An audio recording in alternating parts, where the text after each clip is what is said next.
The House will be in order. The chair lays before the House a communication from the Speaker. The Speaker's Rooms, Washington, D.C., March 19, 2024. I hereby appoint the Honorable Anthony D. Esposito to act as Speaker pro tempore on this day. Signed, Mike Johnson, Speaker of the House of Representatives. Pursuant to the order of the House of January 9, 2024, the chair will now recognize members from lists submitted by the majority and minority leaders for morning hour debate.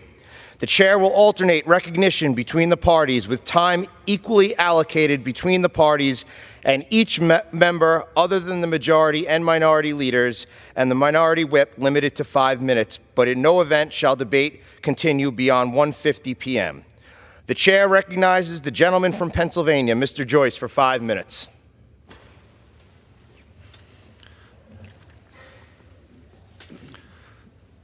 Thank you, Mr. Speaker. On his first day in office, President Biden turned his attention to a campaign promise that he made in May of 2020, and he canceled the Keystone XL pipeline. Since then, President Biden has continued his campaign against the energy resources that are underneath the feet of my constituents. He has created more red tape regulations. He has canceled new permits. And he has imposed a ban on the shipment of liquefied natural gas. All of these efforts are a coordinated part to appease President Biden's far-left base, all at the expense of American energy prices. In 2022, the national average for a gallon of gas reached over $5 a gallon for the first time in our history. Now, the average price for a gallon of gas is once again on the rise, recently hitting a 4-month high. Pennsylvanians cannot afford these rising prices and cannot afford a president who puts politics ahead of what is best for American families. It is time to put a stop on the war against American energy and return to using the baseload power that we can produce right here at home. Thank you.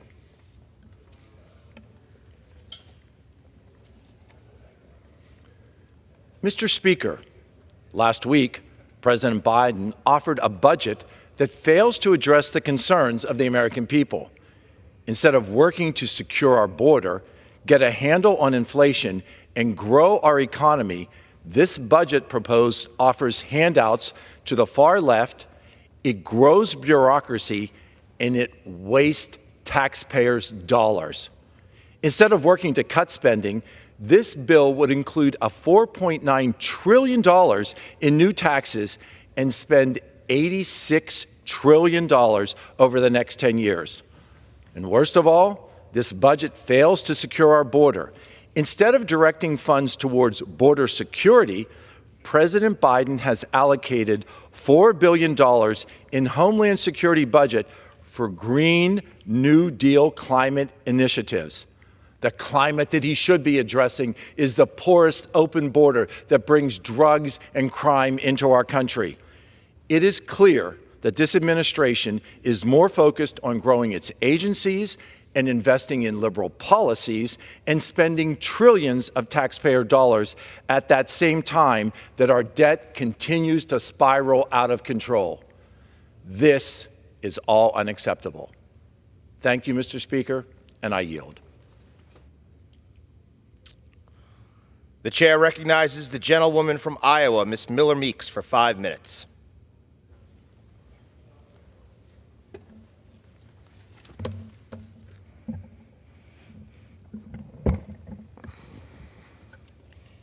Thank you, Mr. Speaker. Every year, the Washington Centerville Public Library sponsors the Erma Bombeck writing competition, focused on humor and human-focused essays. Only 4 winners are chosen out of hundreds of entries from across the world. Among this year's winners are Charla Schaefer from Muscatine, Iowa, who won the Global Humor category with her piece, Funeral Notes. In a world often fraught with challenges, Charla's ability to infuse humor and humanity into her writing is a true gift. After serving with distinction in various leadership roles, including the Vice President of Marketing and Retail Banking at First National Bank in Muscatine and Executive Director at the Muscatine Center for Social Action, she continues to lead by example as President of the Community Foundation of Greater Muscatine and as a board member of the Iowa Council of Foundations. Congratulations, Charlotte, on this remarkable achievement.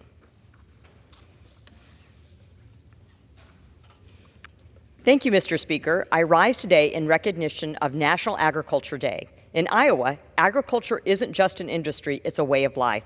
Our farmers, with their unwavering dedication and tireless efforts, not only feed our communities, but also sustain our economy, nourish our nation, and fuel the world. The fertile soils of Iowa have long been recognized as some of the most productive in the world.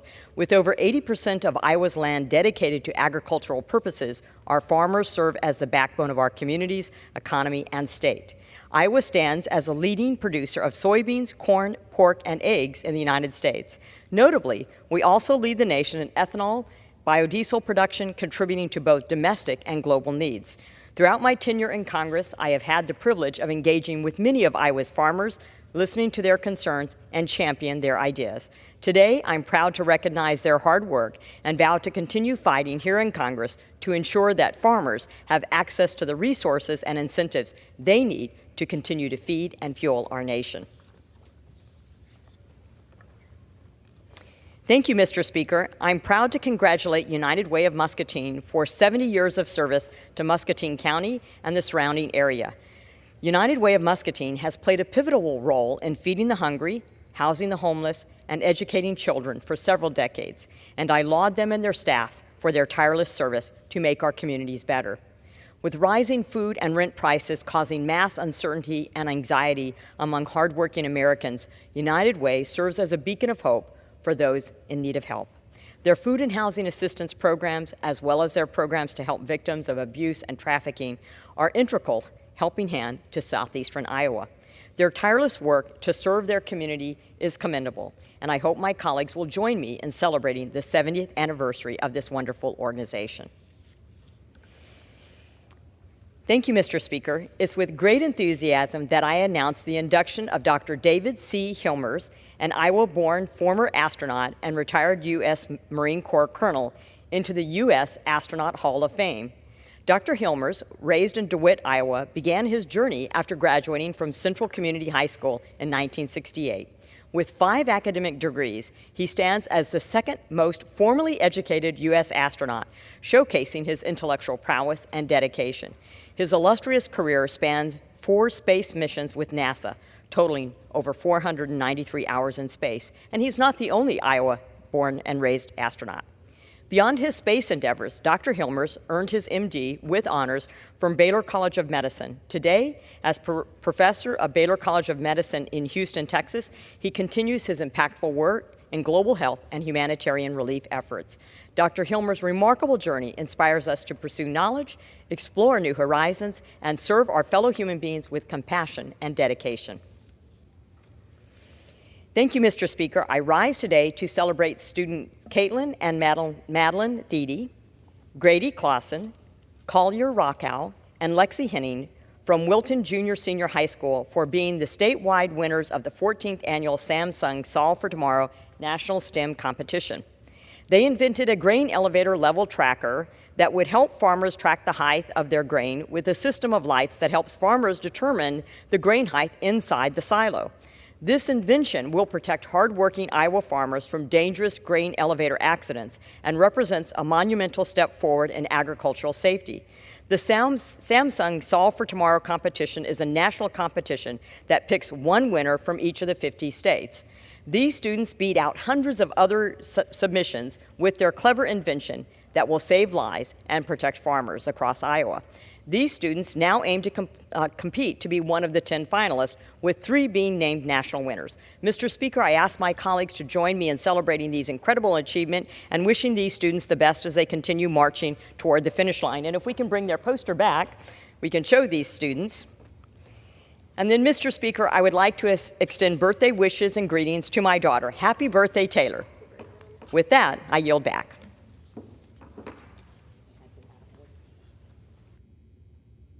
The gentlewoman yields. Pursuant to Clause 12A of Rule 1, the Chair declares the House in recess until 2 p.m. today.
The House will be in order. The prayer will be offered by Chaplain Kibben. Would you pray with me? O righteous one, we pause in stillness before you. We wait patiently for you as this new week begins, for we know you will give us the desires of our heart, speaking to us your word of truth. On our part, may we come to trust you. Then may our trust in you know no boundaries. May no uncertainty, no doubt, no fear or anxiety serve as barriers for our trust in your steadfast love for us. May our faith in you encourage us to walk closer to you, to follow where you lead us, and to go where you call us to go, sure of your grace plan. Keep our eyes above the waves that threaten us. Keep our feet on the foundation you have laid beneath us. Keep our will away from the temptations that surround us. And keep our hearts within your own loving embrace. Today, on this day, in all that we say or do, may we trust in you, O Lord, and do what is good. Sure of your omniscience and omnipotence, we are bold to pray. Amen. Amen. The Chair has examined the journal of the last day's proceedings and announces to the House the approval thereof. Pursuant to Clause 1 of Rule 1, the journal stands approved. The Pledge of Allegiance will be led by the gentlewoman from Iowa, Ms. Miller Meeks. I pledge allegiance to the flag of the United States of America and to the republic for which it stands, one nation, under God, indivisible, with liberty and justice for all. The Chair will entertain requests for 1-minute speeches. For what purpose does the gentlewoman from Iowa seek recognition? Without objection, the gentlewoman is recognized for 1 minute. Thank you, Madam Speaker. I rise today to celebrate students Caitlin and Madeline Thede, Grady Clausen, Collier Rockow, and Lexi Hemming from Wilton Junior Senior High School for being the statewide winners of the 14th annual Samsung Solve for Tomorrow National STEM Competition. They invented a grain elevator level tracker that would help farmers track the height of their grain with a system of lights that helps farmers determine the grain height inside the grain bin. This invention will protect the hardworking Iowa farmers from dangerous grain elevator accidents and represents a monumental step forward in agricultural safety. The Samsung Solve for Tomorrow competition is a national competition that picks one winner from each of the 50 states. These students beat out hundreds of other submissions with their clever invention that will save lives and protect farmers across Iowa. These students will now aim to compete to be one of 10 finalists, with 3 being named national winners. Ms. Speaker, I ask my colleagues to join me in celebrating this incredible achievement and wishing these students the best as they continue marching toward the finish line. I'd also like to take a moment to wish my daughter a happy birthday. Happy birthday, Taylor. With that, I yield back. The gentlewoman yields back. For what purpose does the gentleman from Massachusetts seek recognition? Consent to address those for 1 minute, revise and extend my remarks. Without objection, the gentleman from Massachusetts is recognized for 1 minute. Madam Speaker, the Biden-Harris administration recently announced nearly $1.7 billion in new commitments as part of the White House challenge to end hunger and build healthy communities.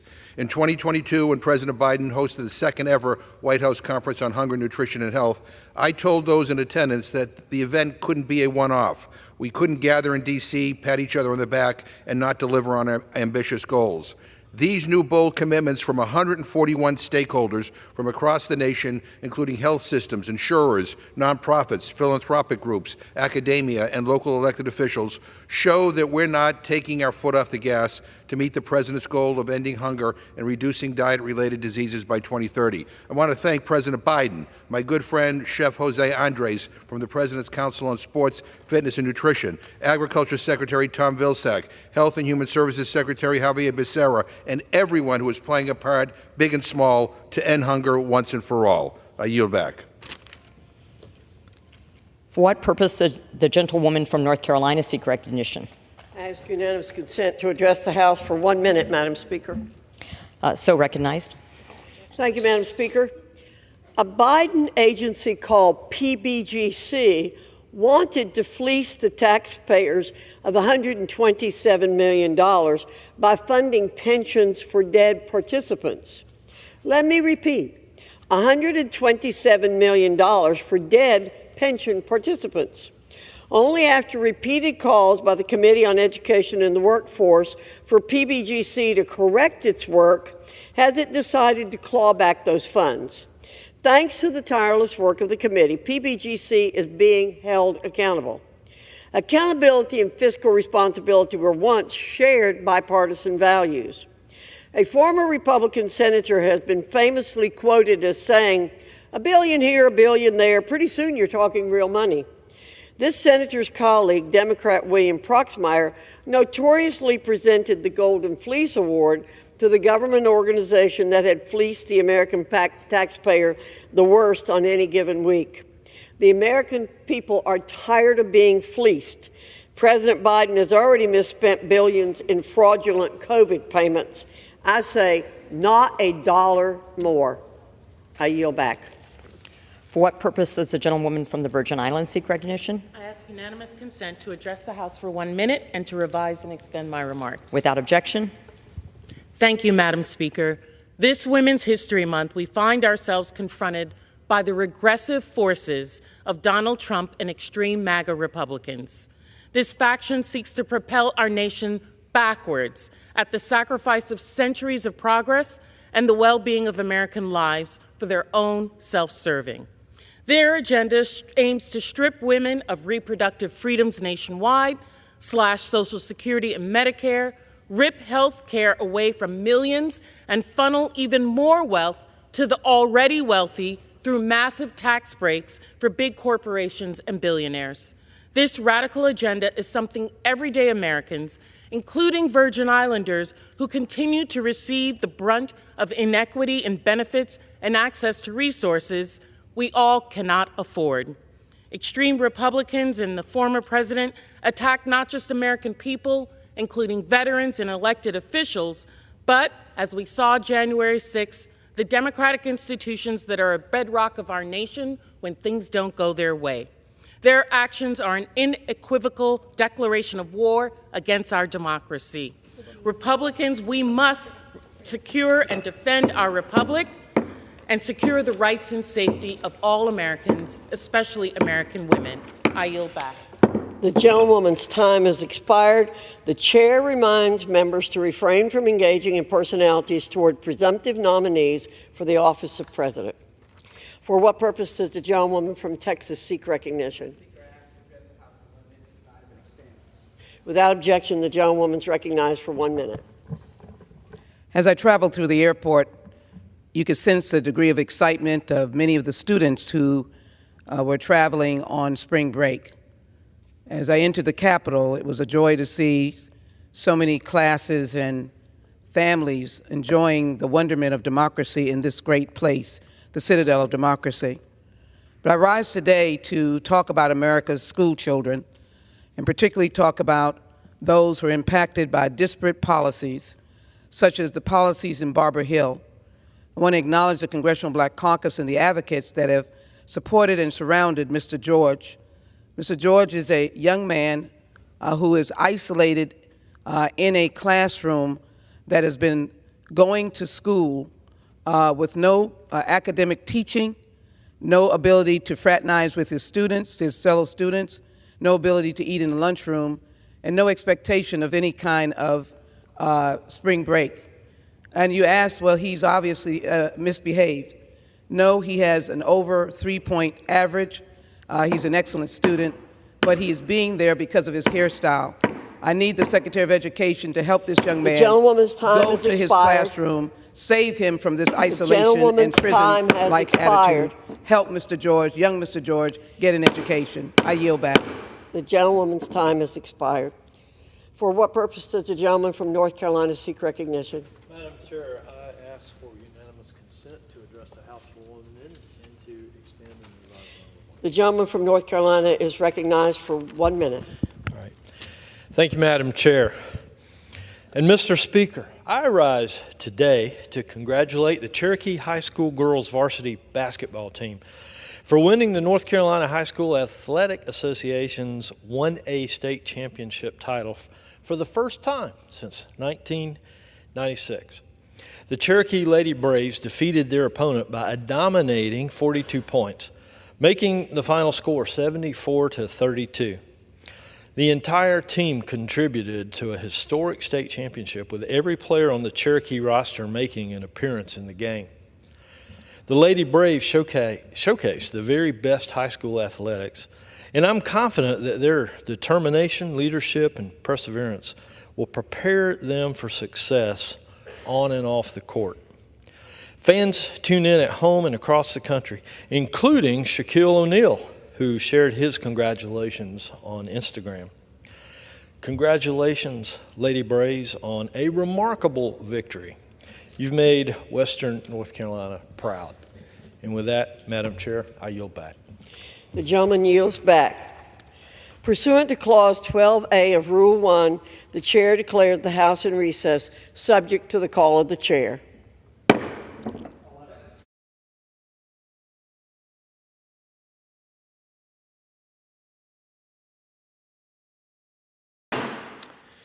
The House will receive a message. Mr. Speaker, a message from the President of the United States. Mr. Speaker, Madam Secretary, I am directed by the President of the United States to deliver to the House of Representatives a message in writing. Pursuant to Clause 8 of Rule 20, the Chair will postpone further proceedings today on the motions to suspend the rules on which a recorded vote or the yeas and nays are ordered, or votes objected to under Clause 6 of Rule 20. The House will resume proceedings on the postponed questions at a later time. For what purpose does the gentlewoman from Missouri seek recognition? Mr. Speaker, I move that the House suspend the rules and pass H.R. 6306 as amended. The clerk will report the title of the bill. H.R. 6306, a bill to amend the State Department Basic Authorities Act of 1956 to prohibit the acquisition or lease of a consular or diplomatic post built or owned by an entity beneficially owned by the People's Republic of China and for other purposes. Pursuant to the rule, the gentlewoman from Missouri, Mrs. Wagner, and the gentlewoman from Pennsylvania, Ms. Wild, will each control 20 minutes.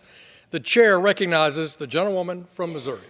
Mr. Speaker, I ask unanimous consent that all members may have 5 legislative days to revise and extend their remarks and to include extraneous material on this measure. Without objection. Thank you. I would now, Mr. Speaker, like to yield 4 minutes to the gentleman from Florida, Mr. Mills, the author of this bill. The gentleman's recognized. I'd like to thank my colleague and the gentle lady as well as for the chair. The Embassy Construction Integrity Act is very simple. America's adversaries must not be involved in building our diplomatic and consular posts. This, in my opinion, is a common sense bill, or at least it should be. Last year, Congress was made aware that a Chinese state-owned enterprise was involved in the construction of a post in South Asia. Despite all the bureaucratic red tape the State Department goes through to establish these posts, somehow, checking whether the Chinese government controls the companies constructing the building didn't quite make the list. The Chinese government has established a pattern of leveraging its state-owned enterprise to serve dual functions during and after construction to spy on sensitive facilities. Chinese-owned companies built the African Union headquarters, but like many things, they can't just build something, they have to build it with Chinese characteristics. In this case, those Chinese characteristics were spyware that was utilized to quietly siphon enormous amounts of data every night for the Chinese government. According to a study by Joshua Maservi, an expert in African geopolitics, Chinese companies have built nearly 200 government facilities in Africa, a number that is certainly to have increased since the study was published. I'm not telling other countries who they can or cannot employ to construct their buildings. My bill is simple, however, and that we hold our adversaries to show us how they operate and that we should believe them and take steps to mitigate minimal risks. Specifically, this bill requires the State Department, before establishing a new diplomatic or consular post, to identify the beneficial owners of the companies involved in the construction and maintenance of those buildings. Further, this bill prohibits the State Department from entering into contracts or agreements if the beneficial owner of the companies are affiliated with the Chinese government. Finally, if consistent actions are discovered, the Secretary of State will be required to report to Congress within 7 days. Briefly, it is important to address the fact that it would be impossible for the State Department to operate in China if they weren't allowed to contract with some of these companies. The bill, carefully crafted to avoid stifling the important work that the State Department in China or the limited other locations where inconsistent measures may be the only option. However, even in these cases, Congress should be notified so that we do our job and have proper oversight for all of these activities. Aside from those extraordinary limited circumstances, the State Department must conduct greater due diligence to secure the integrity of our embassies and other consular posts around the world.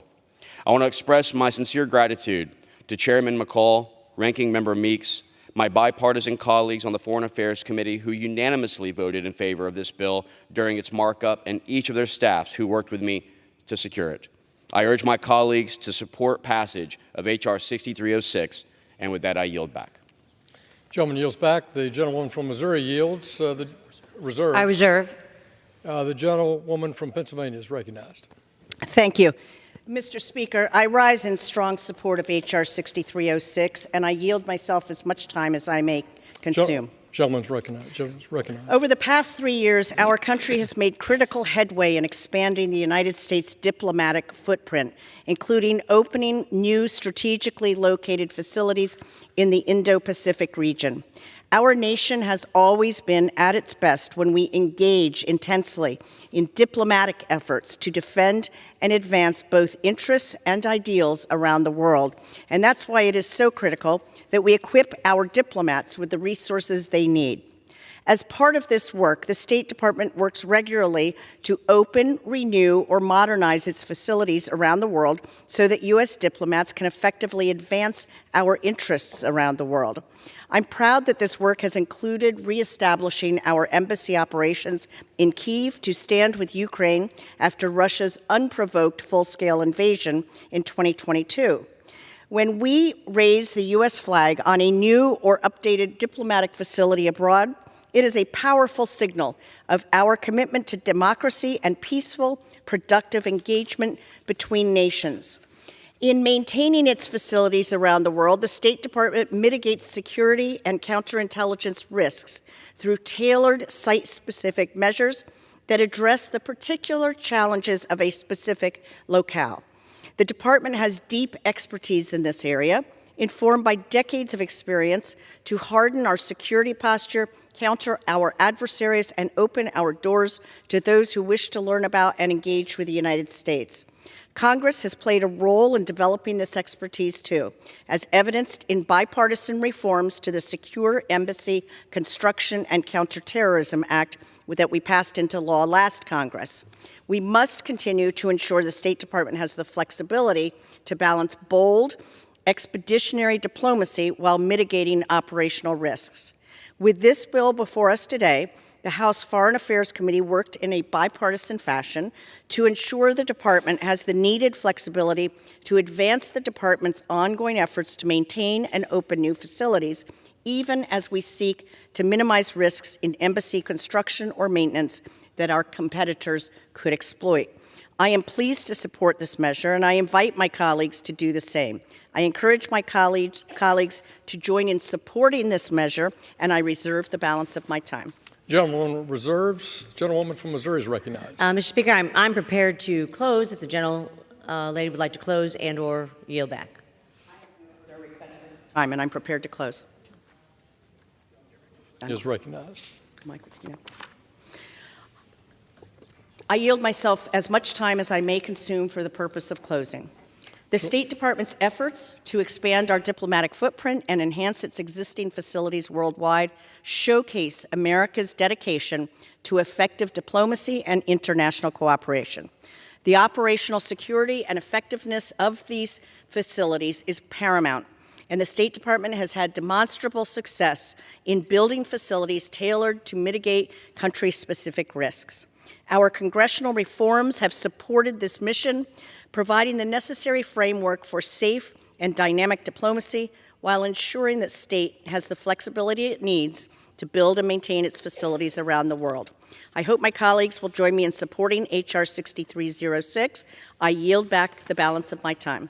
Gentlewoman from Pennsylvania yields back. Gentlewoman from Missouri is recognized. I yield myself the balance of my time. Gentlewoman is recognized. Mr. Speaker, I again want to thank Congressman Mills for his leadership in fixing this national security vulnerability. I also thank Chairman McCall, Ranking Member Meeks, and our Foreign Affairs colleagues for bringing this critical bipartisan bill to the floor. This legislation will ensure that our diplomatic buildings overseas do not fall victim to the active, ongoing surveillance and espionage efforts of the Chinese Communist Party. I urge unanimous support for H.R. 6306, and I yield back the balance of my time. Gentlewoman from Missouri yields back. The question is, will the House suspend the rules and pass H.R. 6306 as amended? Those in favor say aye. Aye. Those opposed say no. In the opinion of the chair, 2/3 being in the affirmative, the rules are suspended. The bill is passed, and without objection, the motion to reconsider is laid on the table. Without objection, the title is amended. For what purpose does the gentlewoman from Missouri seek recognition? Mr. Speaker, I move that the House suspend the rules and pass H.R. 4723 as amended. The clerk will report the title of the bill. H.R. 4723, a bill to provide for the imposition of sanctions with respect to foreign persons undermining the Dayton Peace Agreement or threatening the security of Bosnia and Herzegovina, and for other purposes. Pursuant to the rule, the gentlewoman from Missouri, Mrs. Wagner, and the gentlewoman from Pennsylvania, Ms. Wild, will each control 20 minutes. The chair recognizes the gentlewoman from Missouri. I ask unanimous consent that all members may have 5 legislative days to revise and extend their remarks and to include extraneous materials on this measure. Without objection. I also ask unanimous consent to introduce into the record exchanges of letters with other committees of referral on this bill. Without objection. Thank you. Mr. Speaker, I yield myself as much time as I may consume. The gentlewoman is recognized. Mr. Speaker, in 1995, the Dayton Accords brought an end to more than 3 horrific years of war and genocide in the Bosnia and Herzegovina and ushered in a new era of peace. Today, this peace is being threatened. Self-serving, corrupt politicians like Milorad Dodik are engaged in a sustained attack on Bosnia's unity, sovereignty, and multi-ethnic character. As Dodik and his cronies know well, a prosperous and Western-facing Bosnia and Herzegovina threatens their personal power and ill-gotten wealth. They are willing to tear the country apart to maintain control over their illicit patronage networks, aided and abetted by the destructive Putin regime, which fears Bosnia's integration with the West. Dodik, who has been under U.S. sanctions for more than 2 years, continues to threaten secession in public interviews and through reckless and inflammatory policies. According to the Treasury, he, quote, has used his official position and a network of personal ties and companies to accumulate personal wealth through graft, bribery, and other forms of corruption, end quote. These actions have drastic consequences. The 2024 annual threat assessment of the U.S. intelligence community concluded that the Western Balkans will face an increased risk of localized interethnic violence during 2024.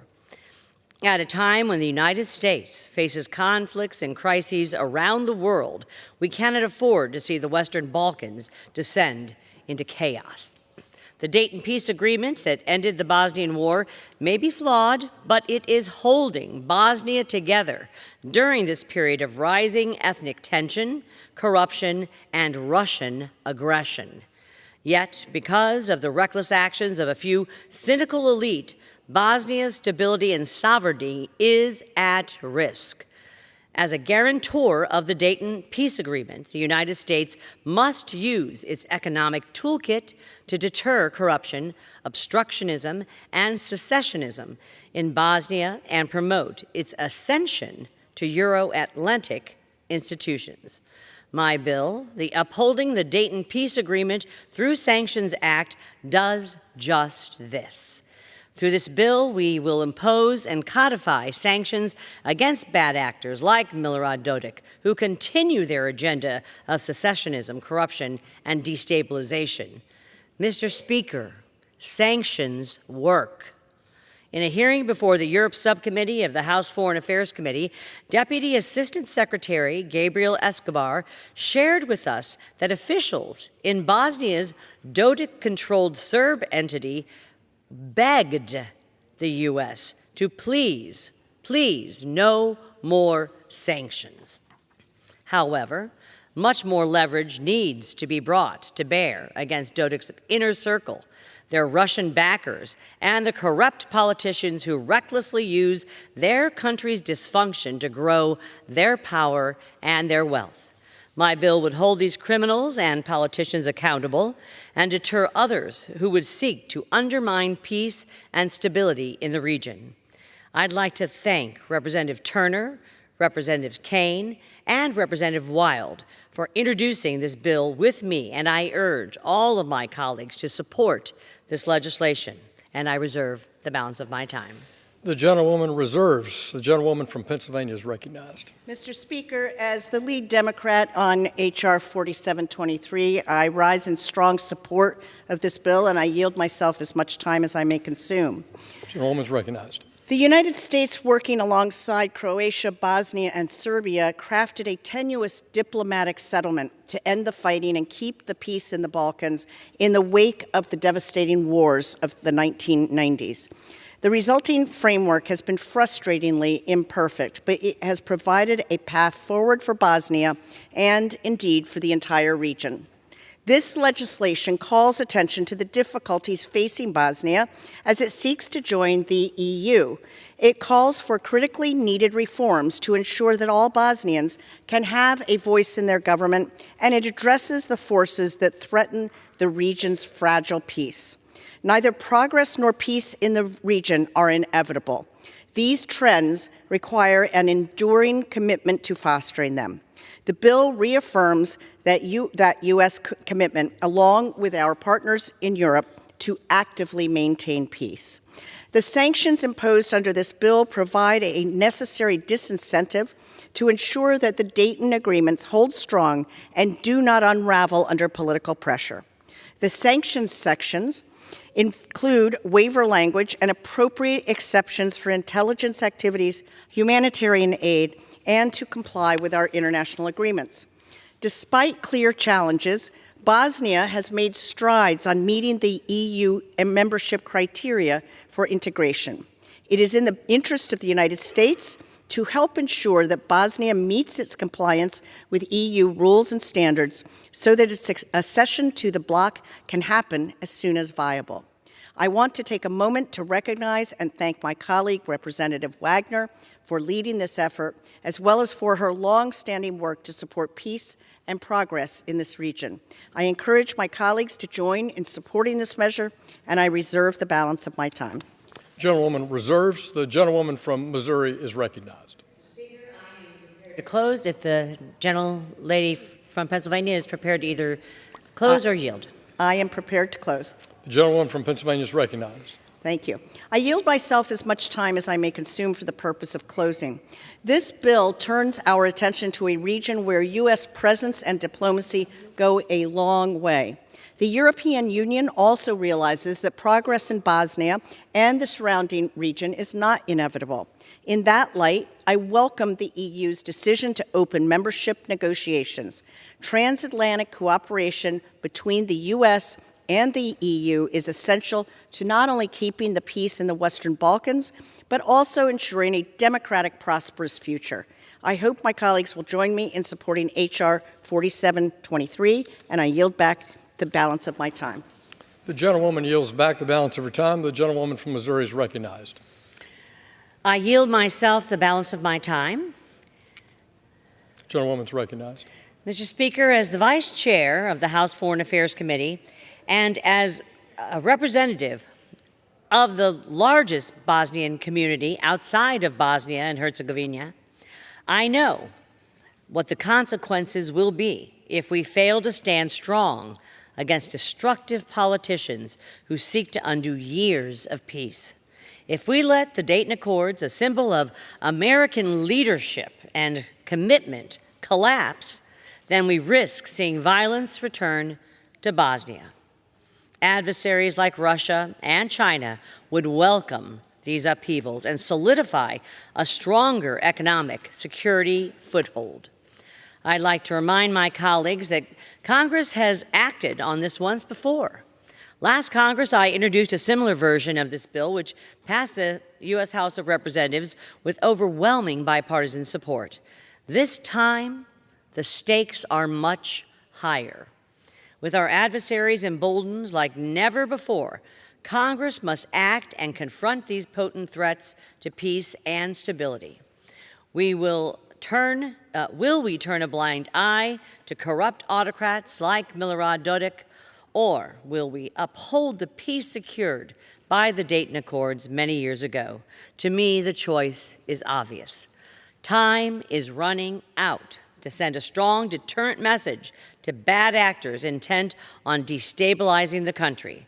Let's pass this bill again and get it to the President's desk so that the United States has the tools that it needs to break the ethno-nationalists and Russian hold on Bosnia's future. I thank you, and I yield back. The gentlewoman from Missouri yields back.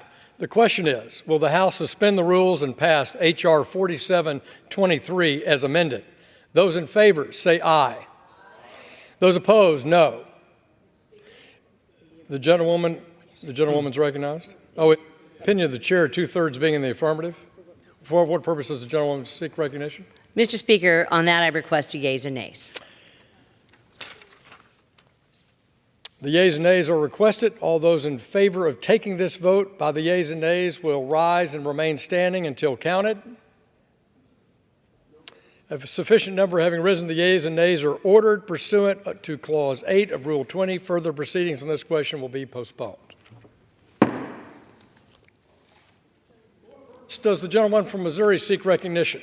Mr. Speaker, I move that the House suspend the rules and pass H.R. 6610 as amended. The clerk will report the title of the bill. H.R. 6610, a bill to provide for the modernization of the passport issuance process and for other purposes. Pursuant to the rule, the gentlewoman from Missouri, Mrs. Wagner, and the gentlewoman from Pennsylvania, Ms. Wild, will each control 20 minutes. The chair recognizes the gentlewoman from Missouri. I ask unanimous consent that all members may have 5 legislative days to revise and extend their remarks and to include extraneous materials on this measure. Without objection. Thank you. And I would now like to yield as much time as he may consume to the gentleman from California, Mr. Issa, the author of this bill. I thank the gentlelady. I'll try not to take more time than is necessary for a bipartisan bill that has broad support. But I do rise today in support of H.R. 6610, the Passport System Reform Backlog Prevention Act. I became the author of this bill not in the usual way as a member of Foreign Affairs, but actually as a man who has 3 constituent service personnel who spend a great deal of their time dealing with the fact that when a backlog becomes pervasive, what ends up happening is every passport renewal becomes an emergency, it becomes an expedited payment, it becomes, in short, a problem that should not have happened. We certainly understand that during COVID there were a number of problems. One of them was the State Department had never prepared for being able to, in any remote way, process passports. So during that time, the backlog became understandably immense. But in the several years since COVID has passed, the backlog has continued and has never reached an acceptable point for the American people. Even today, when you surrender a passport for a renewal, you have no idea whether it will be weeks or even months before you get one. Most people are advised to pay the expedited fee. In fact, the expedited fee seldom gives them the speed that was intended. So we've talked to several countries, if you will, not necessarily our peers, but countries that have the same challenges we have. Britain, Japan, Australia. They routinely process in 5 to 8 week turnaround. They routinely reauthorize within a matter of days, while we take 5 to 8 weeks turnaround. That's unacceptable. We're the country that effectively created the computer, created automation, created the ability for something as mundane as adding a new picture to a previously issued passport, that we should and could beat this. The modernization is the first since the days of the early modem, the item that made sound and certainly could transport only a small amount of information. Congressional intervention is needed.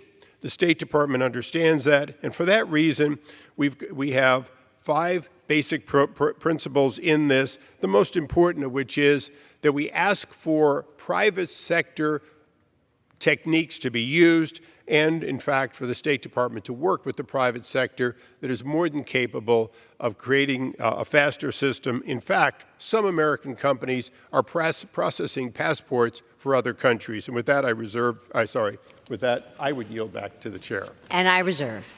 Gentlewoman from Missouri reserves. The gentlewoman from Pennsylvania is recognized. Mr. Speaker, I rise in strong support of H.R. 6610. As we all recall, the State Department experienced an unprecedented level of demand for passports after a global slowdown in travel during the COVID-19 pandemic. Many of our constituents were frustrated by the significant processing wait times they faced in securing their passports. As this bill moved through the Foreign Affairs Committee, we were pleased to learn that the State Department had achieved pre-pandemic passport processing times again. But the work we must undertake going forward is to ensure that the Bureau of Consular Affairs and other relevant department entities have the tools, analysis, and resources that they need to sustain ups and downs in consular demand. The State Department is already working to modernize and streamline its passport processing, and this legislation supports those efforts. This bill, as amended by the Foreign Affairs Committee, will further modernize passport processing through a range of important mechanisms. We must not saddle the department with unfunded mandates or inefficient solutions. Congress must offer guidance and support to ensure that the State Department can get the job of modernization done. Americans deserve the best practices and smartest technologies to inform the department's provision of consular services. I am pleased to partner with my colleagues in Congress, at the State Department, and beyond to advance this objective, and I urge members to support this bill. And I reserve the balance of my time.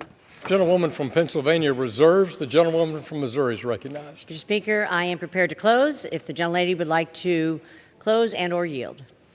I am prepared to close. Gentlewoman from Pennsylvania is recognized.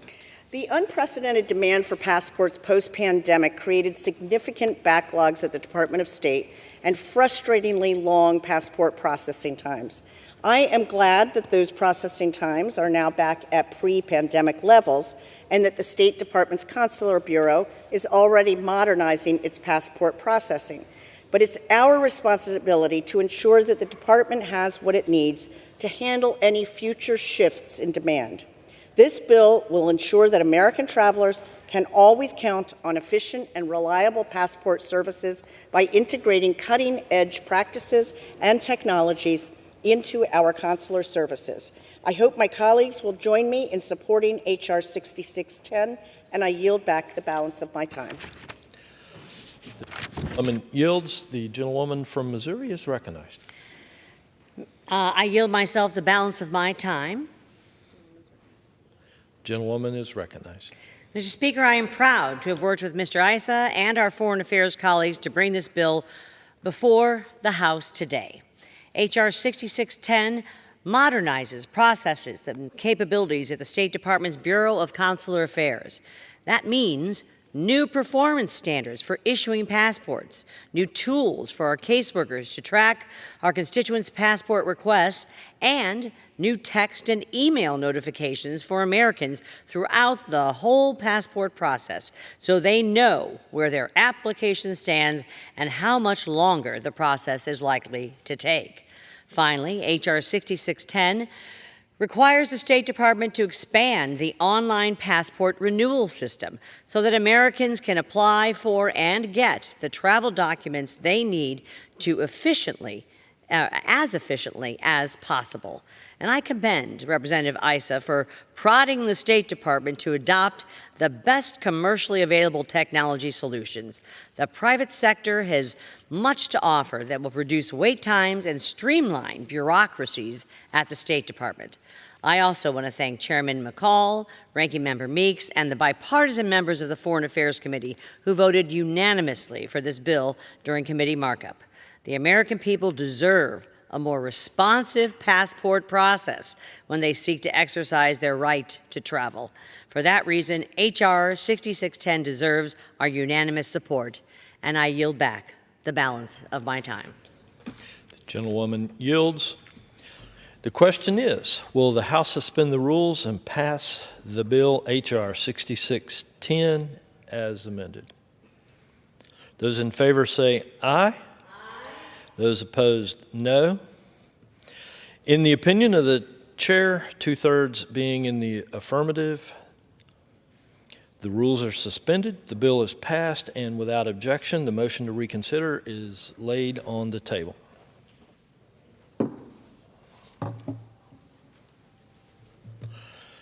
For what purpose does the gentlewoman from Missouri seek recognition? Mr. Speaker, I move that the House suspend the rules and pass House Resolution 149 as amended. The clerk will report the title of the resolution. House Resolution 149, resolution condemning the illegal abduction of children from Ukraine to the Russian Federation. Pursuant to the rule, the gentlewoman from Missouri, Mrs. Wagner, and the gentlewoman from Pennsylvania, Ms. Wild, each will control 20 minutes. The chair recognizes the gentlewoman from Missouri. I ask unanimous consent that all members may have 5 legislative days to revise and extend their remarks and to include extraneous material on this measure. Without objection. Thank you, and I yield myself such time as I may consume. The gentlewoman is recognized.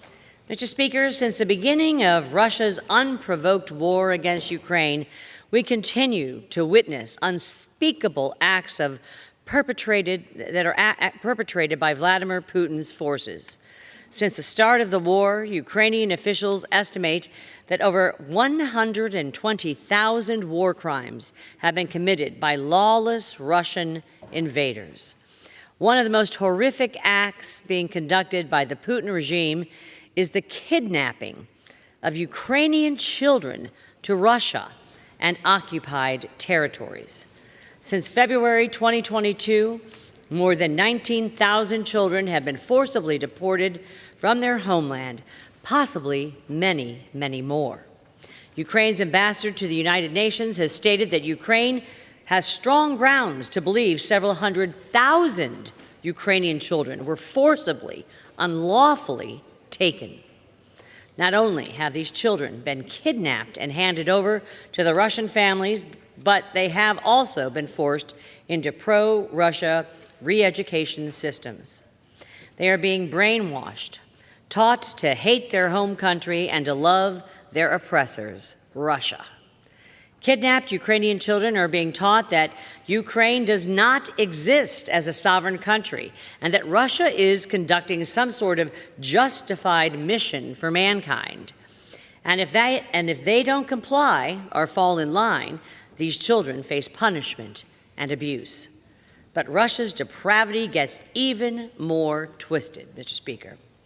There are reports that kidnapped Ukrainian teenagers are being conscripted to fight in Ukraine on behalf of the Russian Federation. Ukrainian officials say Russia's efforts specifically target teenagers so that they can be turned into soldiers once they reach the age 18.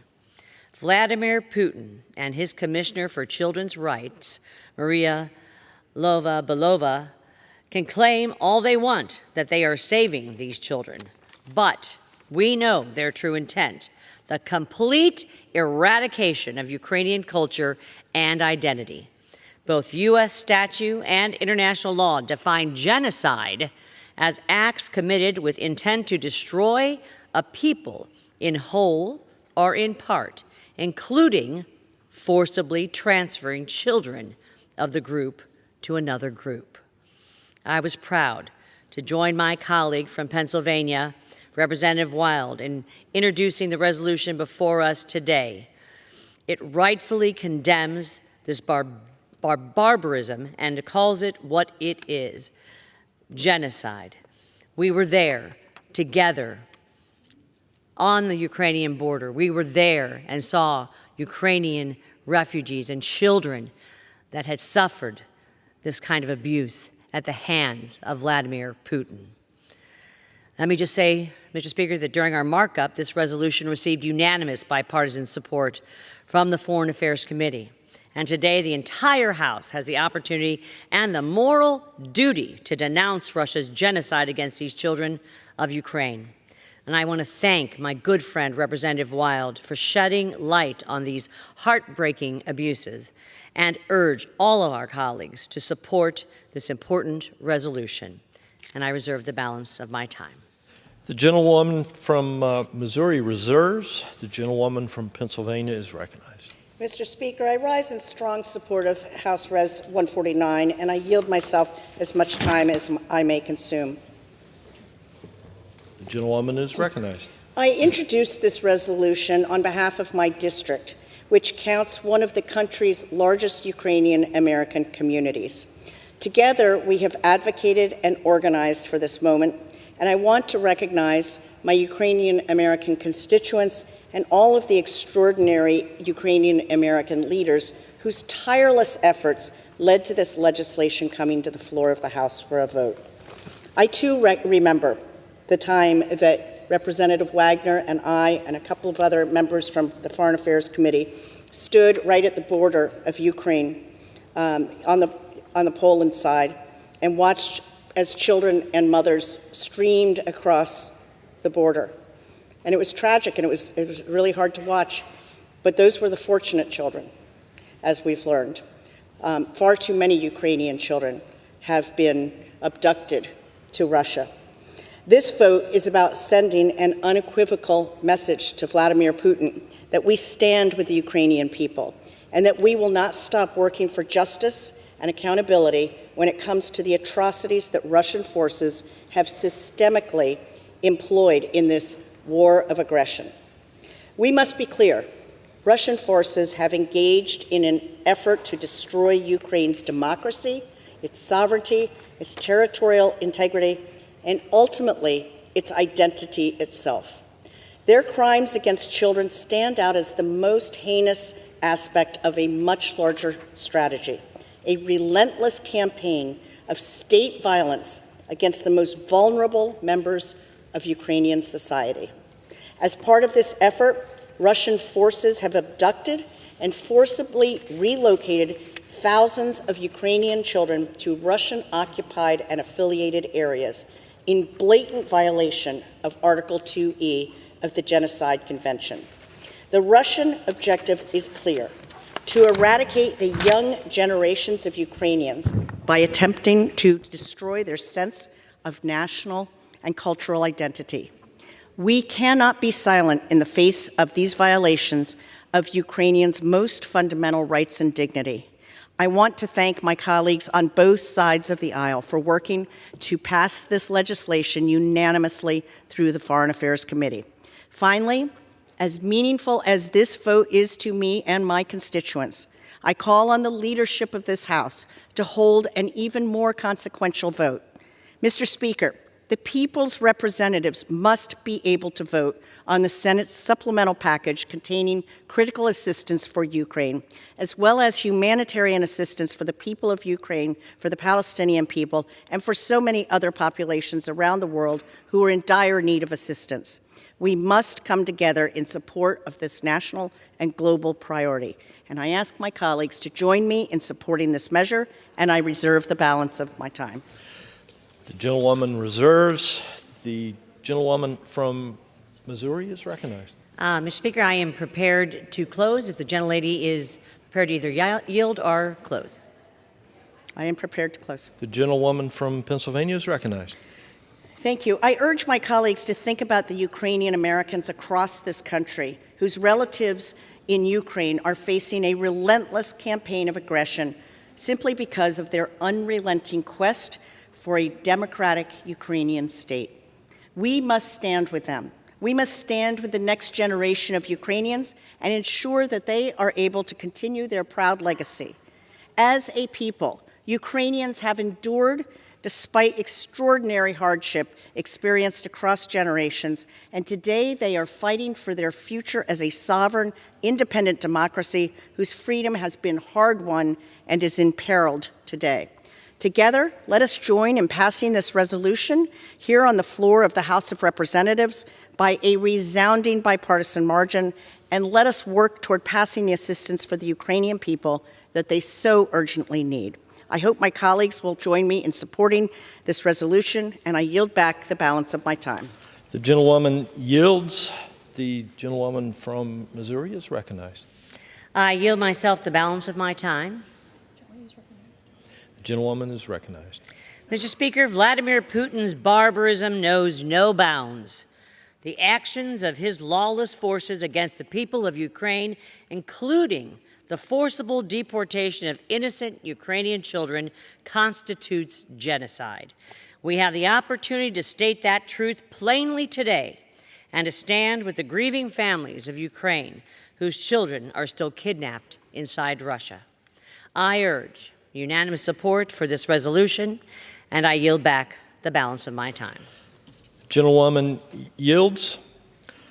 The question is, will the House suspend the rules and agree to House Resolution 149 as amended? Those in favor say aye. Those opposed, no. In the opinion of the chair, 2/3 being in the affirmative. Speaker. For what purpose does the gentlewoman from Missouri seek recognition? Speaker, on that I request the yeas and nays. The yeas and nays are requested. All those in favor of taking this vote by the yeas and nays will rise and remain standing until counted. A sufficient number having risen, the yeas and nays are ordered. Pursuant to Clause 8 of Rule 20, further proceedings on this question will be postponed. Gavel.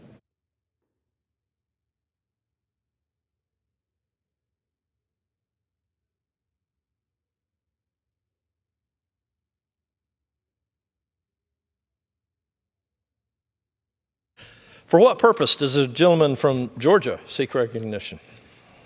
Mr. Speaker, I move that the House suspend the rules and pass H.R. 6602 as amended.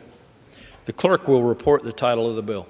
H.R. 6602, a bill to amend the Export Control Reform Act of 2018 relating to the review of the interagency dispute resolution process. Pursuant to the rule, the gentleman from Georgia, Mr. McCormick, and the gentlewoman from Pennsylvania, Ms. Wild, each will control 20 minutes. The chair recognizes the gentleman from Georgia. Speaker, I ask unanimous consent that all members may have 5 legislative days to revise and extend their remarks and to include extraneous materials on this measure. Without objection.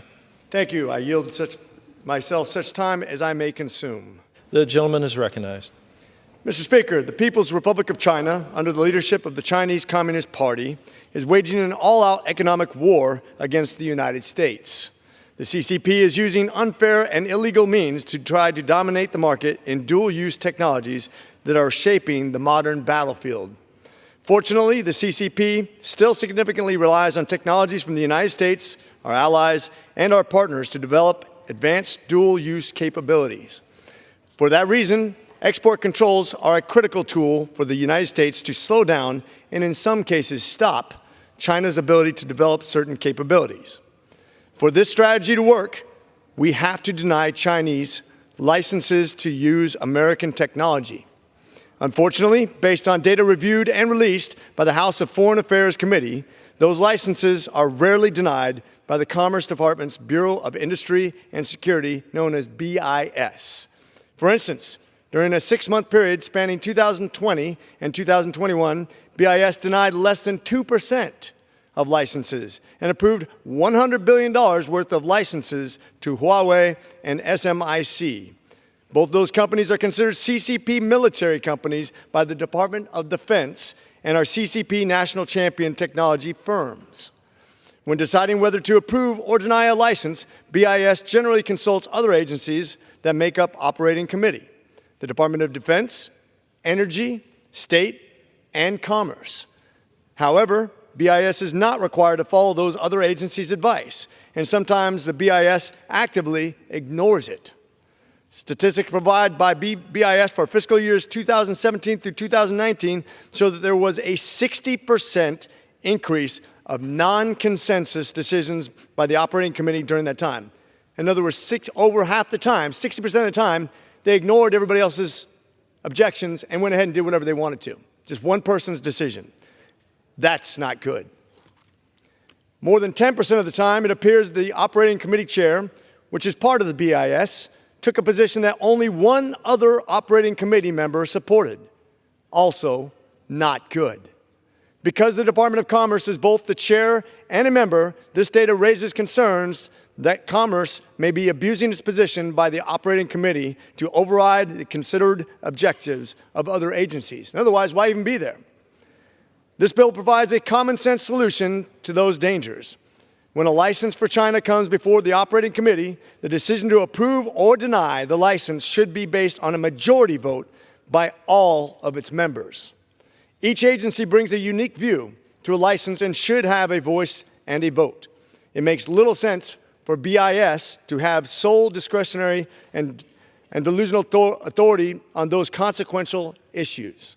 In fact, when dealing with satellites and hot section jet engines, the operating committee already requires a majority vote. So my bill simply puts licenses to China on the same level as licenses for certain advanced technologies. Chairman Xi has ordered his military to have a capability to invade Taiwan by 2027, a country that produces 100% of the chips in AI that we consume here in America, I might add. It makes no sense for our Department of Defense to not have a vote on what capabilities may fall into the hands of the Chinese military.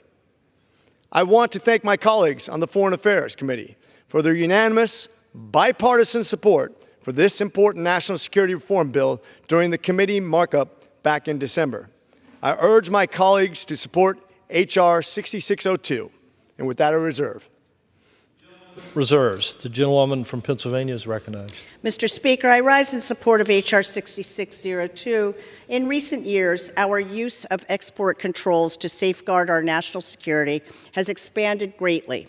However, these efforts have not come with a commensurate increase in the budget of the Department of Commerce's Bureau of Industry and Security, or BIS, which is the U.S. government entity leading export control efforts.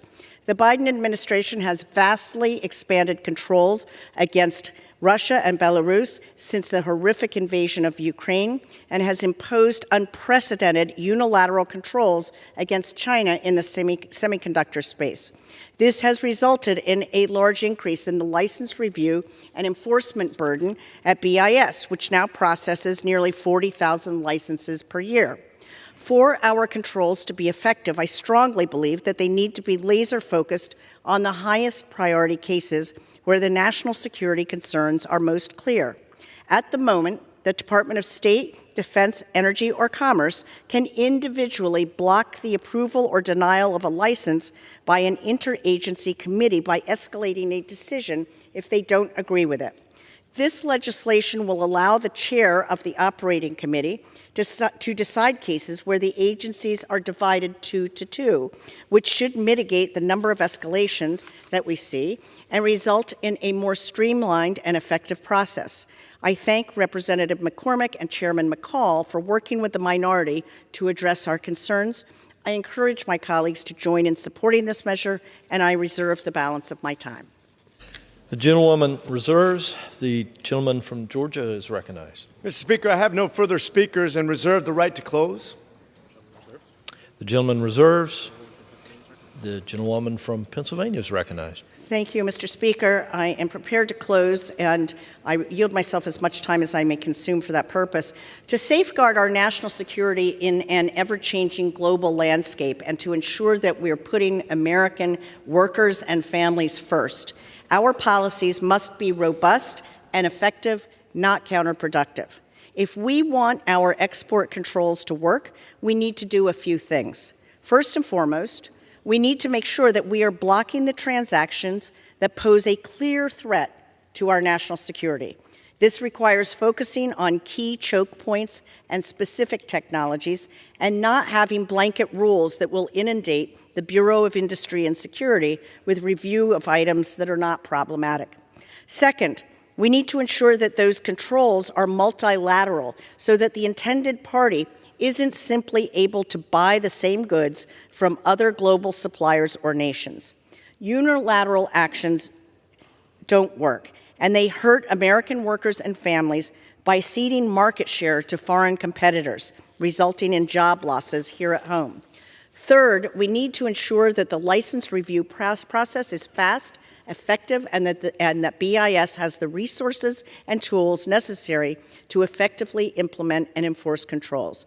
So while I stand in support of Mr. McCormick's bill, I also urge the House to think seriously about increasing funding for BIS. I hope my colleagues will join me in supporting this bill, and I yield back the balance of my time. The gentlewoman yields. The gentleman from Georgia is recognized. Mr. Speaker, I yield the balance of my, I reserve the balance of my time. First of all, I want to, in closing, thank Mr. McCall, the chairman, and the ranking member Meeks, and my bipartisan colleagues on the Foreign Affairs Committee for supporting this bill before us today. The committee is made of a 5-member panel with representatives from the Departments of Commerce, Defense, State, and Energy, and the chair being the Bureau of Industry and Security, representative who, per the governing statute, should act impartially when the Operating Committee for Export Policy convenes. Under current law, OSEP, which is the Operating Committee for Export Policy, may resolve these issues and disputes by a majority vote, but in practice, the chair typically issues ruling without calling a vote and most often rules in favor of the Department of Commerce, which draws into question their adherence to the directive to be impartial. It is critical that we deny our adversaries the opportunity to access our American private sector innovation. Our innovation should not be given a leg up to the enemies in competition. An increasingly aggressive Chinese Communist Party is posing a growing threat to American values and American interests around the world. And in many cases, they're threatening us with our own technology. For that reason, we must ensure that our national security agencies have a real voice and vote in deciding what technologies can be exported to the People's Republic of China. We want to ensure that the BIS does not produce BS. And with that, I urge support for this bill. I yield the balance of my time. The gentleman yields. Now the question is, will the House suspend the rules and pass the bill, H.R. 6602, as amended? Those in favor say aye. Those opposed, no. In the opinion of the chair, 2/3 being in the affirmative, the rules are suspended. The bill is passed, and without objection, the motion to reconsider is laid on the table.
Ready to go? For what purpose does the gentleman from Texas seek recognition? Mr. Speaker, I move the House suspend the rules and pass the bill, H.R. 766, as amended. Okay, the clerk will report the title of the bill. Union Calendar Number 352, H.R. 766, a bill to amend the Congressional Budget Act of 1974, respecting the scoring of preventative health savings. Pursuant to the rule, the gentleman from Texas, Mr. Burgess, and the gentlewoman from Minnesota, Ms. Omar, each will control 20 minutes. The chair recognizes the gentleman from Texas. Mr. Speaker, I ask unanimous consent that all members have 5 legislative days in which to revise and extend their remarks and insert extraneous material into the bill. Without objection. Mr. Speaker, I yield myself such time as I may consume. The gentleman is recognized. Thank you, Mr. Speaker. I rise today in support of H.R. 766, the Preventive Health Savings Act. This pivotal piece of legislation seeks to establish a mechanism for the Congressional Budget Office to more accurately reflect the long-term cost-saving potential of preventive health care initiatives. This bipartisan, bicameral effort underscores our commitment to promoting the health and well-being of all Americans. In this, we encourage the use of data-informed preventive health measures. We are taking proactive steps towards not only saving lives, but also saving taxpayer dollars in the long run. Chronic illnesses account for over 70% of all our healthcare spending, and they continue to pose a significant burden on our system and our economy. However, by enacting measures like H.R. 766, we can begin to bend the cost curve and provide a more accurate understanding of the long-term cost savings from the preventive health policies. H.R. 766 specifically allows the Congressional Budget Office, on instruction of Congress, to extend its analysis beyond the existing 10-year budget window to 2 additional 10-year periods. This provision will enable us to conduct a fuller analysis of the potential budgetary savings and the impact of preventive health legislation, ensuring that we make informed decisions based on sound evidence and data. Moreover, the Preventive Health Savings Act narrowly defines preventive health to encompass actions that focus on the health of the public, individuals, and defined populations. By relying on credible and publicly available evidence from various sources, such as epidemiologic projection models, clinical trials, meta-analysis, we can ensure that our policies are both meaningful and impactful. Lastly, H.R. 766 protects against estimates being used to justify partisan policies that might be used as budget gimmicks by requiring the request for a long-term estimate to be bipartisan and by stipulating such estimates cannot be used to comply with budget rules. The success of past legislation, such as the passage of Medicare Part D in 2003 under a Republican majority in Congress, serves as a reminder of the profound impact of preventative care can have on our health care. Despite initial concerns about its cost, Medicare Part D has proven to be a wise investment, yielding savings and benefits that far outweigh its initial expenses. In conclusion, I believe that an ounce of prevention is indeed worth a pound of cure, and 2003 has yielded, we've seen this pound of cure yielded more than one time. This undeniable truth underscores the case for preventive, personalized medicine and should only serve to encourage and cause us to redouble our efforts and pass this important bill. And I would like inserted into the record a letter from the Healthcare Leadership Council signed by 53 organizations as part of H.R. 766. Mr. Speaker, I urge all my fellow colleagues to join me in supporting H.R. 766 and ensuring that we continue to prioritize preventive health care initiatives for the betterment of all Americans, and I will reserve the balance of my time. The gentleman's request is granted without objection, and the gentleman reserves. The gentlelady from Minnesota is recognized. Speaker, I yield myself such time as I might consume. I rise in support The gentleman is recognized. I rise in support of H.R. 766. The Preventative Health Savings Act provides Congress with more information on the budgetary impact of preventative health care services. Investing in prevention, such as early detection screenings, could improve healthcare outcomes while lowering healthcare costs in the long run. Such life-saving, evidence-based policies often have significant fiscal benefits for the government. The bill also ensures that the request for this out-year estimate is bipartisan. Both the chair and the ranking members of the Budget Committee and the primary committees of jurisdiction must all together request this information. This request should be about our continued focus on wellness and disease prevention for the American people and not be used to justify any partisan policies. Finally, the bill ensures that the out-year impact of prevention healthcare policies are only used as a supplemental estimate. It cannot be used for any budgetary enforcement controls.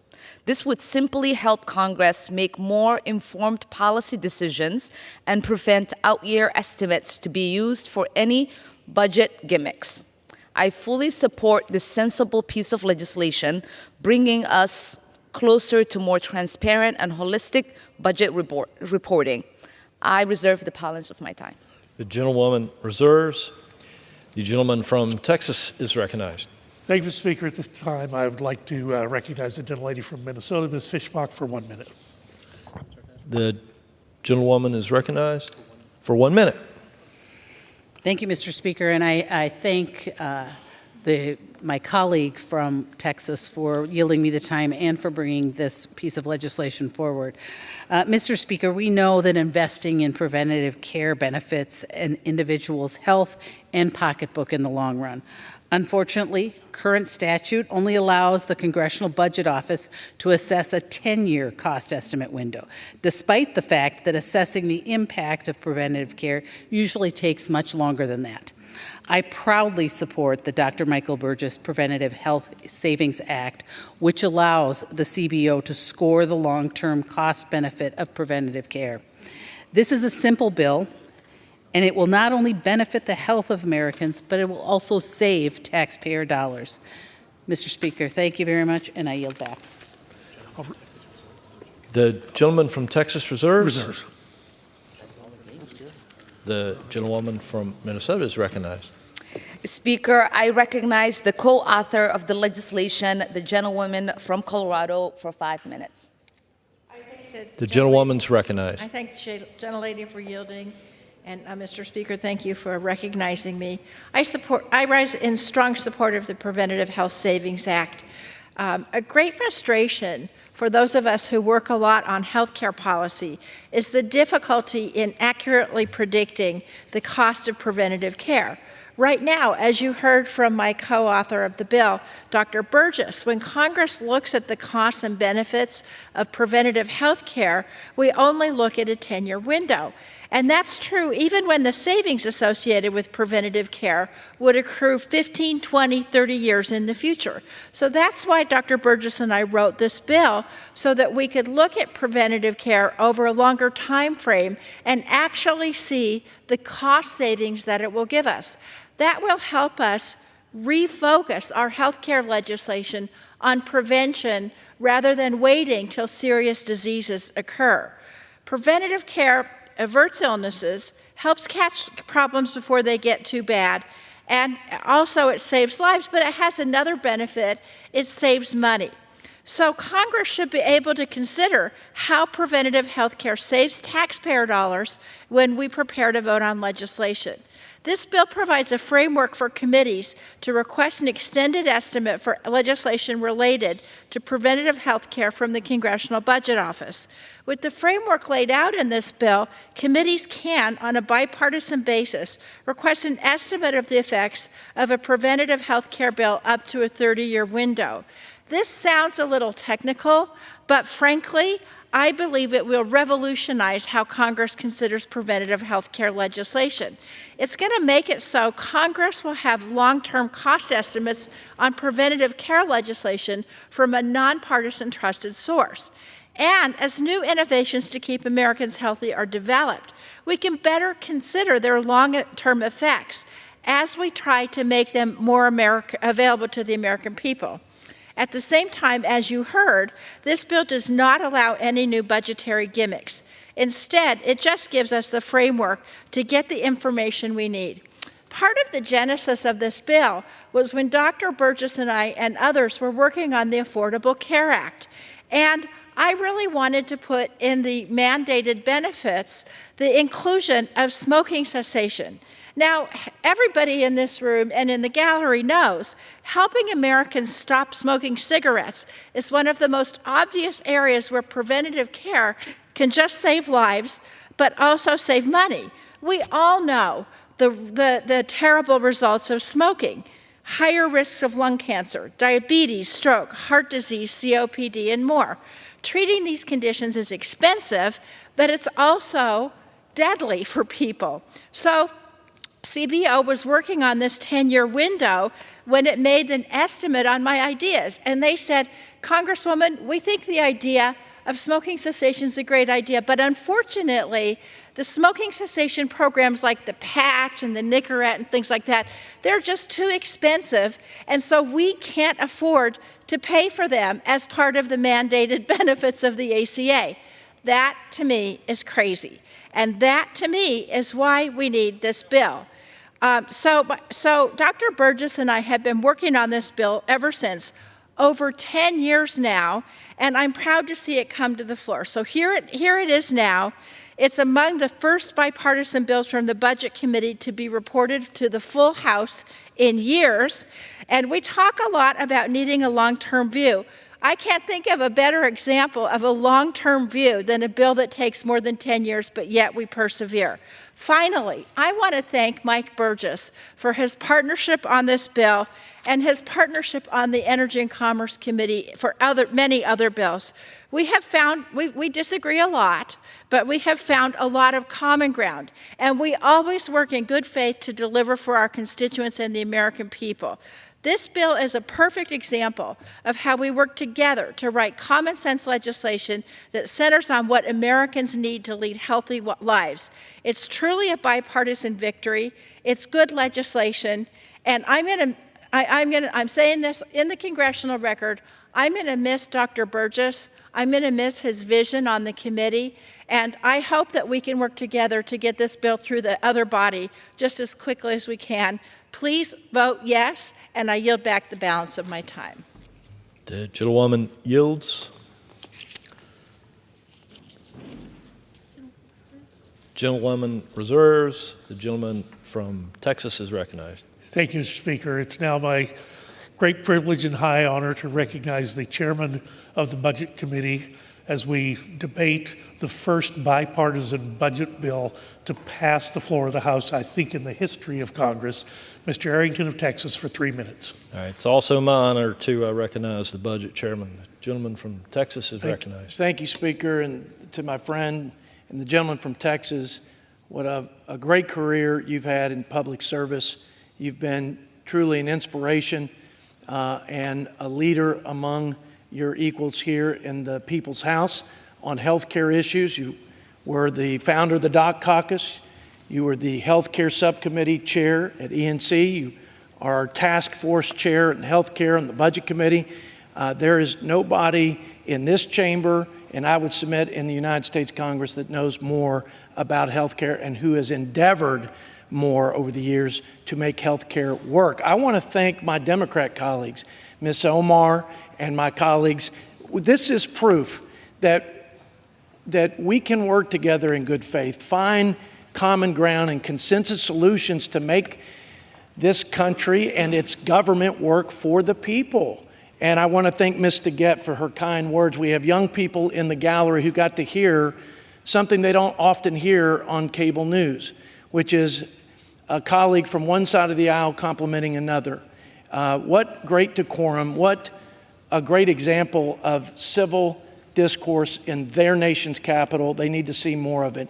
But I'm grateful that we have an opportunity to address the triple aim in healthcare that often is underutilized because of simply the way we score it.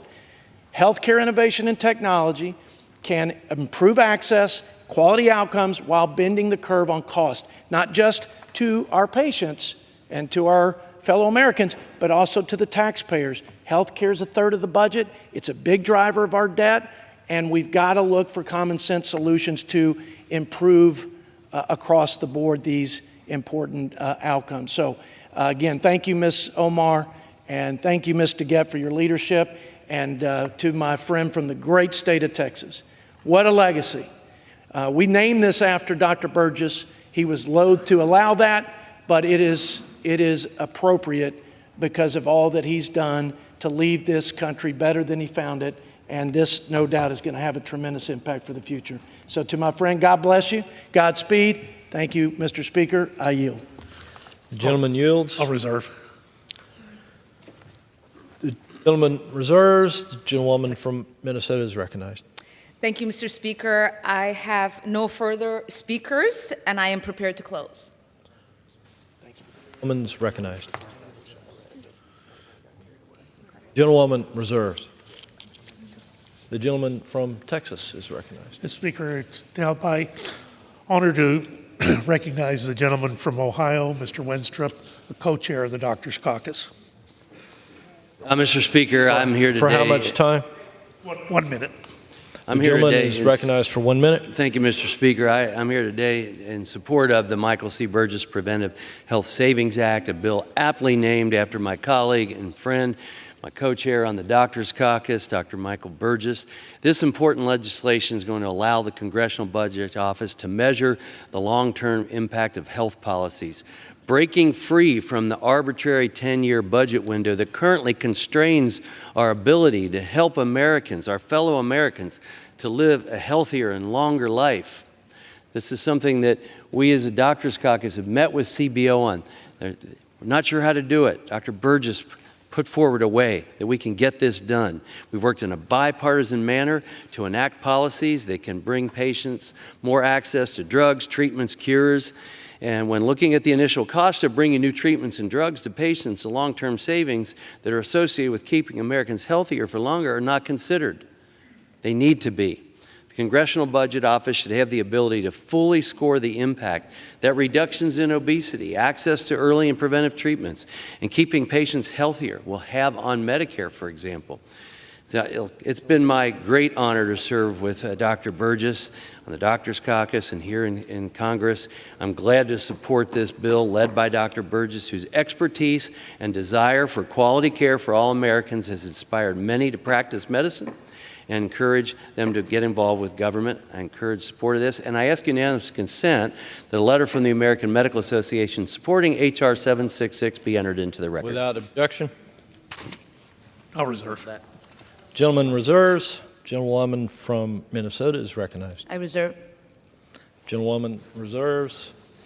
The gentleman from Texas is recognized. Thank you, Mr. Speaker. I would now like to yield 1 minute to the gentleman from Indiana, member of the Energy and Commerce Committee, a member of the Doctors Caucus, Dr. Bouchard. All right, the gentleman's recognized for 1 minute.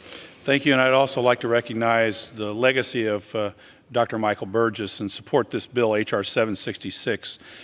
If members of Congress can agree on one thing, it's that we seek to improve the lives of our constituents. Unfortunately, CBO's current approach to how it develops cost estimates for health care legislation interferes with that goal by failing to take into account all the future benefits of the legislation.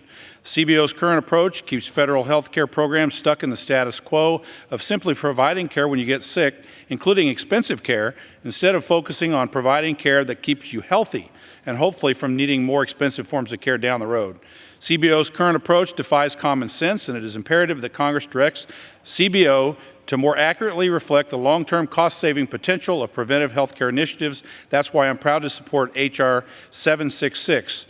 To ensure Congress can better evaluate meaningful and impactful health care policies that bolster access and quality of care, Congress must pass this bill. I would now like to ask unanimous consent to introduce into the record the letter from the Community Oncology Alliance supporting H.R. 766 into the record. Without objection. I yield back. The gentleman yields back. Reserve. Gentleman from Texas reserves. Gentlewoman from Minnesota is recognized. I reserve.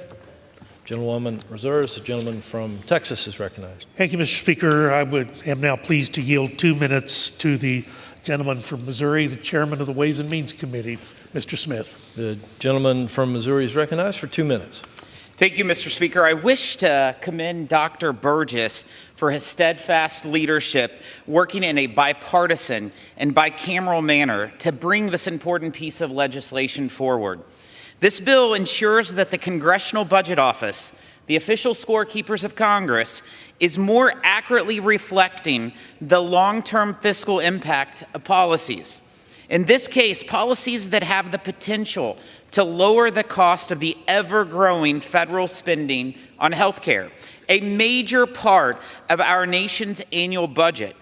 It also has the added benefit of encouraging preventive health care policies that can lower the risk of illness and chronic disease among our fellow citizens, leading to a healthier nation. As chairman of the House Ways and Means Committee, these are exactly the type of policies I want our committee to consider, which can truly upend the healthcare system as we know it. In short, this bill promotes both the fiscal health of the country and the physical health of its people. As the former Republican leader of the House Budget Committee, I've had the honor of fighting alongside Dr. Burgess in the trenches of fiscal policy. Together, we have worked to ensure CBO is aiding, not preventing, investments in both health care reform. This bill is a key victory in every effort, and I yield back. Gentleman yields. Reserve. Gentleman from Texas reserves. The gentlewoman from Minnesota is recognized. I reserve. Gentlewoman reserves. The gentleman from Texas is recognized. Thank you, Mr. Speaker. Now I'm pleased to yield 1 minute to the gentleman from Georgia, fellow member of the Energy and Commerce Committee, Mr. Carter. The gentleman from Georgia is recognized for 1 minute. Mr. Speaker, I rise today in strong support of H.R. 766, the Dr. Michael C. Burgess Preventative Health Savings Act. This bipartisan legislation will reform the Congressional Budget Office's scoring to better reflect the savings from preventative health initiatives by expanding the budgetary window that CBO evaluates. Currently, CBO scores a bill's budget impacts over a 10-year window, often missing the long-term savings achieved through preventative care. As we all know, preventative health care lowers costs and ensures Americans can live healthier lives while also saving money for patients and taxpayers. However, current restrictions prevent CBO from considering long-term savings generated by preventative health care when it evaluates the legislation. The Preventative Health Savings Act will allow CBO to expand its analysis beyond the existing 10-year budget window to 2 additional 10-year periods, which will enable Congress to better evaluate meaningful and impactful policies. As Dr. Burgess often says, an ounce of prevention is worth a pound of cure. This bipartisan bill is common sense legislation that will help bend the cost curve and provide better patient care. I'd like to thank Dr. Burgess for working on this important issue, and I urge my colleagues to support this legislation. And, Mr. Speaker, I ask unanimous consent that this letter from the Council for Affordable Health Coverage supporting H.R. 766 be entered into the record. Without objection. Thank you, Mr. Speaker, and I yield back. The gentleman yields back. I'll reserve. The gentleman from Texas reserves. The gentlewoman from Minnesota is recognized. I reserve. Gentlewoman reserves. The gentleman from Texas is recognized. Mr. Speaker, I'm now pleased to yield 1 minute to the gentleman from Texas, Mr. Moran. The gentleman from Texas is recognized for 1 minute. Thank you, Mr. Speaker. I rise today in support of reintroduction of H.R. 766, the Dr. Michael Burgess Preventive Health Savings Act, named in honor of my fellow Texan friend and champion for patients, Dr. Burgess. This bipartisan, bicameral, life-saving legislation would direct the CBO to more accurately reflect the long-term cost-saving potential of preventive health care initiatives. Congress should recognize the impact that preventive health care can have on an individual's life, as well as the long-term cost-saving potential.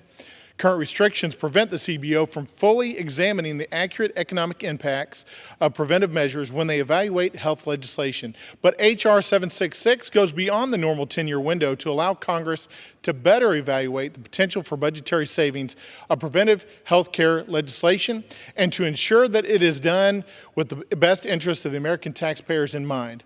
If we're going to tackle the growing costs of medical care for individuals and find legislative solutions to mandatory health care programs that account for at least 1/3 of the federal budget, then we must seek transparency first.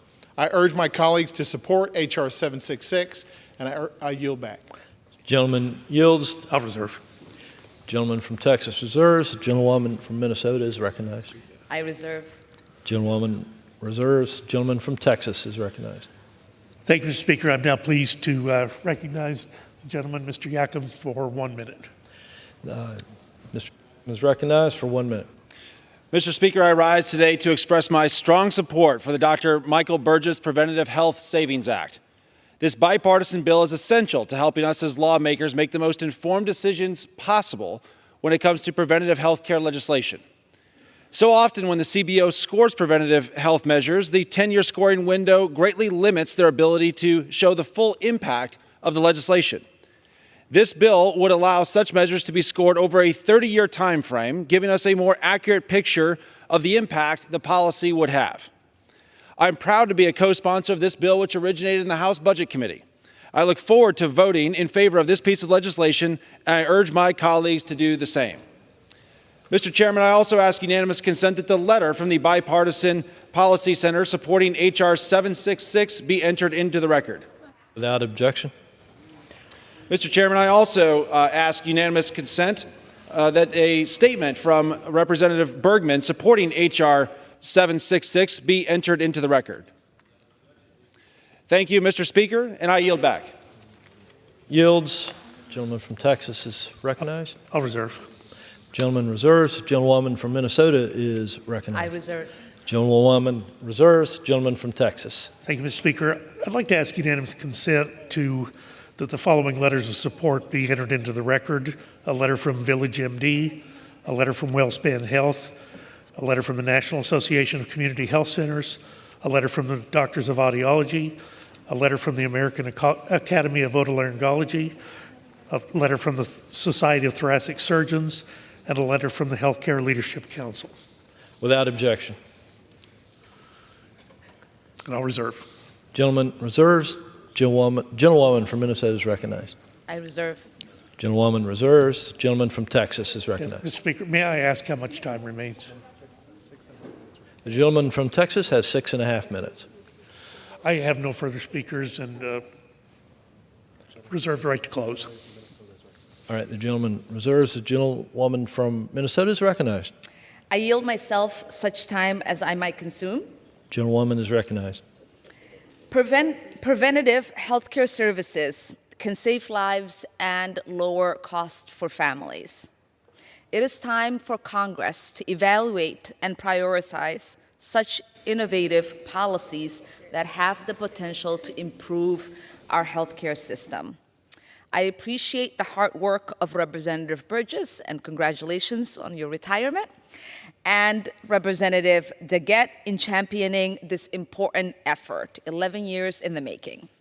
I am proud to vote for this bill in committee and urge my colleagues to support it today. Thank you, and I yield back the balance of my time. The gentlewoman yields. The gentleman from Texas is recognized. Thank you, Mr. Speaker. I'll yield myself the balance of our time. The gentleman's recognized. Mr. Speaker, in closing, I want to express my sincere gratitude to my friend, the Budget Committee Chairman, Jody Arrington, for his leadership, as well as extend my appreciation to my fellow members of the Budget Committee for their unwavering support of this critical legislation. I do need to thank my former and current staff, James Poliskevitz, Alexa Roberts, Jacqueline Inserto. Additionally, I want to express my appreciation for the Budget Committee staff, namely Gary Andres, Paige Decker, Braden Murphy, and Charles Chapman, for their work in advancing this incredibly important bill. I introduced the Preventive Health Savings Act back in 2012, driven by the belief that too often potentially transformative legislation is sidelined due to short-sighted budget constraints. We cannot afford to overlook the long-term benefits of preventive health measures for the well-being of our patients and the well-being of our nation. Preventive health care is not just about addressing immediate health concerns, it's about laying a foundation for a healthier future by proactively managing risks, reducing the incidence of chronic illnesses, and ultimately cutting down on healthcare costs. With over 70% of healthcare spending attributed to chronic diseases, it is clear that investing in prevention is not just prudent, but it's essential. H.R. 766 is a crucial step forward by establishing a mechanism for the Congressional Budget Office to accurately assess the long-term cost savings potential of preventive health initiatives. This legislation enables us to make a more informed and forward-thinking policy decision. Once again, I'm grateful to everyone who played a part in moving this bill. I express my gratitude to Congresswoman Daggett for her invaluable partnership. I thank the gentlelady from Minnesota, Ms. Omar, for her kind words today.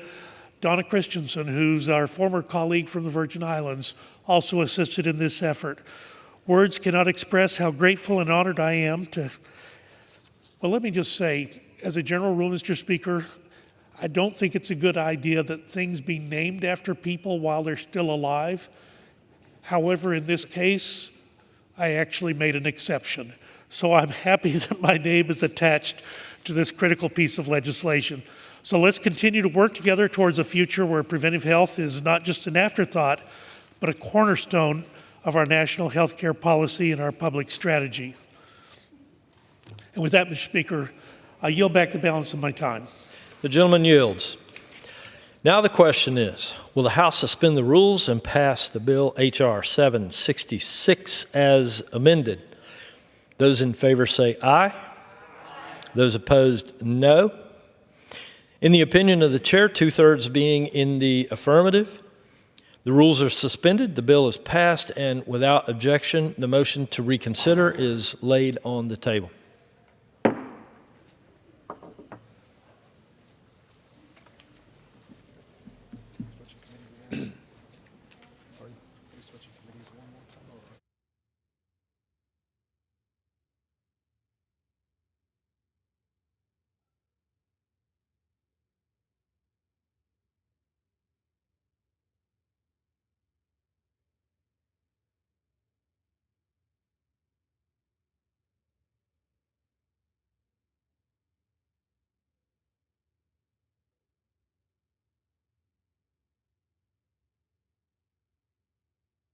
All right. For what purpose does the gentleman from South Dakota seek recognition? Mr. Speaker, I move to suspend the rules and pass H.R. 6260 as amended. The clerk will report the title of the bill. Union Calendar Number 337, H.R. 6260, a bill to provide for certain reviews of the use and safety of federal buildings and for other purposes. Pursuant to the rule, the gentleman from South Dakota, Mr. Johnson, and the gentleman from New Jersey, Mr. Menendez, will each control 20 minutes. The chair recognizes the gentleman from South Dakota. Mr. Speaker, I ask unanimous consent that members have 5 legislative days in which to revise and extend their remarks and to insert extraneous material into the record on H.R. 6260 as amended. Without objection. Mr. Speaker, I yield myself such time as I may consume. The gentleman is recognized. First, I want to thank the bill's sponsor, Mr. Speaker, the gentlewoman from Oregon, Ms. Chavez-DeRemer, for her leadership on H.R. 6260, the FOCUS Act. The gentlewoman is a remarkable member of Congress. She is hardworking, she is diligent, she is smart as a whip, and H.R. 6260 is just one of the many examples of her leadership that she has blessed the 118th with. Specifically, the FOCUS Act increases transparency and oversight. Now, it does that by implementing a number of measures that increase the information that the General Services Administration provides to Congress. That's going to give us a better opportunity to strengthen oversight on federal space and public building projects. More specifically, this bill ensures Congress is notified if the costs for authorized GSA projects change by more than 5%. We've all seen, I suspect, outside of government how often cost overruns have been happening in the broader economy and what kind of costs and confusion they can impose. And so this bill would help us get better data on what's going on with government projects, and it requires GSA to include in its new project proposals more details on space utilization rates, and ensures GSA's tenant agencies have information on other agencies nearby to support consolidation of space. I think that this has taken on a renewed importance as we've seen additional studies about the low occupancy rates that we continue to see within a number of GSA-managed buildings. This bill also requires GSA to collect data and to report on criminal activity that may be impacting public safety in and around public buildings. Mr. Speaker, I urge support of this legislation, and I reserve the balance of my time. The gentleman reserves. The gentleman from New Jersey is recognized. Mr. Speaker, I yield myself such time as I may consume. Gentleman Mr. Speaker, is recognized. Thank you. Mr. Speaker, I rise in support of H.R. 6260 as amended. H.R. 6260, the Federal Oversight of Construction Use and Safety Act, introduced by Representative Chavez-DeRemer, makes a good faith effort at reducing the cost of General Services Administration's capital projects. The bill requires GSA to notify the House Committee on Transportation and Infrastructure and the Senate Committee on the Environment and Public Works, GSA's congressional authorizers, when GSA construction or renovation project costs increase or decrease by 5%. It also requires GSA to submit an amended prospectus to congressional authorizers when project costs increase or decrease by more than 10%. The FOCUS Act requires GSA to collect data from tenants about safety incidents in and around public buildings and submit that data to congressional authorizers. It requires GSA to include utilization and occupancy data and prospectuses submitted to congressional authorizers. Additionally, the bill requires GSA to share location information between federal agencies in the same geographical area to facilitate opportunities for space sharing and consolidations. The bill also requires GSA to notify congressional authorizers when project milestones are accomplished, such as the solicitation and award of design services, the completion of any actions required under the National Environmental Policy Act of 1969, and when the project is completed. Finally, the bill requires the Government Accountability Office to require the use of special spaces such as fitness centers and conference centers in federal buildings. With strong provisions like these, this bill will likely help reduce the cost of GSA capital projects. I support H.R. 6260 as amended, and I urge my colleagues to do the same. Thank you, and I reserve the balance of my time. The gentleman reserves. The gentleman from South Dakota is recognized. I would yield 5 minutes to the gentlewoman from Oregon, Ms. Chavez-DeRemer. The gentlewoman from Oregon is recognized for 5 minutes. Thank you, Mr. Speaker. I rise today in support of the FOCUS Act, a bill that makes much-needed reforms to the federal government's real estate practices. With our national debt at $34 trillion and rising, it is our duty as lawmakers to root out wasteful spending and restore fiscal responsibility.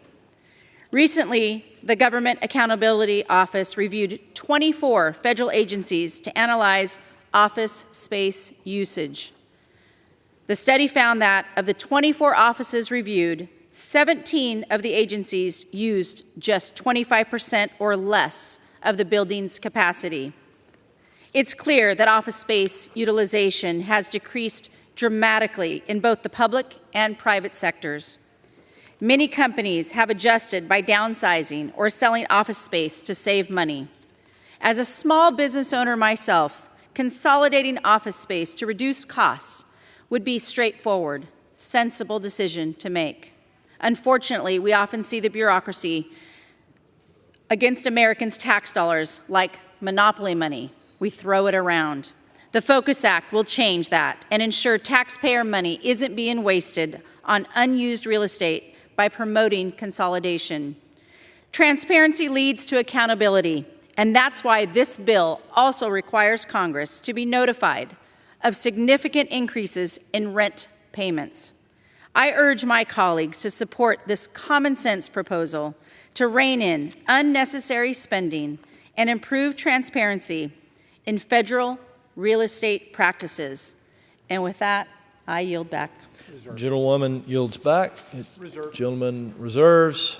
The gentleman from New Jersey is recognized. I reserve.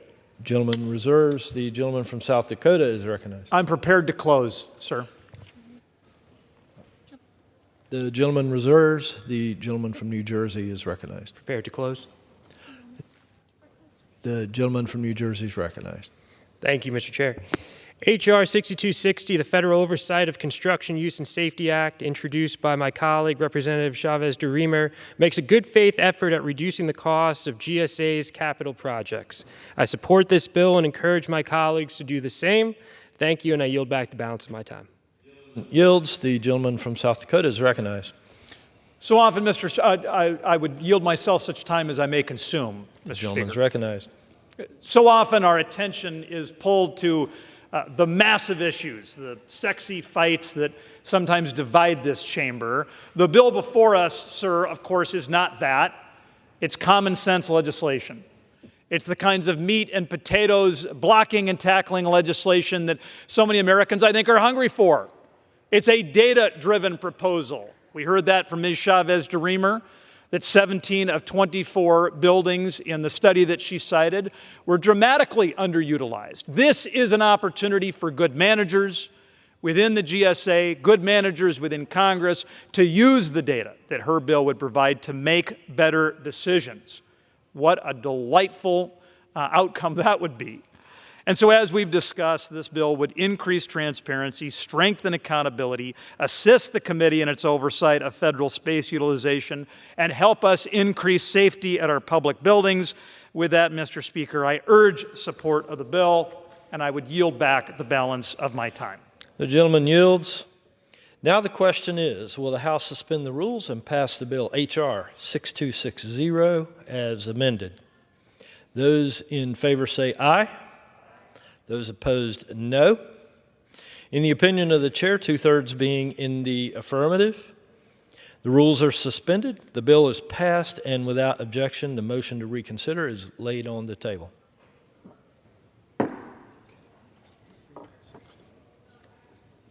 Same thing. For what purpose does the gentleman from South Dakota seek recognition?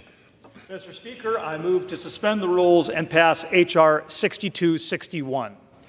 The clerk will report the title of the bill. Union Calendar Number 338, H.R. 6261, a bill to direct the Comptroller General to conduct a review on the impact of crime on public building usage and for other purposes. Pursuant to the rule, the gentleman from South Dakota, Mr. Johnson, and the gentleman from New Jersey, Mr. Menendez, will each control 20 minutes. The chair recognizes the gentleman from South Dakota.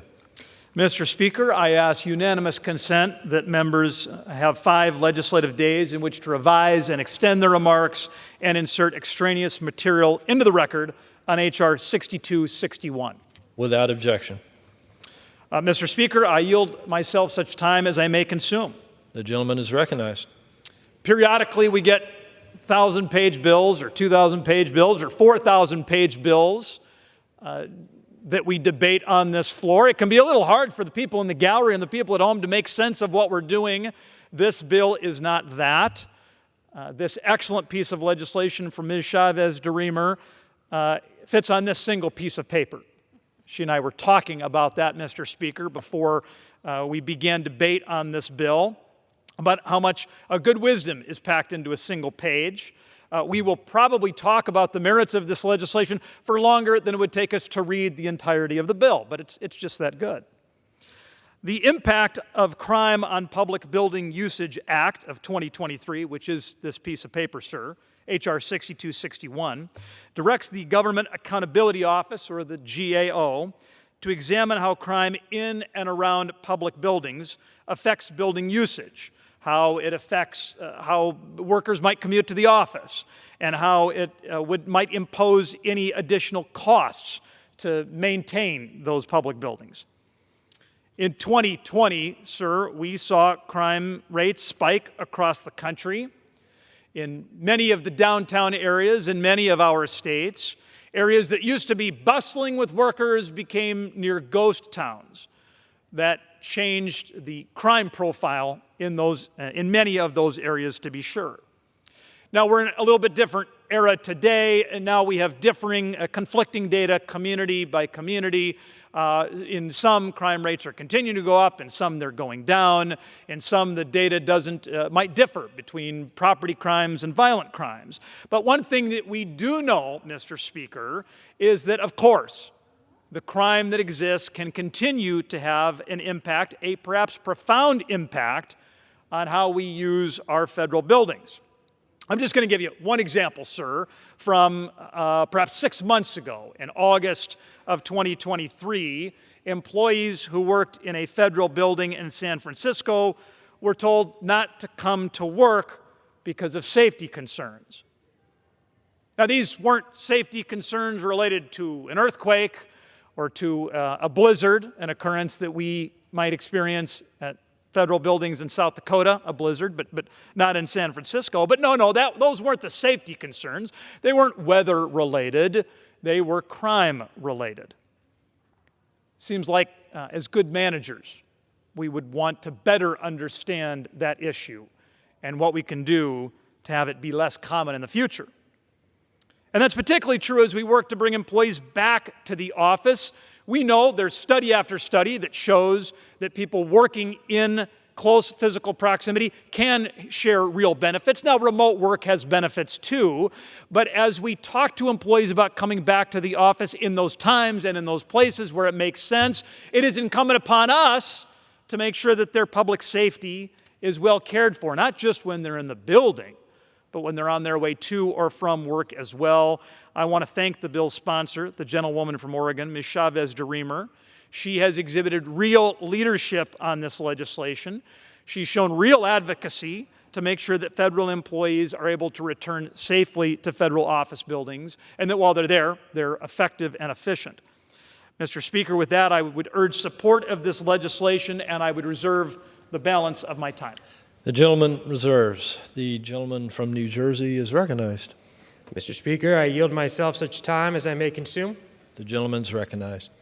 Mr. Speaker, I rise in support of H.R. 6261. This bill, introduced by my colleague, Representative Chavez-DeRemer, directs the Government Accountability Office to study and report to Congress on the effects that crime and safety concerns have on in-person work at federal buildings. Federal buildings must be safe and secure places for federal employees, contractors, and the American public. Evaluating the safety in and around federal buildings is a good idea. I recommend that the GAO gather and include in the report data from the Federal Protective Service, the agency responsible for protecting federal buildings and assessing the security of federal buildings, as well as the employees who populate them. I also recommend that GAO include the Office of the Inspector General of the Department of Homeland Security in the development of the report. DHS's OIG has access to historical data and current trends, which may assist in the evaluation of the impacts noted in the bill. Mr. Chairman, I support this legislation and urge my colleagues to do the same. Thank you, and I reserve the balance of my time. The gentleman reserves. The gentleman from South Dakota is recognized. Mr. Speaker, I would yield 5 minutes to the gentlewoman from Oregon, Ms. Chavez DeRemer. The gentlewoman from Oregon is recognized for 5 minutes. Thank you, Mr. Speaker. I rise today in support of H.R. 6261, which would commission a federal study on public safety issues in and around public office buildings. In Oregon and in communities across the country, rampant fentanyl use and homelessness understandably cause workers to worry about their safety, and some just might choose to stay home as a result.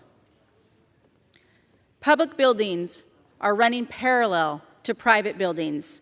Let me quote Portland, Oregon, an article from August 2023 that my colleague recognized from San Francisco, but in Portland, Oregon, titled, "Empty and Unwanted, the Iconic Buildings of Portland's Skyline Are in Trouble."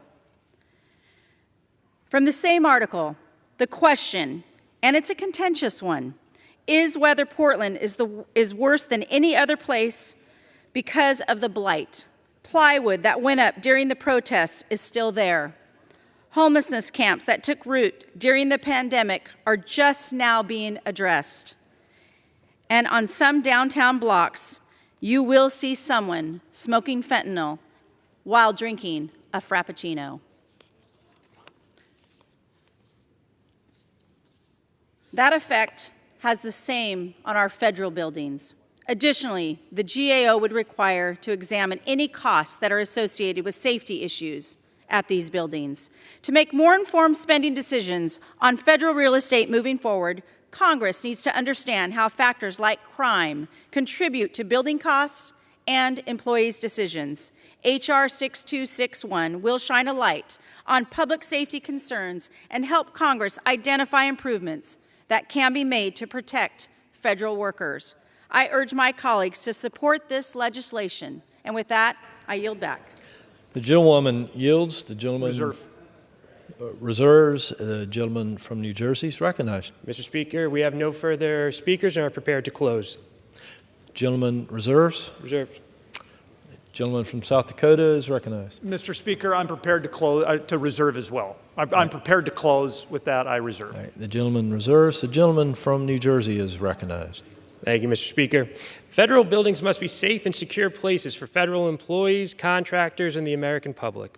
I believe evaluating the safety in and around federal buildings is a good idea, which is why I support this bill and encourage my colleagues to do the same. Thank you, and I yield back the balance of my time. The gentleman yields. The gentleman from South Dakota is recognized. Mr. Speaker, I would yield myself such time as I would consume. The gentleman's recognized. I ask unanimous consent to enter into the record a letter from the chairman of the Committee on the Judiciary agreeing to waive consideration of H.R. 6261, as well as Chairman Graves's response expressing appreciation for his willingness to work cooperatively on this legislation. Without objection. Thank you. I also ask unanimous consent to enter into the record a letter from the chairman of the Committee on Oversight and Accountability agreeing to waive consideration of H.R. 6261, as well as Chairman Graves's response expressing appreciation for his willingness to work cooperatively on this legislation. Without objection. In closing, Mr. Speaker, as we encourage federal employees to return to an in-person working posture at those times when it is appropriate, it is crucial that we ensure that they're coming back to a safe work environment. I urge support of H.R. 6261 so we can ultimately address the unsafe working conditions deterring employees from returning to work. With that, I would yield back. The gentleman yields back. Now the question is, will the House suspend the rules and pass the bill H.R. 6261? Those in favor say aye. Those opposed, no. In the opinion of the chair, 2/3 being in the affirmative, the rules are suspended, the bill is passed, and without objection, the motion to reconsider is laid on the table. Right. For what purpose does the gentleman from South Dakota seek recognition? Mr. Speaker, I move to suspend the rules and pass H.R. 1836, the Ocean Shipping Reform Implementation Act of 2023, as amended. The clerk will report the title of the bill. Union Calendar Number 177, H.R. 1836, a bill to amend Title 46 United States Code to make technical corrections with respect to ocean shipping authorities and for other purposes. Pursuant to the rule, the gentleman from South Dakota, Mr. Johnson, and the gentleman from New Jersey, Mr. Menendez, each will control 20 minutes. The chair recognizes the gentleman from South Dakota. Mr. Speaker, I ask unanimous consent that members have 5 legislative days in which to revise and extend their remarks and to insert extraneous material into the record on H.R. 1836. Without objection. Madam Speaker, I yield myself such time as I may consume. The gentleman's recognized. Madam Speaker, I'm pleased to rise in support of my bill, H.R. 1836, my bill with Mr. Garamendi, who's been a partner in this work for years. This bill builds upon our work in last Congress to improve our maritime supply chain. There are 3 main goals of this bill that I would like to highlight. First, our bill seeks to get tough on China. It protects U.S. ports and shippers from the influence of the Chinese Communist Party, or CCP, by first banning LodgeInc and other state-sponsored logistics software. Secondly, establishing a formal process to report complaints against shipping exchanges like the Shanghai Shipping Exchange. They'll be able to make those reports to the Federal Maritime Commission for investigation. And then third, directing the U.S. DOT to contract an independent auditor to examine the influence of the People's Republic of China on the business practices of the Shanghai Shipping Exchange and report to Congress. The second major thrust of this bill is that it will help streamline data sharing, really throughout the supply chain. It requires the FMC to work with industry experts to set a new data standard for maritime freight logistics, including their ability to contract with an expert third party to develop a new standard if needed. Finally, our bill enacts general good government policies. It prohibits the FMC from requiring ocean carriers to report duplicative information that's already reported to other federal agencies. As I noted at the top of my comments, I do want to thank my partner, Mr. Garamendi. He and I serve on the T&I committee and have really had a passion for this ocean supply chain. A lot of people wonder why somebody in a landlocked state of South Dakota would care so much about maritime law. And the reality is that 60% of South Dakota soybeans are exported overseas. South Dakota exports $7 billion a year of manufactured and agricultural goods. Madam Speaker, that's $7,700 a year for every single South Dakotan.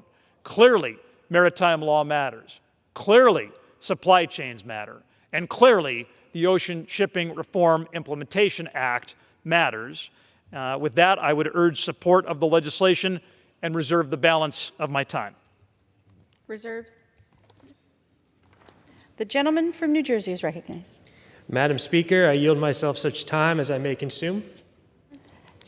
I rise in support of H.R. 1836 as amended. The Ocean Shipping Reform Implementation Act is bipartisan legislation championed by my colleagues Representative Dusty Johnson and Representative Garamendi. This bill improves upon the Ocean Shipping Reform Act of 2022, which passed into law last Congress. Throughout the pandemic, members of Congress from across the country were hearing from shippers in their districts about their problems importing and exporting cargo.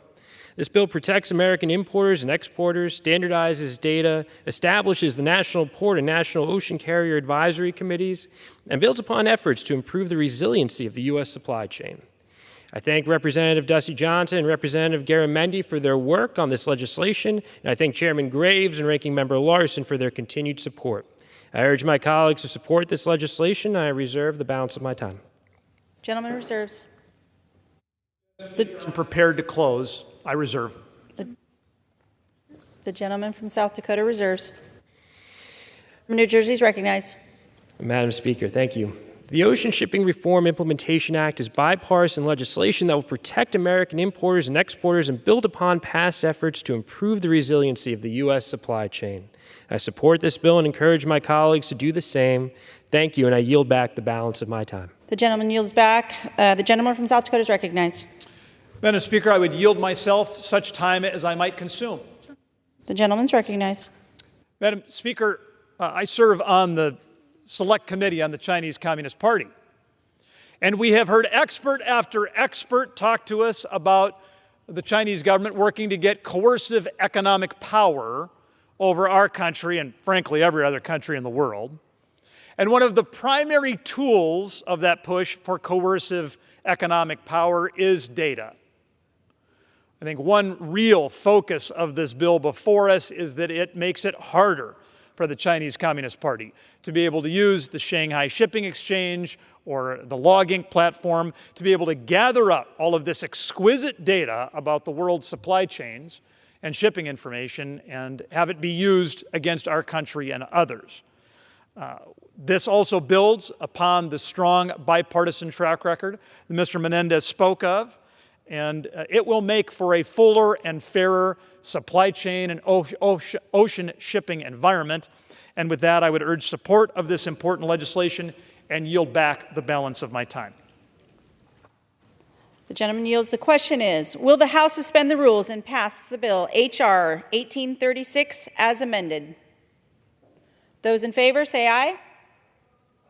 Those opposed say no. In the opinion of the chair, 2/3 being in the affirmative, the rule. Madam Speaker. This is the gentleman from South Dakota. I demand the yeas and nays. Thank you. The yeas and nays are requested. All those in favor taking this vote by the yeas and nays will rise and remain standing until counted. A sufficient number having risen, the yeas and nays are ordered. Pursuant to Clause 8 of Rule 20, further proceedings of this question will be postponed.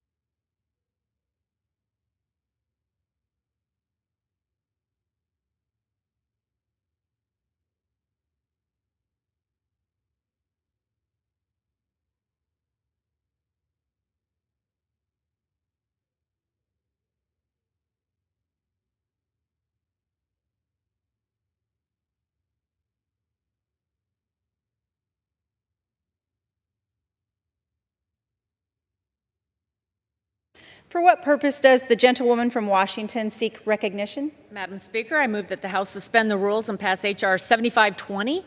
The clerk will report that. Does the gentlewoman bring up 7520 as amended?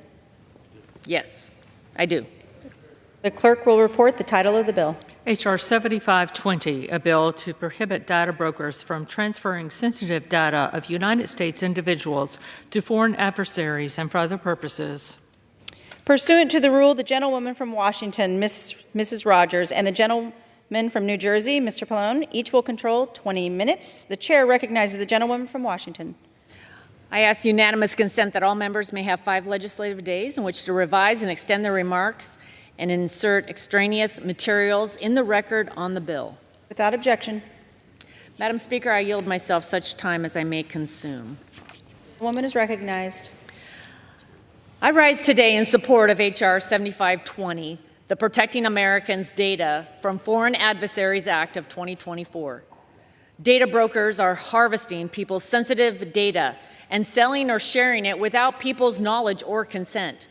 To make matters worse, They often do this without any safeguards against this sensitive information going to foreign adversaries who could easily exploit it for nefarious purposes. This sensitive information includes everything from a person's physical and mental health to their geolocation data. Oftentimes, it's sold to the highest bidder, including to foreign adversaries like China and the companies they control. H.R. 7520 will limit how data brokers are able to share Americans' personally identifiable and sensitive information abroad. I commend my Energy and Commerce colleague, Ranking Member Pallone, for his leadership on this legislation.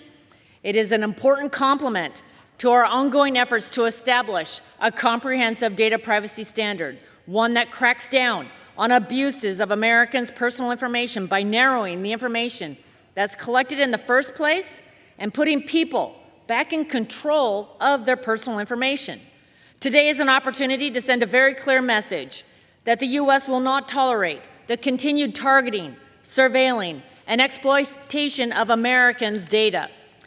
This bill advanced out of our committee with unanimous, bipartisan, 50-0 vote, and I look forward to it passing the House this week. I reserve the balance of my time.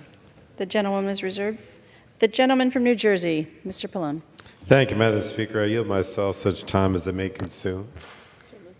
Gentleman's recognized. Thank you, Madam Speaker. I rise in strong support of H.R. 7520, the Protecting Americans' Data from Foreign Adversaries Act, and I want to thank Chair Rogers for all her help in bringing this bill to the floor today. National security experts are sounding the alarm, warning that the government of Beijing and China and other foreign adversaries are amassing troves of sensitive data about individual Americans, and that information can be used to launch sophisticated influence campaigns, conduct espionage, undermine Americans' privacy expectations, and otherwise impair American interests. Just last week, this chamber took decisive bipartisan action to mitigate the national security and privacy threat that was posed by foreign-owned or controlled social media applications, collecting Americans' information by passing H.R. 7521, the Protecting Americans from Foreign Adversary Controlled Applications Act.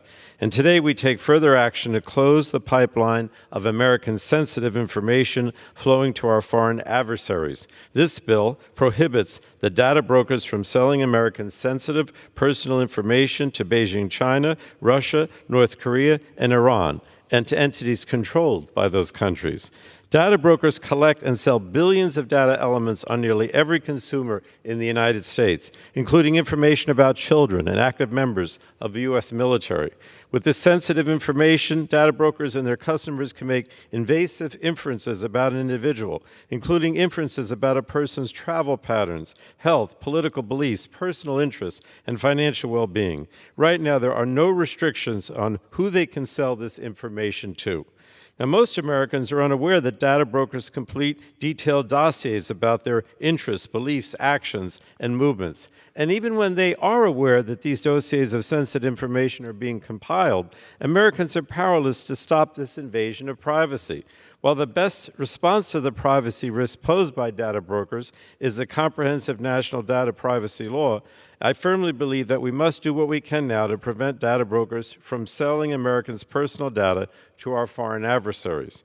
And the breadth and scope of sensitive personal information aggregated by data brokers makes the sale of that data to our foreign adversaries a unique threat to national security and individual privacy. The Office of the Director of National Intelligence has concluded that commercially available data provides foreign adversaries with a valuable stream of intelligence, rivaling the effectiveness of sophisticated surveillance techniques. Researchers from Duke University successfully purchased sensitive information about active duty members of the military, their families, and veterans from data brokers. The researchers concluded that foreign and malicious actors could use data from data brokers to undermine America's national security. So this legislation complements the work done by this body last week to curb the threat posed by apps owned or controlled by foreign adversaries by closing a loophole that would allow those entities to simply buy sensitive information on Americans from data brokers. Unless we pass H.R. 7520, data brokers will still be permitted to aggregate information with vast amounts of American-sensitive data and sell it to the highest bidder, including foreign adversaries. So again, I want to thank our chair, Kathy McMorris Rodgers, for her partnership on Protecting Americans' Data from Foreign Adversaries Act, which unanimously passed the House Energy and Commerce Committee by a 50-0 vote. So, Madam Speaker, I urge my colleagues to support this bill, and I reserve the balance of my time. The gentleman reserves. The gentlewoman from Washington is recognized. Madam Speaker, I yield 3 minutes to the gentleman from Florida, the chairman of the subcommittee, Mr. Bilirakis. Mr. Bilirakis is recognized.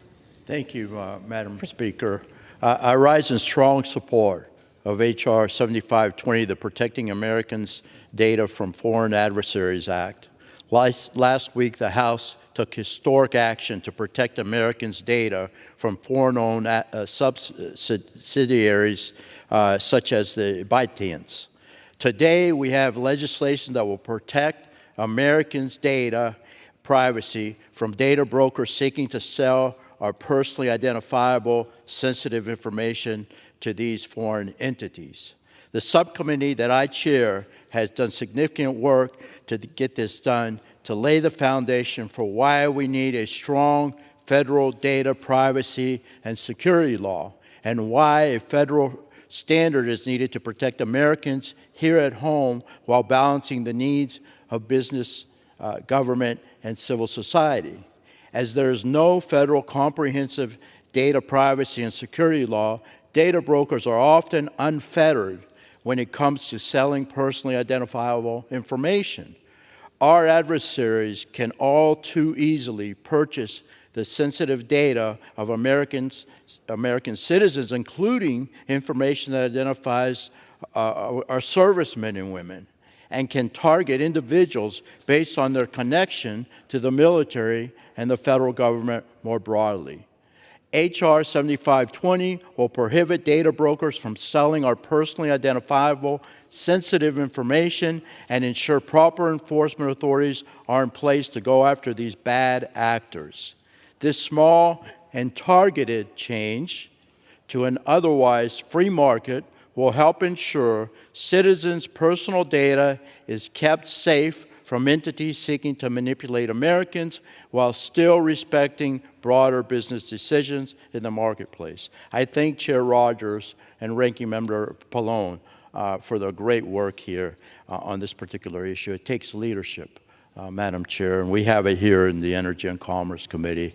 And we have a wonderful, the best staff, second to none, that got this done as well. So to me, this only underscores the need to complete our subcommittee's top priority this Congress. We must act a comprehensive federal data privacy and security law as soon as possible. I urge my colleagues to support H.R. 7520. This is vital for our national security. And as many alluded to last week, I urge my colleagues to support our efforts on moving forward towards enacting stronger data privacy and security protections broadly for Americans nationwide. So great work to the leadership, to the committee, and the full Congress. Let's get this across the finish line and over to the United States Senate and the President's desk. Thank you. God bless.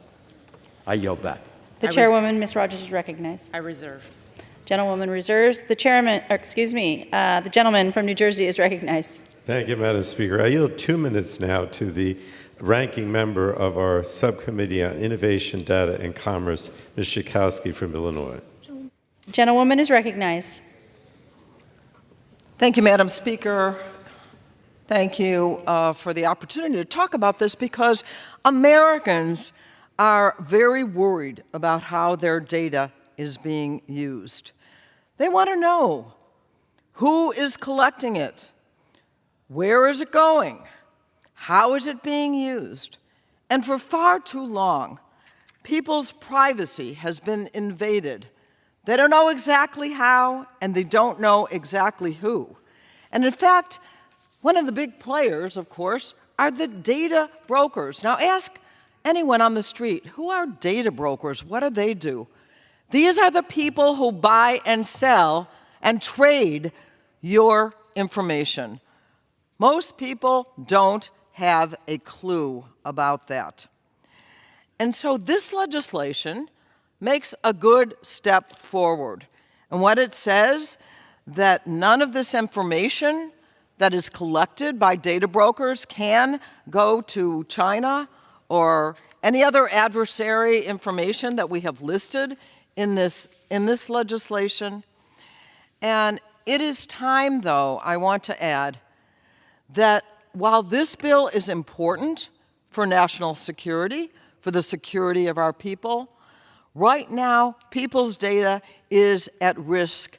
Children's data is at risk. We need comprehensive reform on privacy. And we did that in the Energy and Commerce Committee last Congress, where we passed the Data Privacy and Protection Act, and we need to go forward. People are tired of wondering, how is everybody how are so many people not only collecting our data, but buying and selling it? So it is a national security interest. This bill is important, but we have to go a step further. And with that, I yield back. Gentleman reserves. The chairman, Ms. Rogers from Washington, is recognized. Thank you, Madam Speaker. I yield 1 minute to the gentleman from Michigan, Mr. Wahlberg. Mr. Wahlberg, you're recognized for 1 minute. Thank you, Madam Chairman. Madam Speaker, I rise today in support of H.R. 7520, the Protecting Americans' Data from Foreign Adversaries Act. H.R. 7520 is the next step in securing America's sensitive data from China and other adversaries. The bipartisan legislation would prohibit data brokers from selling our constituents' health history, precise delocation, biometric data, and other extremely personal information to North Korea, Iran, China, and Russia, or any entity controlled by those countries. It also specifically includes protections for service members and for data from those under the age of 17. This is a common-sense measure that piggybacks off our efforts to decouple TikTok from the Chinese Communist Party and protect our national security. Our foreign adversaries should not have access to our most sensitive data. Allowing so risks manipulation and espionage. The bill is also another step in our efforts to protect Americans' privacy online. We'll continue to work towards comprehensive data privacy protections, and especially protections for kids and teens online. This legislation is the right move for our constituents' privacy and security. I encourage my colleagues to support it, and I yield back. Yields. The chairwoman is recognized. The chairwoman reserves. The gentleman from New Jersey is recognized. Thank you, Madam Speaker. I yield 2 minutes now to a gentleman from Illinois, Mr. Christopher. He's the ranking member of the Select Committee on the Chinese Communist Party and was the Democratic sponsor of the other bill that we passed last week. Yeah, the gentleman's recognized for 2 minutes. Thank you, Chair McMorris Rogers, and thank you, Ranking Member Pallone, for your extraordinary leadership in protecting our privacy and our data privacy, and thank you for your excellent leadership in helping to pass legislation last week that's going to force ByteDance to sell TikTok, precisely because the CCP can access American sensitive data under its current ownership. Now, this bill is extremely, extremely important. Why? Because it prevents our foreign adversaries from buying American data through other sources. Right now, so-called data brokers can sell American sensitive data in bulk, including internet browsing history and geolocation data, and they can resell it to foreign adversaries, who can then target military personnel, public officials, and others. This bill addresses this national security threat head-on by prohibiting data brokers from selling our data to foreign adversaries, and it's an excellent complement to the bill that we passed just last week with regard to ByteDance and TikTok and foreign adversary-owned social media applications. This bill needs to pass, and it needs to pass now. I'm so proud to strongly support H.R. 7520, and I ask all of my colleagues to unanimously pass this bill today. Thank you, and I yield back. Gentleman yields. The gentleman from New Jersey is recognized. Reserved. Gentleman's reserved. The gentlewoman from Washington is recognized. Thank you, Madam Speaker. I'm pleased to yield a minute and a half to the gentleman from Pennsylvania, Dr. Joyce. The gentleman is recognized. I thank the gentlelady for yielding. Madam Speaker, at a time when the Chinese Communist Party is continuing to expand its reach, we in Congress must act quickly to protect American user data. Preventing data brokers from selling this information to those who wish to harm Americans is a vital step toward protecting our interests and securing sensitive and vulnerable information from falling into the hands of our adversaries. This legislation would ensure that nations like China, North Korea, Iran, and Russia would no longer be able to purchase geolocation or biomedical data on service members. Personal information of our active duty military must be safeguarded. Above all, we must ensure that all Americans have confidence that their data is being protected and that their information is secure. This legislation is a common sense step to help keep all Americans safe. I urge all of my colleagues to vote in favor of H.R. 7520, and I yield back the balance of my time. Gentleman yields back. The I gentleman from reserve. Washington is recognized. I reserve. Gentlewoman reserves. The gentleman from New Jersey is recognized. Thank you, Madam Speaker. I'm prepared to close unless you have additional speakers. Fine. The gentleman is recognized. All right. Thank you, Madam Speaker. I yield myself such time as I may. Thank you. I just wanted to say this bill, in my opinion, is an excellent example of how our committee, the Energy and Commerce Committee, works together on a bipartisan basis. We frankly heard from the various federal agencies, whether it was the Justice Department, National Security, the FBI, that it was necessary to address the issue of data that was being basically passed on to our adversaries, particularly Beijing. And we crafted two bills. One has been referred to as the TikTok bill, which passed last week. The other is the data brokers bill that was passed today. It's no surprise that in our committee, in a roll call vote, we had 50 members, Democrats and Republicans, vote for this, none vote against it. I'm certainly suggesting that this is something that's very important. Both bills need to pass. One already did. But I also think it's an excellent example of how this Congress and this House and our committee in particular can work together on something that relates to national security and privacy. And as Ms. Schakowsky said, and I know Chair Rogers has said, we need a national data privacy bill. This is the beginning, I believe, of that process. But it's also one of the most important aspects of it because it does affect our national security. And so I'm proud that I can say that we've worked together on this, and I would certainly urge that the House do the same and vote this bill unanimously and send it over to the Senate for further action. And with that, I yield back the balance of my time. The gentleman yields. The chairman from Washington, Ms. Rogers, is recognized. Thank you, Madam Speaker. In closing, I urge a yes vote on this bill that would prohibit data brokers from profiting off the sale or the transfer of sensitive data of U.S. individuals, and specifically that of U.S. military service members, to foreign adversary countries or any entity that is controlled by such country. The term controlled by a foreign adversary parallels the definition of H.R. 7521, the Protecting Americans from Foreign Adversary Controlled Apps Act that we passed last week, passed out of the House 352 to 65. And I believe that this is very important legislation also to complement that effort and our work, our continued work, to enact legislation that would bring a national privacy and data security law into place. With that, I urge a yes vote and yield back the balance of my time. The chairman yields. The question is, will the House suspend the rules and pass Bill H.R. 7520 as amended? Those in favor say aye. Those opposed, no. Yeas and nays. In the opinion of the chair, 2/3 being in the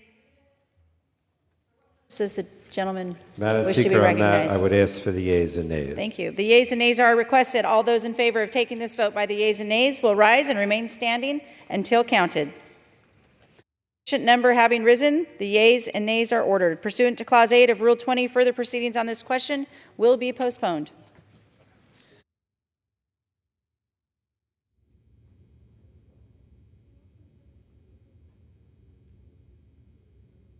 Chair lays before the House a message.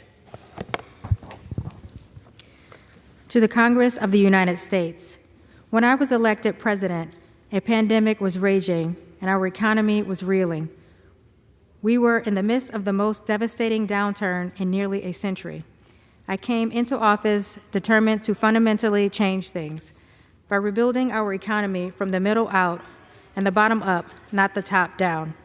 Because when the middle class does well, the poor have a ladder up and the wealthy still do well. We all do. We can give everyone a fair shot and leave no one behind. Our work started with the American Rescue Plan, which vaccinated the nation, delivered immediate economic relief to people who badly needed it, and sent funding to states and cities to keep key services going. It continued with the biggest investment in our nation's infrastructure since the 1950s. More than 46,000 new projects have been announced to date, rebuilding our roads, bridges, railroads, ports, airports, public transit, water systems, high-speed internet, and more. At the same time, we are making the most significant investment in fighting climate change in the history of the world. I have seen Americans' courage and resilience in the wake of devastating natural disasters, and I will always have their backs as we rebuild and boost resilience to extreme weather. We are building a cleaner, more resilient, and sustainable power and grid, and making America's biggest investment in rural electricity since the New Deal. We are revitalizing fence-line communities that have shouldered the burden of harmful pollution for generations. We are lowering energy costs for hardworking families and strengthening our energy security with clean energy breakthroughs. Across the board, we are supporting advanced manufacturing, ensuring the industries of the future are made in America by American workers. Our plan is working. Already, my Investing in America agenda has attracted $650 billion in private investment from companies that are building factories and moving production back to America. We are making things here in America again with American union workers.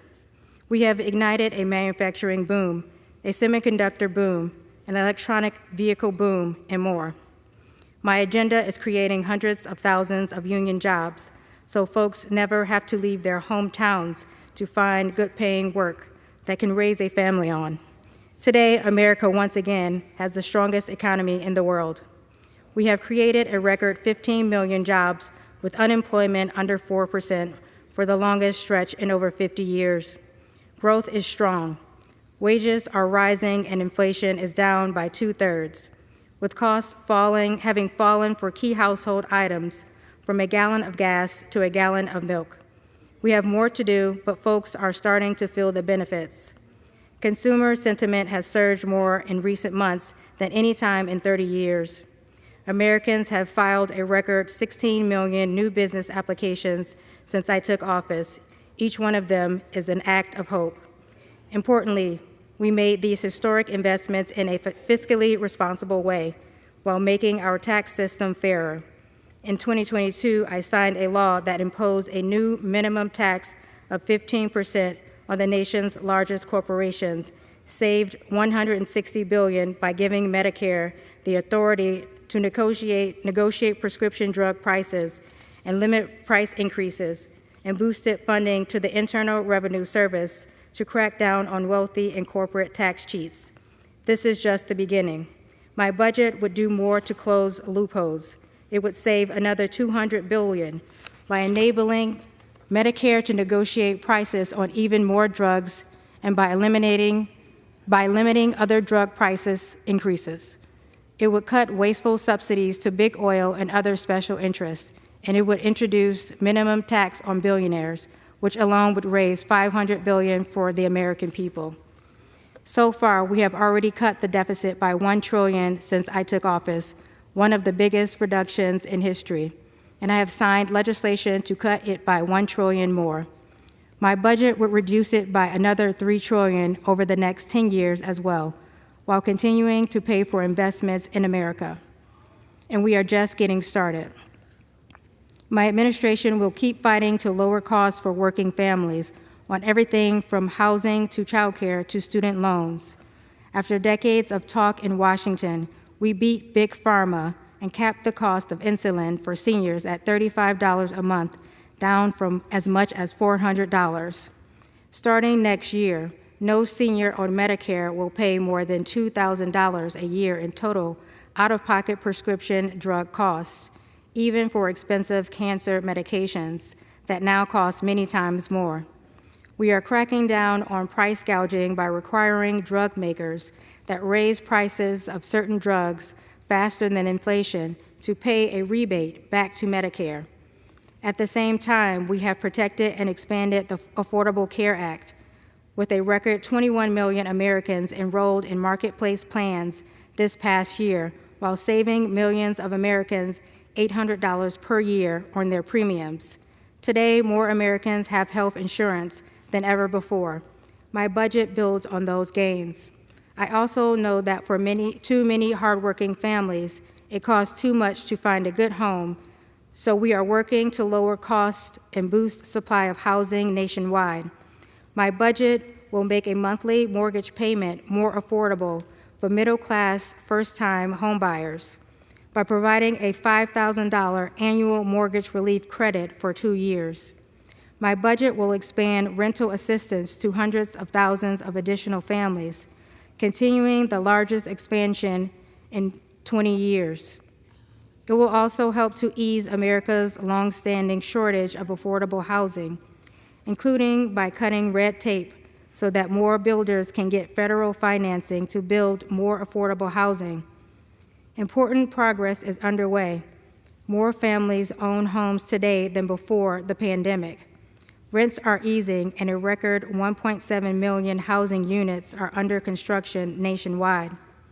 My budget also makes key investments in child care and education, so every child in America can have the strong start they need to thrive. It restores the child tax credit expansion I signed into law, which cut child poverty nearly in half in 2021, and it guarantees the vast majority of families high-quality child care for no more than $10 a day, while boosting pay for child care workers. It offers universal free preschool for all 4 million of America's 4-year-olds. Building on the American Rescue Plan's investment in public education, the biggest in history, it also helps the states expand tutoring, after-school and summer programs, and boost recruiting to ease teacher shortages. At the same time, I am keeping my promise to ease the crushing burden of student debt. Despite legal challenges, we have canceled some $138 billion in student debt for nearly 4 million Americans, including more than 750,000 teachers, nurses, firefighters, social workers, and other public servants. That is freeing people to finally consider buying a home, having a child, or starting that small business they always dreamed of. We are also working to secure our border. In October, I sent an emergency request for more funding. My budget renews that request for additional resources, including for 1,300 more Border Patrol agents, 375 immigration judges, and 1,600 asylum officers, and for cutting-edge technology to help detect fentanyl. We need to pass the Senate's bipartisan border deal as well, which would make urgent additional investments to secure the border and help to fix our broken immigration system. Today, the world is facing an inflection point in history, at home and abroad. My administration has restored America's leadership on the world stage, rallying more than 50 nations to support Ukraine in the face of brutal Russian aggression, strengthening and expanding NATO, revitalizing our alliances and partnerships in the Indo-Pacific, including with Japan, South Korea, and Australia, and strengthening democracy across the globe. But we need to do more to prove that America can once again be relied on to stand up for freedom. In October, I submitted a national security supplemental request to cover urgent needs, including support for Ukraine and Israel, and humanitarian aid and relief for Palestinians. My budget reiterates that request and continues our critical support for NATO allies and partners around the world. It strengthens our deterrence capacity in the Indo-Pacific, expanding our capabilities in the region. It also works to keep our military the best trained, best equipped fighting force in the world, integrating advanced innovation technologies and improving overall readiness. My budget also takes important steps to honor our nation's most sacred obligation, to protect and equip our troops when they are in harm's way and to care for them and their families throughout and after their service.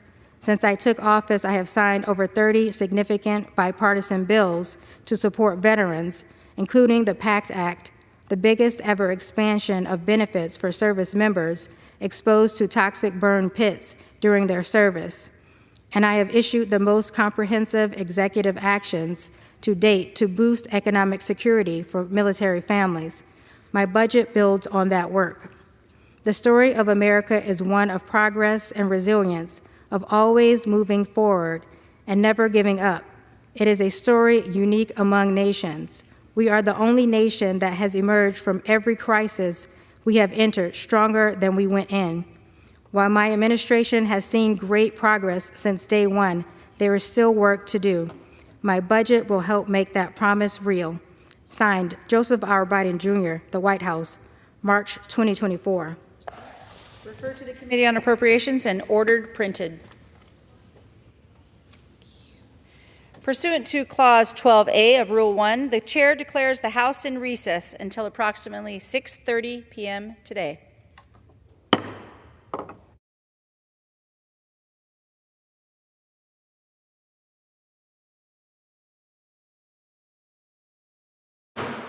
The House will be in order.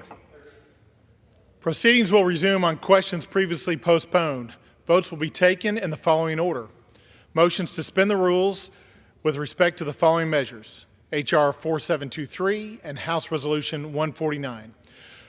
The first electronic vote will be conducted as a 15-minute vote. Pursuant to Clause 9 of Rule 20, remaining electronic votes will be conducted as 5-minute votes.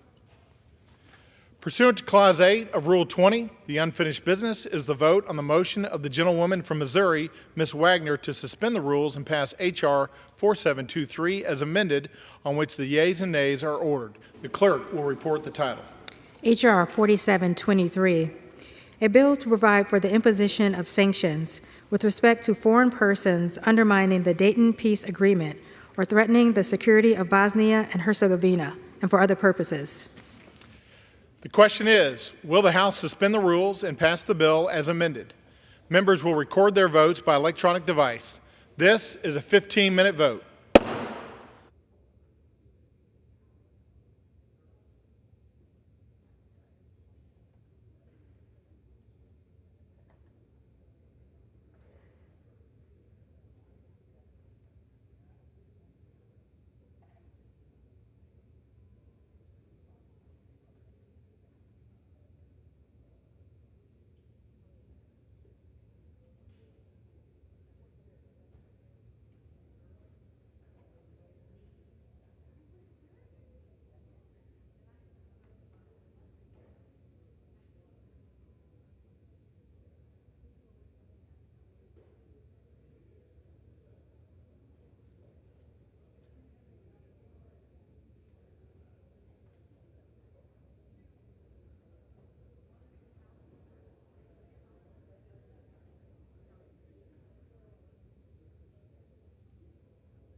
On this vote, the yeas are 365, the nays are 30.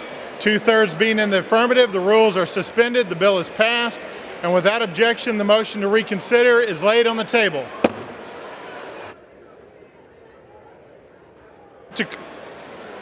Pursuant to Clause 8 of Rule 20, the unfinished business is the vote on the motion of the gentlewoman from Missouri, Ms. Wagner, to suspend the rules and agree to House Resolution 149 as amended, on which the yeas and nays are ordered. The clerk will report the title. House Resolution 149, resolution condemning the illegal abduction of children from Ukraine to the Russian Federation. The question is, will the House suspend the rules and agree to the resolution as amended? Members will record their votes by electronic device. This is a 5-minute vote.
90, the nays are 9, 2/3 being in the affirmative. The rules are suspended.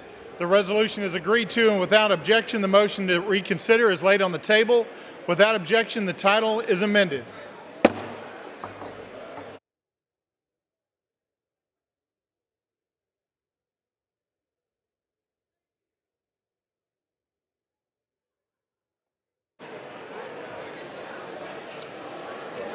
The House will be in order. The House will be in order.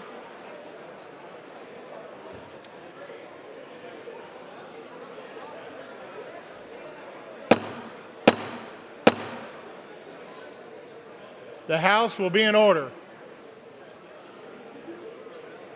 For what purpose does the gentlelady from South Carolina seek recognition? Mr. Speaker, I hereby remove myself as a co-sponsor of H.R. 1139. The request is granted.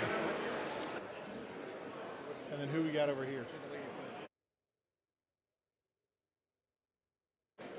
For what purpose does the gentlelady from Pennsylvania seek recognition? Mr. Speaker, I hereby remove myself as a co-sponsor of H.Res. 1068. The request is granted. For what purpose does the gentleman from California seek recognition? Mr. Speaker, I hereby remove myself as a co-sponsor from House Resolution 1068.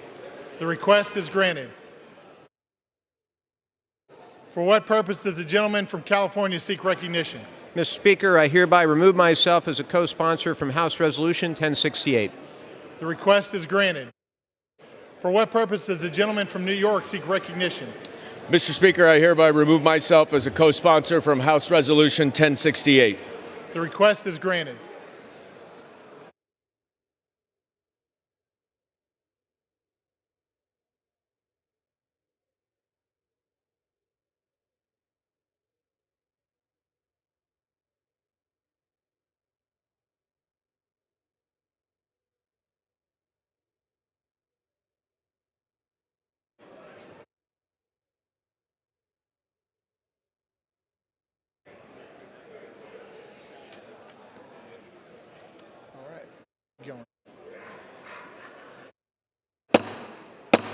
The House will be in order. Members are advised to take their conversations outside.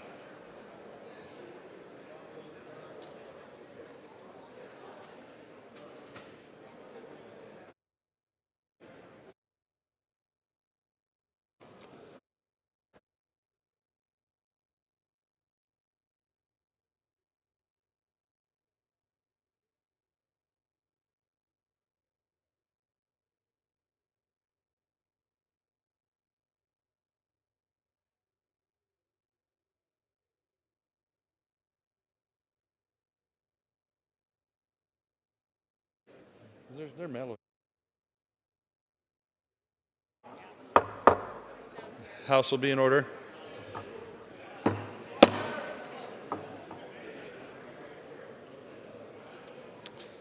The chair will now entertain requests for 1-minute speeches.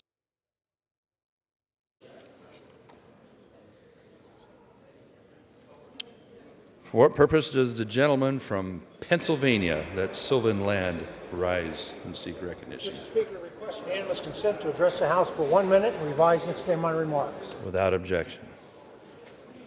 Mr. Speaker, the House is still The House is not in order. Please take your conversations elsewhere. Thank you.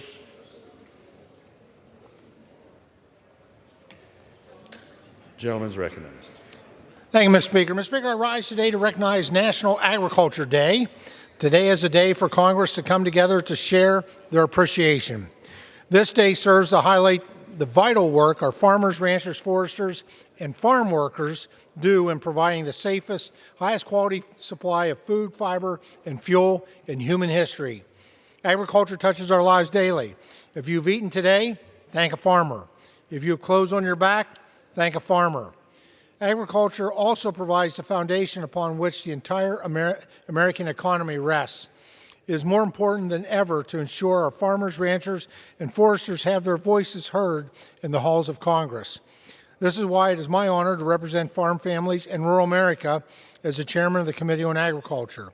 Rural America deserves policies that help, not hinder, economic vitality and global competitiveness. Consumers deserve affordable and abundant food, fiber, and fuel. And every farmer I've met across nearly 40 states says the same thing. They want a government to work for them, not against them. Getting a farm bill across the finish line is a tall task, and each reauthorization has its own unique set of challenges. This year's farm bill can show the best of American farmers that we have, and we have their backs. For that, Mr. Speaker, I thank you, and I yield back the balance of my time. Gentleman, Pennsylvania's time has expired. For what purpose does the gentleman from New Jersey seek recognition?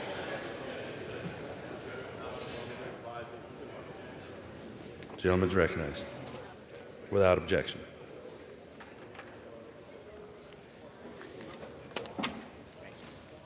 I told you I'm not quite.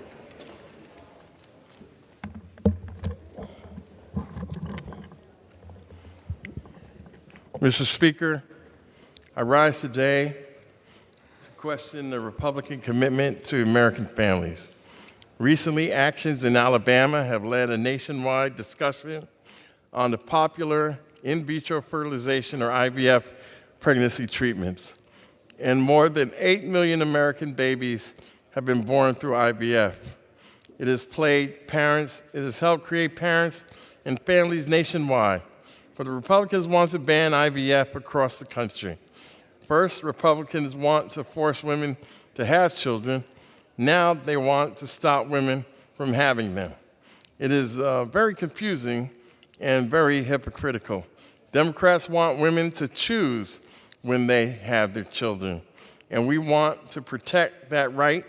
And with the Women's Health Protection Act, American women should make reproductive health choices, not politicians. And with that, I yield back.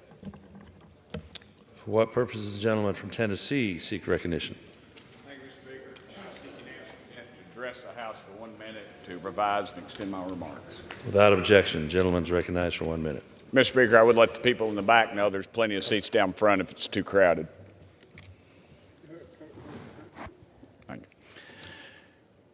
Thank you, Mr. Speaker. I rise to honor my dear friend Joe Landsman, who is retiring from his position as CEO of the University of Tennessee Medical Center in April. Joe started at the UT Medical Center in 1999 and has been the CEO since 2005. In that time, he significantly increased the hospital's patient capacity and services. He added clinics and regional health centers across East Tennessee. He renovated and added surgical units and built parking garages to accommodate the rapidly growing number of patients who are coming to the medical center. He has also been known to treat his employees well and drive everyone to success. During Joe's time as CEO, the hospital's revenue increased by 451%. Only the most passionate and effective leaders could achieve that, Mr. Speaker. The UT Medical Center has received many awards under Joe's leadership. One of his favorites when the U.S. News and World Report named the UT Medical Center one of the best hospitals in America in 2012. The news just happened to come on his birthday. The UT Medical Center wouldn't be the great hospital it is today without Joe's leadership. I wish my dear friend Joe good luck in his retirement, and I wish Dr. Keith Gray the best as he takes over in that position. Thank you, Mr. Speaker, and I yield back the remainder of my time. Gentleman yields back. For what purpose does the gentlelady from New Mexico seek recognition? Mr. Speaker, I ask unanimous consent to address the House for 1 minute. Without objection, the gentlelady is recognized.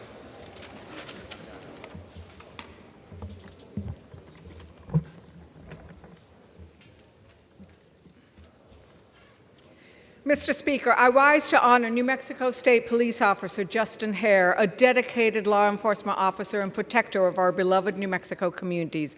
Officer Hare was known for his kindness and consideration for those who travel New Mexico's long roads. Last week, he stopped to help a driver on the side of the road with a flat tire. That driver tragically shot and killed Officer Hare.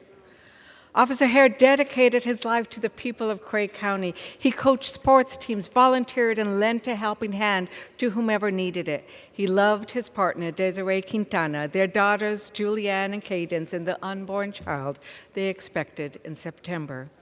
Today, we honor Officer Hare and the sacrifice he made for the community he loved so dearly. I send my deepest condolences to his family and to his colleagues in the New Mexico State Police. When you next see a state police officer on the road, send them a quiet prayer of remembrance for Officer Hare. I yield back. The gentlelady yields back. Does the gentleman from Pennsylvania seek recognition? Mr. Speaker, I ask unanimous consent to address the House for 1 minute to revise and extend my remarks. Without objection, the gentleman is recognized for 1 minute. Mr. Speaker, I rise today to recognize Blair County Deputy Sheriffs Christopher Hanna and Brandon Lazore. It's because of their quick thinking and rush to action to stop the effects of an overdose that a Blair County woman is still alive today. Deputy Hanna and Deputy Lazore followed their training to the letter. Being aware of the signs and symptoms of an opioid overdose, these sheriff deputies did not hesitate to step up and help to save a human being. Upon recognizing that the woman had become unresponsive, the deputies immediately called an ambulance and delivered the appropriate doses of naloxone, a life-saving drug designed to reverse the effects of an opioid overdose.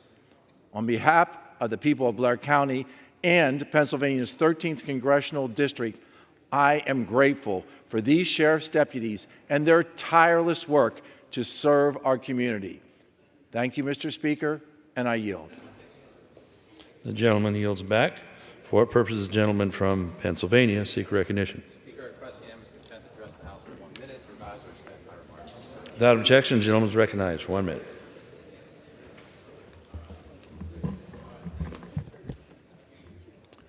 Mr. Speaker, I rise today to honor the life of Stephen Mackin, Sr. of Thornburg, PA. Steve was born November 7th, 1960, and was a lifelong Pittsburgher. He graduated from Bishop Cannon in 1979, where he made many lifelong friends. A hard worker, always seeking perfection, for the past 42 years, Steve worked and co-owned Liberty Fuel and Supply in Carnegie, working alongside his father, brothers, son, nephews, and many friends. A good man, knew how to have a good time when he could. He loved to get away to the beach when spending time with his family and cracking open an Iron City. He was a very proud grandfather, a loyal brother, a devoted member of a big family. Steve was committed to supporting the kids in our Western Pennsylvania community. He was my basketball coach at St. Philip's, and I can tell you, Steve was tough, but he was always a guy who brought out the best in us. Sadly, Steve passed away unexpectedly from a heart attack on March 6th this year. He was just 63. Steve will be missed by his loving family, including his wife of 35 years, Ruth, their 3 children, his siblings, nieces, nephews, and grandchildren, all of whom wish they had more time together. To the Mackin family, who I'm proud to call my friends, our whole community mourns Steve's passing. I yield back. The gentleman yields back. For what purpose does the gentleman from California, Mr. Schiff, seek recognition? Mr. Speaker, I hereby remove myself as a co-sponsor from HRES 1068. The request is granted.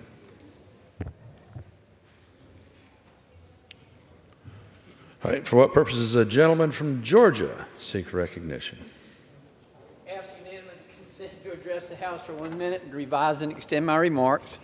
Without objection, the gentleman is recognized for 1 minute. Mr. Speaker, I rise today to remember the life of Arthur Ginlett, Jr. Art was a man of the community and served in a myriad of ways. Art retired from Savannah Electric and Power Company as president and CEO after his remarkable 40-year career. He was also elected to serve for 8 terms as chairman of the University System of Georgia Committee in the Georgia House of Representatives. Art was appointed to serve as chairman to the Board of Regents and Georgia Ports Authority and was a member of numerous other boards, including the Metropolitan Atlanta Olympic Games Authority. Local organizations that Art donated his time to include the Rotary Club of Savannah, Armstrong State College Foundation, Georgia International Maritime Trade Center Authority, and Bethesda Union Society. A devout member of First Presbyterian of Savannah for most of his life, Art also served as a deacon, elder, and clerk of session. He exemplified a life well lived and was best known for his unwavering devotion to his wife, Molly, their 2 children, and 6 grandchildren. Thank you, Mr. Speaker, and I yield back. The gentleman yields back. For what purpose does the gentlelady from the state of Washington seek recognition? Without objection, the gentlelady is recognized for 1 minute. Thank you, Mr. Speaker. I rise today to commemorate the 10th anniversary of the Oso landslide. On that tragic day, 43 people lost their lives when an entire hillside collapsed, smothering the town and burying it in mud. Washington State was forever changed. Among the victims were veterans, a nurse, even elementary school students. There were parents, grandparents, sons, daughters, brothers, sisters, children, all beloved members of their tight-knit community along State Route 530. And we remember them today. As we mark 10 years since this tragedy, and it feels like it was yesterday, I'd like to extend my condolences to the friends and family members of those victims. While we can't change the past, we can honor those who passed away by working toward a safer future. As a representative of this community, I've worked to increase funding for emergency communications and services supported the National Landslide Preparedness Act, all of which help ensure that we understand what conditions make such a landslide likely and are ready if such a disaster strikes again. People of Oso and the surrounding communities along SR 530, my heart is with you today. Thank you, and I yield back. The gentlelady's time has expired. For what purpose does the gentleman from South Carolina seek recognition? Speaker, I ask unanimous consent to address the House for 1 minute and revise and extend my remarks. Without objection, the gentleman is recognized for 1 minute. Thank you, Mr. Speaker. With Bidenomics of borrow, tax, and spend, American families have endured the highest inflation in 40 years, costing the average family $12,000 more annually to buy basics, including housing. Stephen Moore of the Heritage Foundation has revealed, quote, housing affordability has hit a 40-year low under Mr. Biden after affordability surged under Mr. Trump. The average monthly payment has risen about from $1,500 a month to $2,600 today. What Mr. Biden fails to understand is that 2 factors drive home ownership: the interest rate and real income growth, end of quote. House Republicans will continue to fight to reduce inflation and create jobs, led by Speaker Mike Johnson. As a former real estate attorney myself, I especially appreciate the achievements of the real estate industry, as it is the basis for good schools and safe communities. In conclusion, God bless our troops who successfully protected America for 20 years as the global war on terrorism moves from the Afghanistan safe haven to America. We do not need new border laws. We need to enforce existing laws. Biden shamefully opened borders for dictators as more 9/11 attacks across America are imminent, as warned by the FBI. Our prayers today for the family of Dan Kildee. Is it Ohio? For what purpose does the gentlewoman from Ohio seek recognition?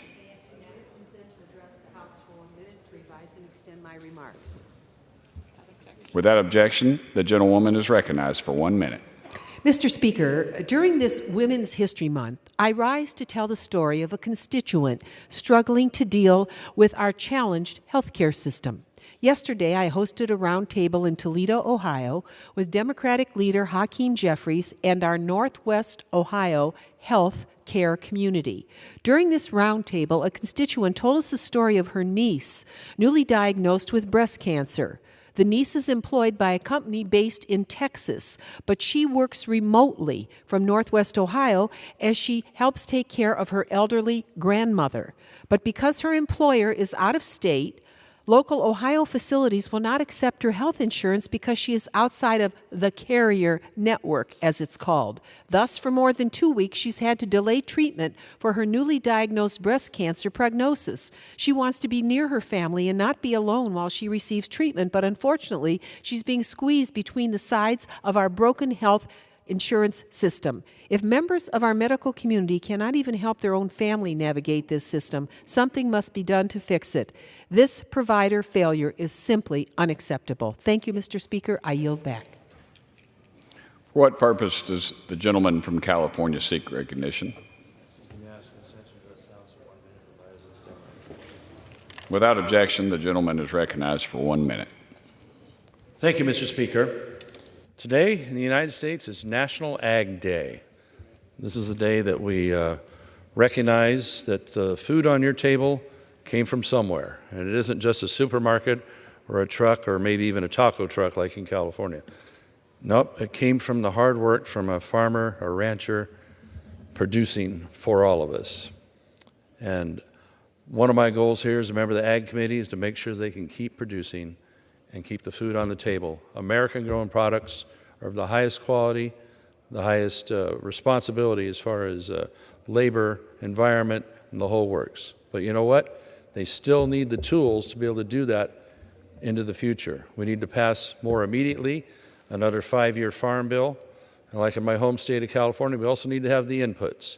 We need to have a water supply that's steady and growing. As the population grows, we need to increase the state's water supply because more and more of it is going for other things than sustaining agriculture, which has been so strong in the Sacramento Valley and San Joaquin Valley and our whole state.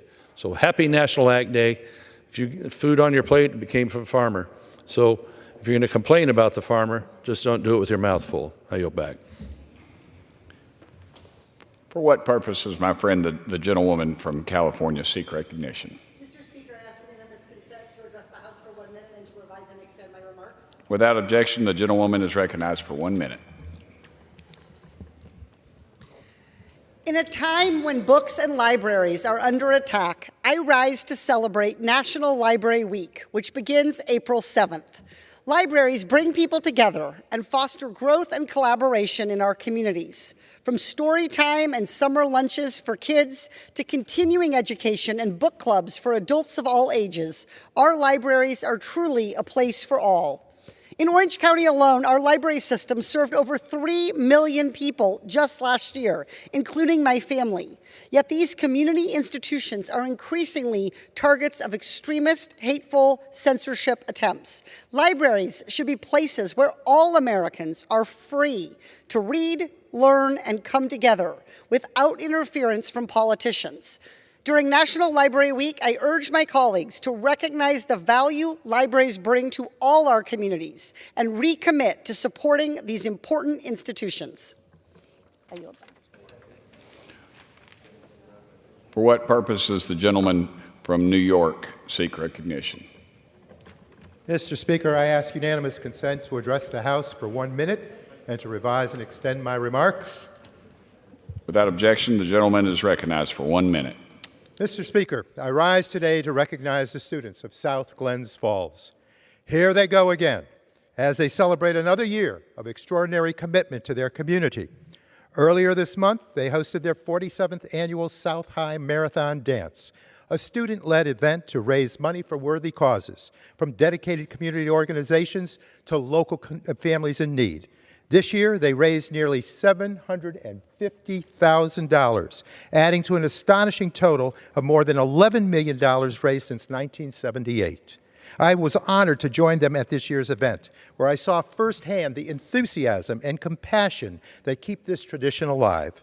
United by music, dance, and a spirit of giving, these leaders of today and tomorrow demonstrate the power that lies in a commitment to community and a desire to do good, tremendous good. To the students of South Glens Falls, I extend my congratulations on another incredible year of giving and my heartfelt thanks for filling me with inspiration and hope for our collective future.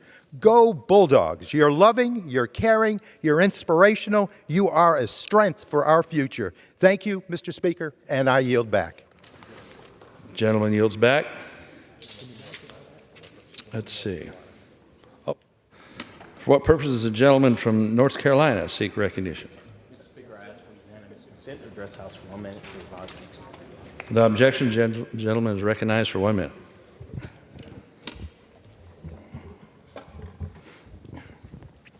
Mr. Speaker, I rise on National Agriculture Day to honor all farmers, farm workers, ranchers, fishers, foresters, and agriculture workers, all who feed and clothe the American people and those beyond.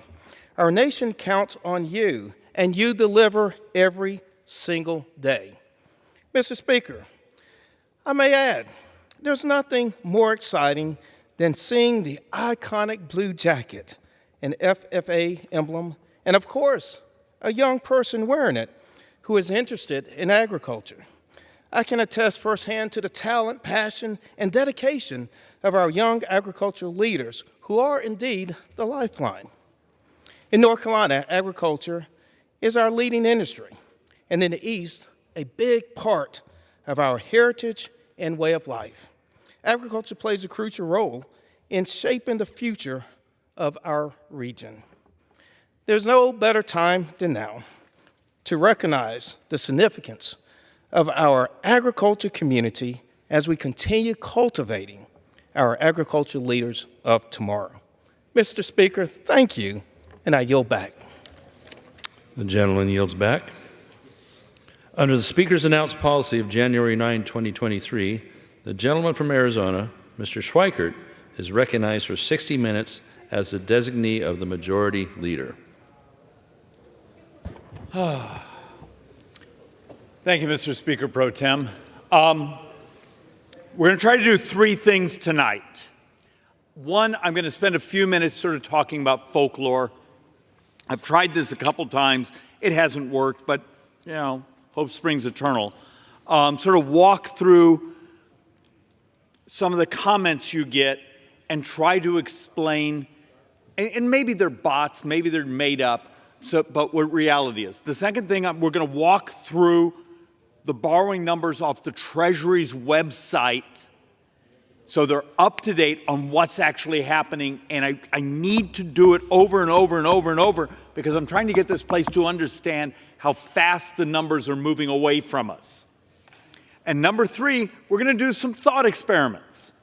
I'm going to show you some ideas and technology that actually could fairly substantially change the borrowing and debt curve. Okay, first off, for some of the folks, last week, I appreciate Forbes put up on YouTube the last week's floor speech. I think now it has 640,000 people that have viewed it. Wonderful. But then you read some of the comments, and you accept half the comments are from Russian troll farms or Chinese troll farms or Iranian troll farms or they're bots, so it's just lunacy. But every once in a while you get the person that says, why aren't there any people in the chamber? They're not supposed to be here. The work of the day is done. Now we do our floor speeches. Right now they belong in some evenings. They're still in committee till late at night. It's right now, what, 7:30 here in Washington. If they're hanging out here, they should be in their offices reading. But one of the reasons you do these presentations, I do them, is you're probably on 1,000 televisions around this campus right now.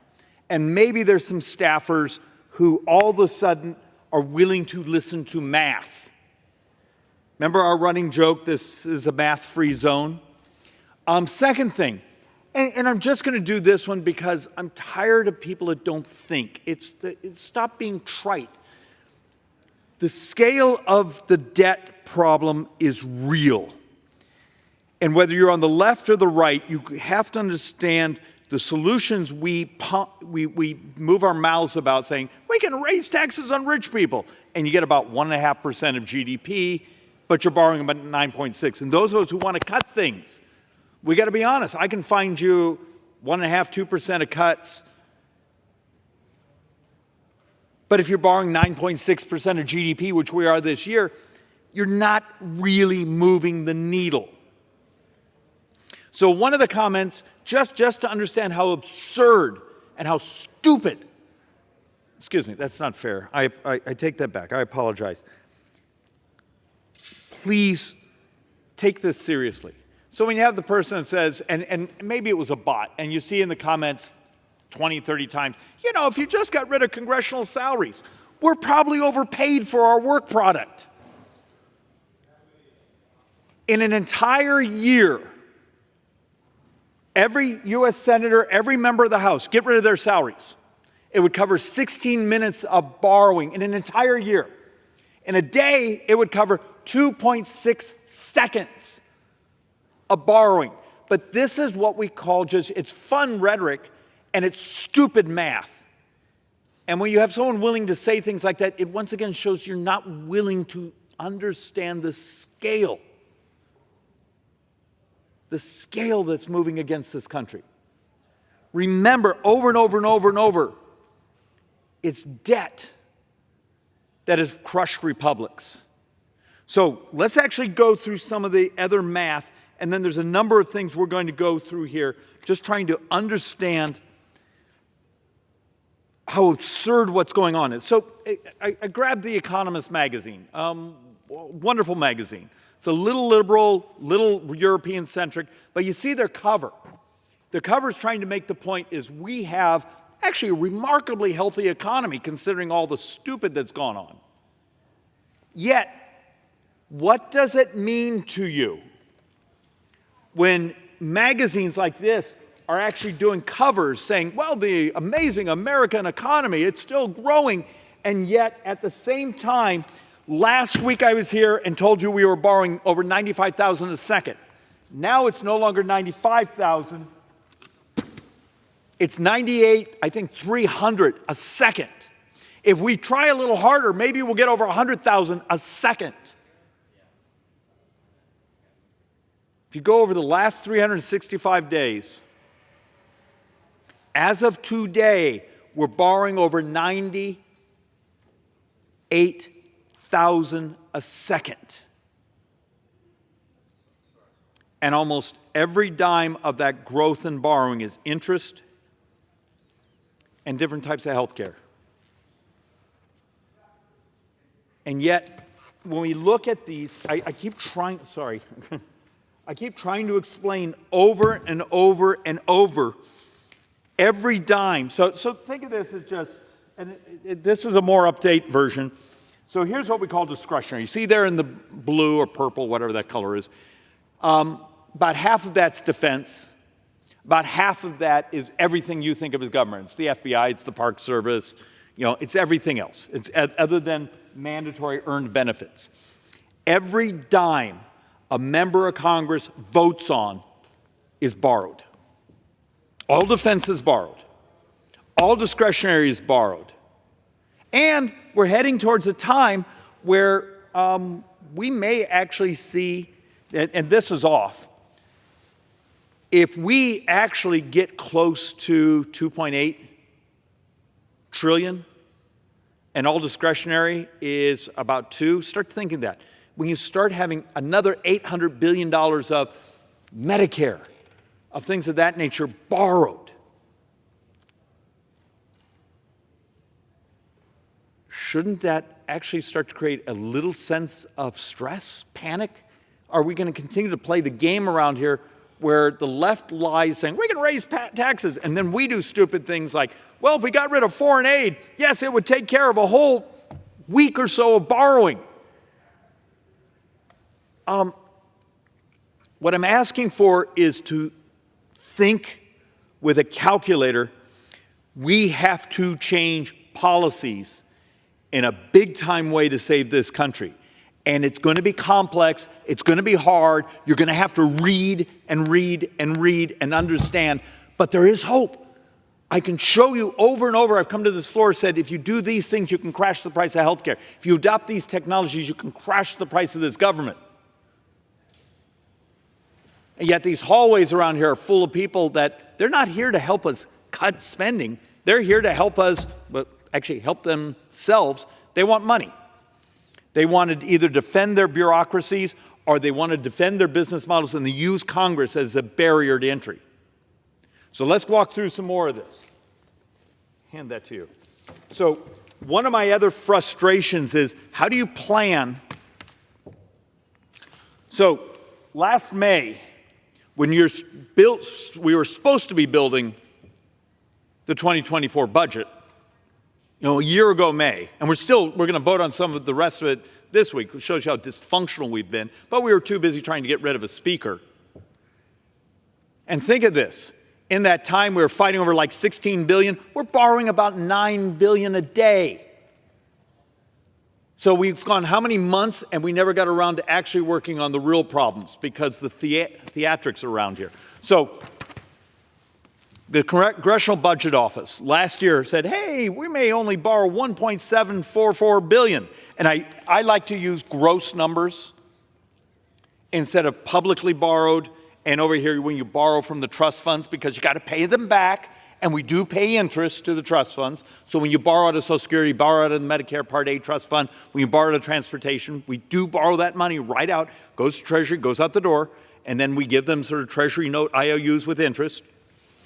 And then OMB, Office of Management and Budget, last June said, hey, we're only going to borrow $1.988 trillion in the 2024 fiscal year.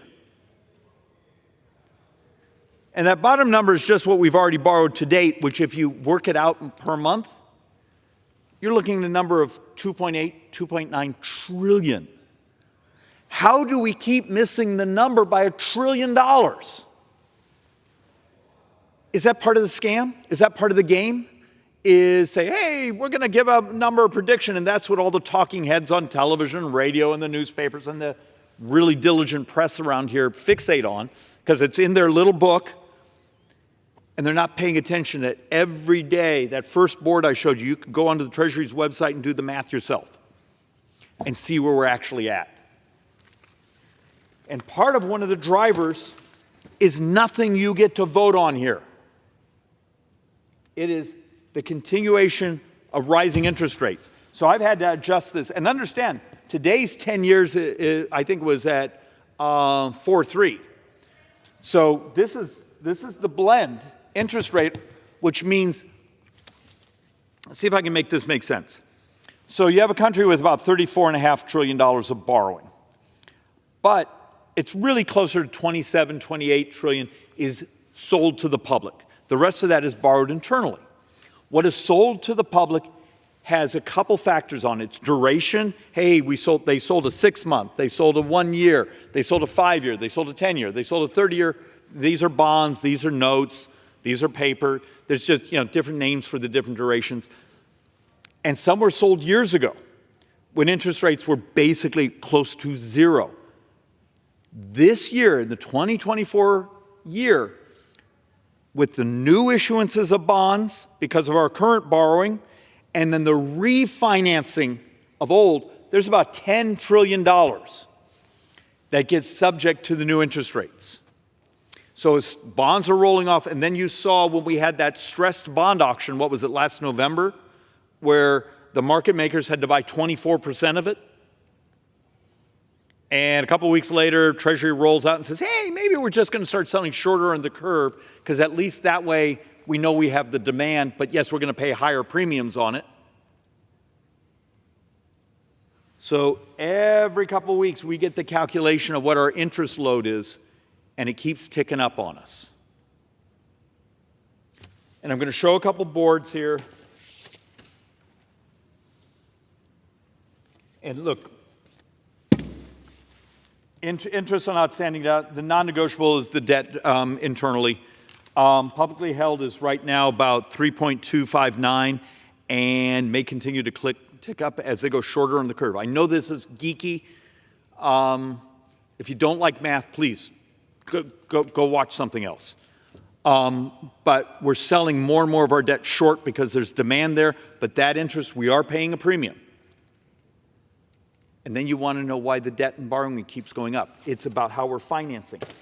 And what that ends up creating is this situation here where my predictions, and I'll take responsibility if I'm wrong, because understand my darkness is about $800 billion to almost $1 trillion over what our Congressional Budget Office says, what Office of Management Budget said, but so far I've been right. I also look at it every single day where they put out a number and then several months go by. We're right now on track for coming in over 2.8 trillion borrowing. And remember, I just showed you an economic magazine saying, wow, isn't it amazing how healthy the U.S. economy is? How do you borrow close to $3 trillion? That's a gross number. That's both publicly borrowed and internal borrowing. How do you borrow close to $3 trillion when the economy is good?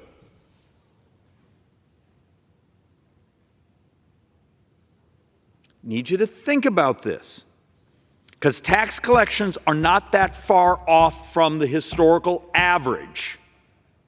When we've had very high marginal rates, when we've had very low marginal rates, we're always there about that 17.5, 18.5, sometimes as high as 19% of the economy comes in as taxes. Does this let you know there's something structural out there?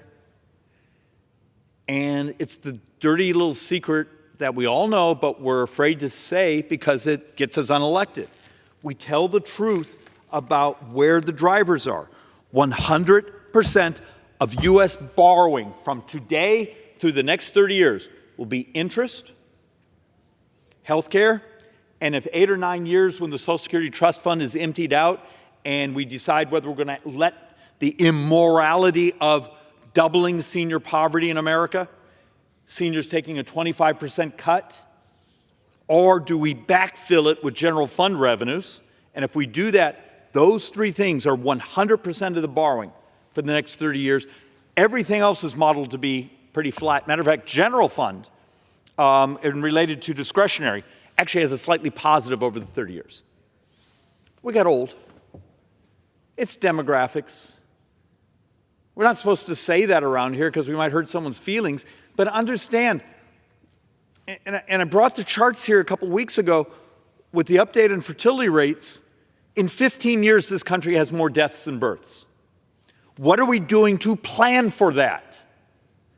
What are we doing to plan for the reality? We're heading towards a time where we're going to have about 2.3, 2.4 workers for every person in retirement on Social Security. We know it's coming. It's not a black swan. It's what they nickname a white swan. It means you see it and you still don't do anything about it because we're too busy knifing each other with rhetoric that doesn't make mathematical sense because it's good politics.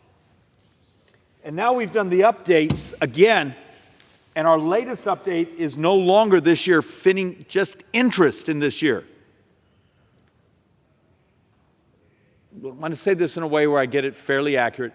Our latest model says interest in the 2024 fiscal year will be $1,076 billion. When I came here a couple months ago and said, we could be heading for a $1 trillion, I got mocked by even some of my colleagues. Schweiger, you've got to stop making things up. Well, turns out I'm right. But, Mr. Speaker Pro Tem, why don't we take it seriously? We sit here and fight over, it's real money we fight over, but in the same day, we will spend all day fighting over a few million here, which is important, and I'm fine. I'm willing to cut these things.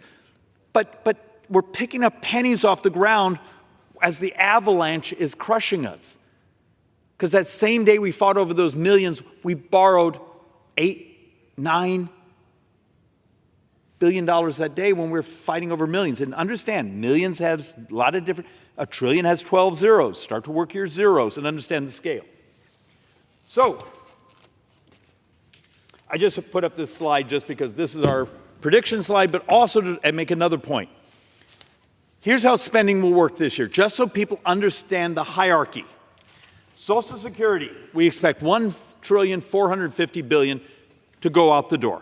This is an earned benefit. You worked in America. You paid your FICA tax. If you worked your 40 quarters, you maxed out. But you earned this. The next biggest spend in your government isn't coming from a running tax and trust fund. It's borrowing.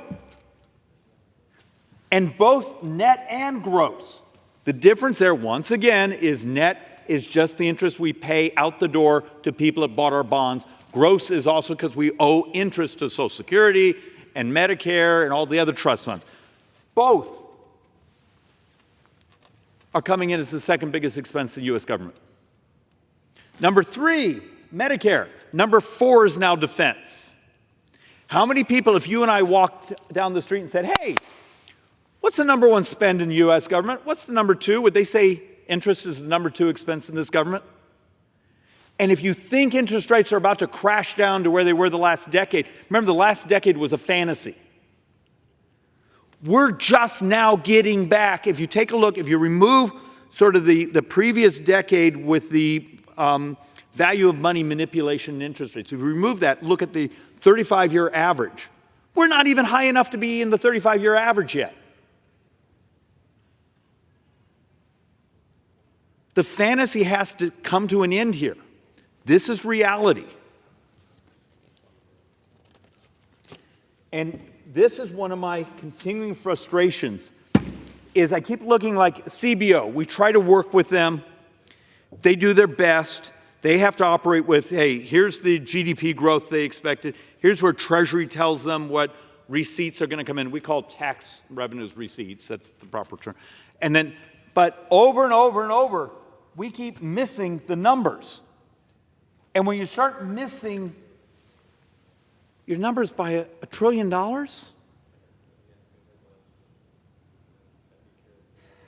makes the job a little tricky when the people you rely on, the data you rely on, because we missed how high interest rates. Remember last October, everyone, oh, Fed's going to start cutting. And inflation the last 2 months really hasn't gone down.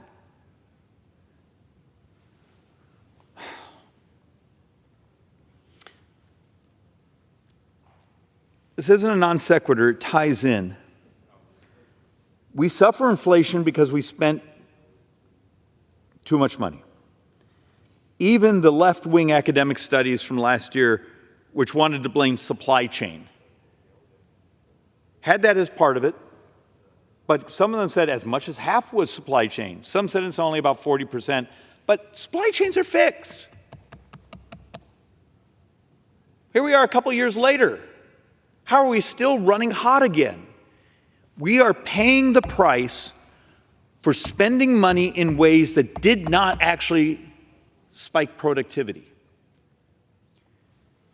When you subsidize things, do you get the most efficient, the cheapest, the best way to produce them? It doesn't work that way. You need to make it so there's a level of competition that the best, fastest product and the reinvestment in your capital. So it's the difference between supply side and sort of the Keynesian investments. And now you've seen both. You saw productivity gains with the tax reform, and now you've seen what happened with inflation reduction, where you got inflation. And now the last 2 months, it hasn't been going down the way it's supposed to. So expect these interest rates I just showed you to continue.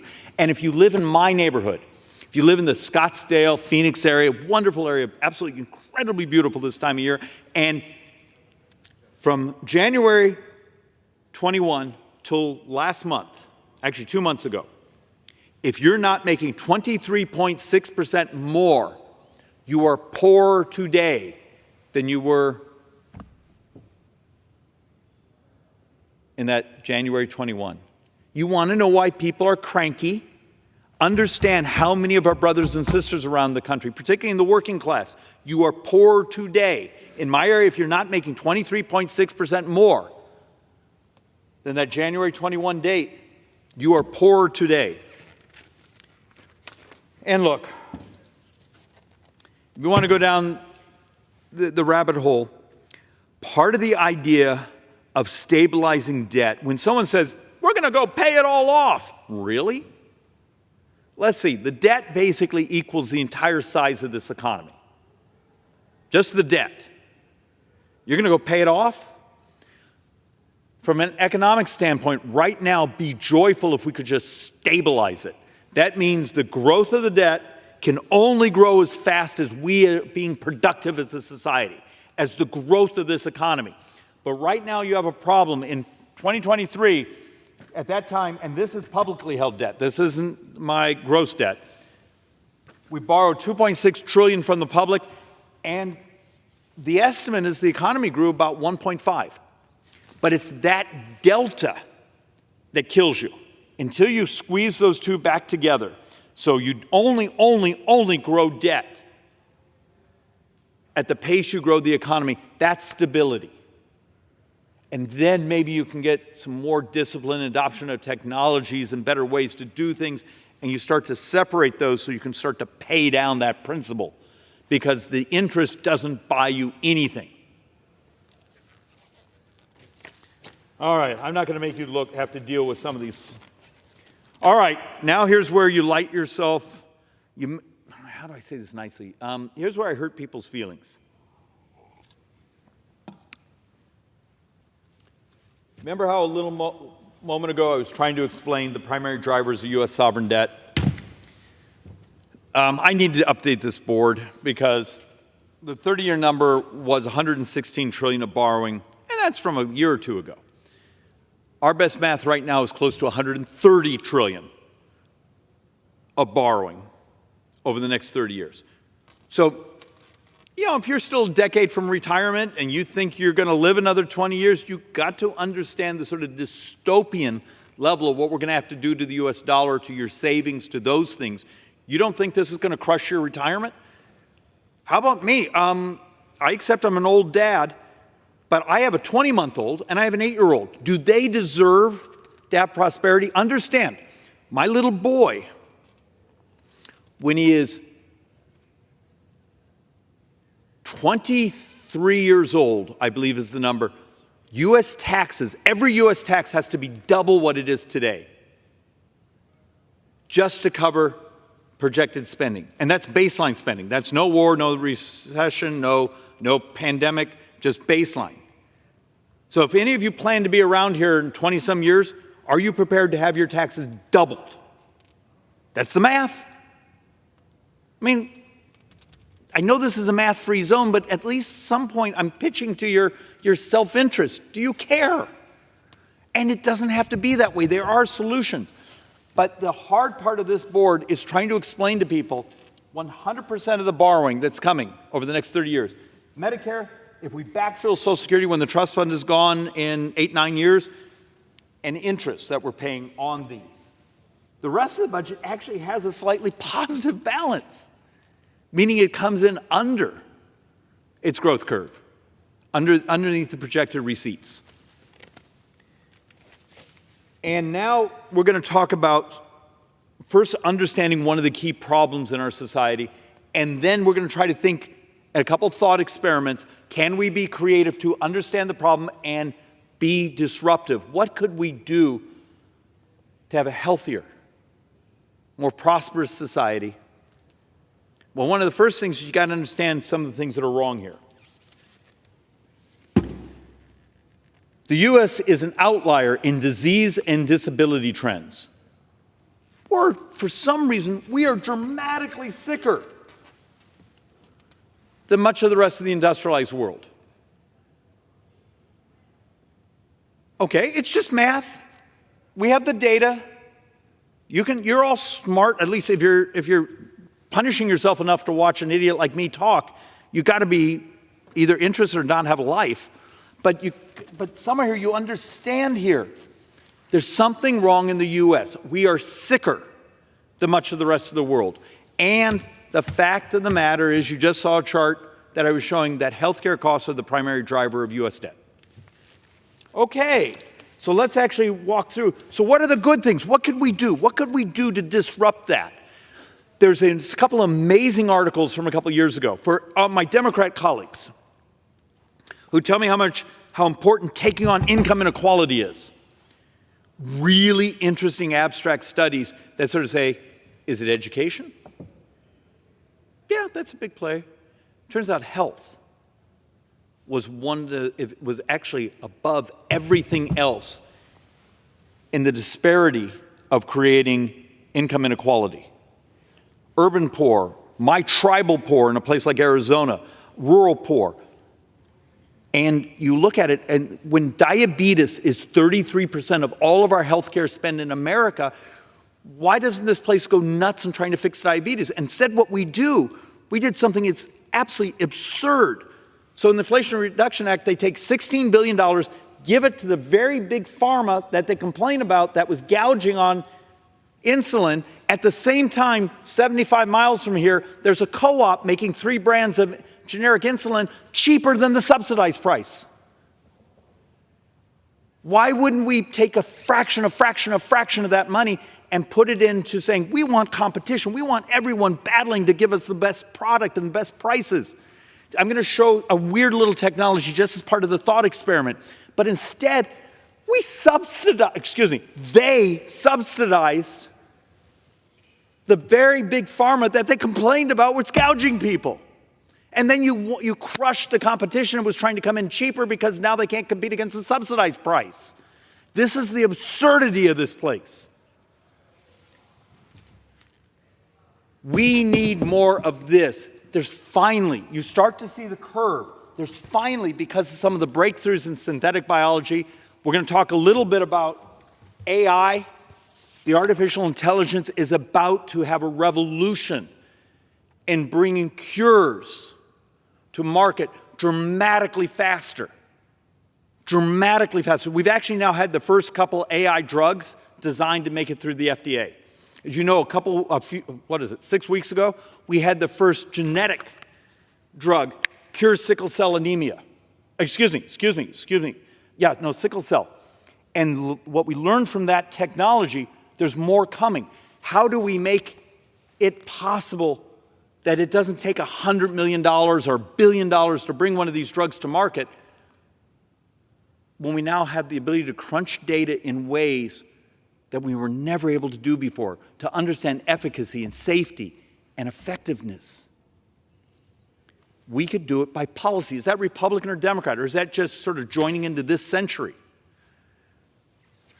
This is a wonderful chart trying to just point out the capital markets are starting to spend money in places to cure people. I will argue one of the most moral things we could do and one of the most powerful things we could do for U.S. sovereign debt, make Americans much less sick. Now, this is where I'll get some really nasty comments. Almost half, and I've brought the charts and the reports and the academic studies. So if diabetes is 33% of all spending, half of human diseases, so there's 3,000 plus human conditions, half of them are related to obesity. Do we think about things we could do in farm policy, in nutrition policy, in helping our brothers and sisters live better, healthier, more prosperous, ability to join into the labor force, maybe family formation, crushing income inequality? Is that Republican or Democrat? Yes, it will really, really annoy a whole bunch of incumbent business models that need sick people. But even they have souls.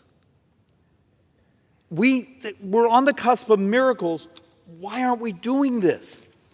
You know, poor health reduces labor force participation. This is an absurd chart, except for the fact this is from Goldman Sachs. And they were just doing this thought experiment. These semaglutides, which I think there's a generic one that's going to be here in May. There's a couple great articles if you want to go, use your favorite search engine about some small molecule versions that will cost dramatically less to make, and they're coming. There's going to be competition. The prices are coming down. These are these GLP-1s. But they were just doing the thought experiment of what would happen. What would happen if all of a sudden we started to get healthier as a society?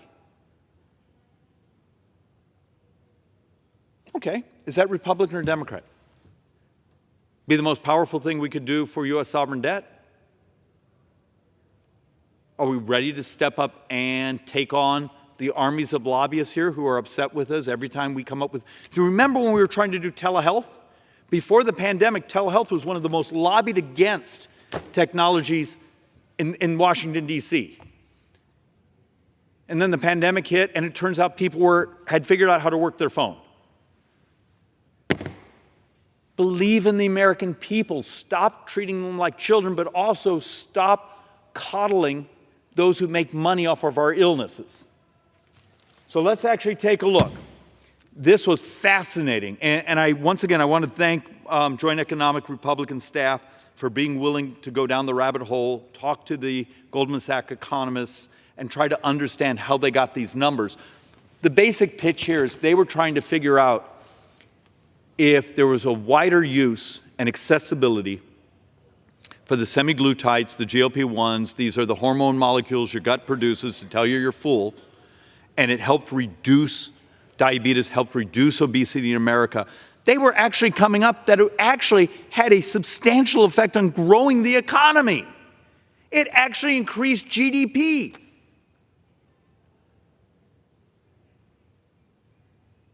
It's at least worth thinking about. This is the thought experiment portion of this program. Think about it. So if I came to you tomorrow, actually today, let's just do it right now, and said, I need something from you we could roll out, and in the next 6 months, we could have a major effect on reducing U.S. spending. Okay, I have all sorts of things I could cut. I know my brothers and sisters on the left, they would want to raise taxes on people, but I need a policy that you could have a major effect. We have multiple academic studies that make it clear that about 16% of U.S. healthcare spending is people actually not adhering to their drugs. So someone like me, can you believe I have high blood pressure? As long as I take my calcium inhibitor, I don't stroke out. You know, it's a pill that costs, in many ways, it's pennies. It's been off patent for decades and decades and decades. As long as I do my drug adherence, 16% of U.S. healthcare spending is people not adhering to their pharmaceutical policy, or whatever the right way to say that. You do realize 16% of U.S. healthcare spending is close to $600 billion. What if you got a third of that? What if I came to you and said, hey, we can get $200 billion of savings and make our brothers and sisters healthier, maybe a few of them dying? Well, it turns out there are crazy, simple little things, like the pill bottle cap that just beeps at you if you don't open it in the morning. And it's like 99 cents. How many of us have a phone that, you know, the pharmacy, the doctor's office, however you want to do it, could beep at you in the morning and say, hey, remember, it's that time, you should really do this. It's not the way this place thinks. This place thinks about subsidies, giveaways. So remember, the Obamacare, ACA, was a finance bill. It was who had to pay and who got subsidized, and then how much federal money also went into subsidies. It was a financing package. The Republican alternative was a financing package. Medicare for All is a financing bill. How about the revolution of thought? Why don't we change what we pay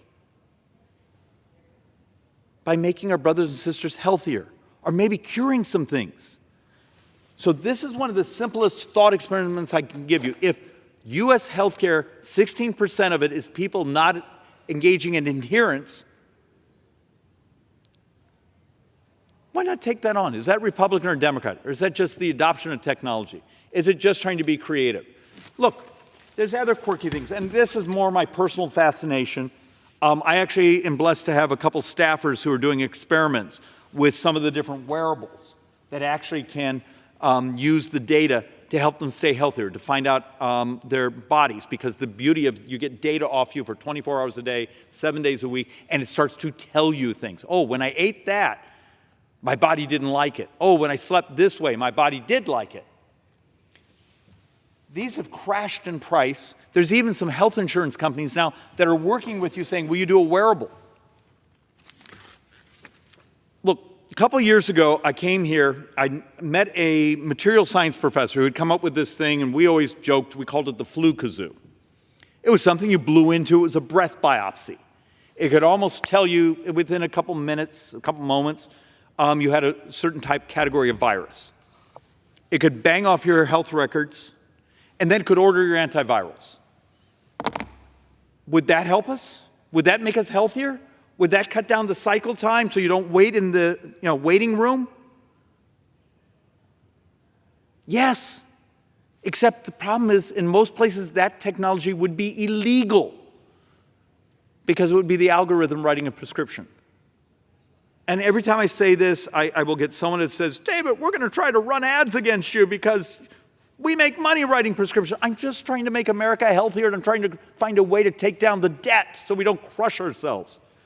The adoption of technology that if it's as accurate, and statistically a model like that is more accurate than you and I can be as humans.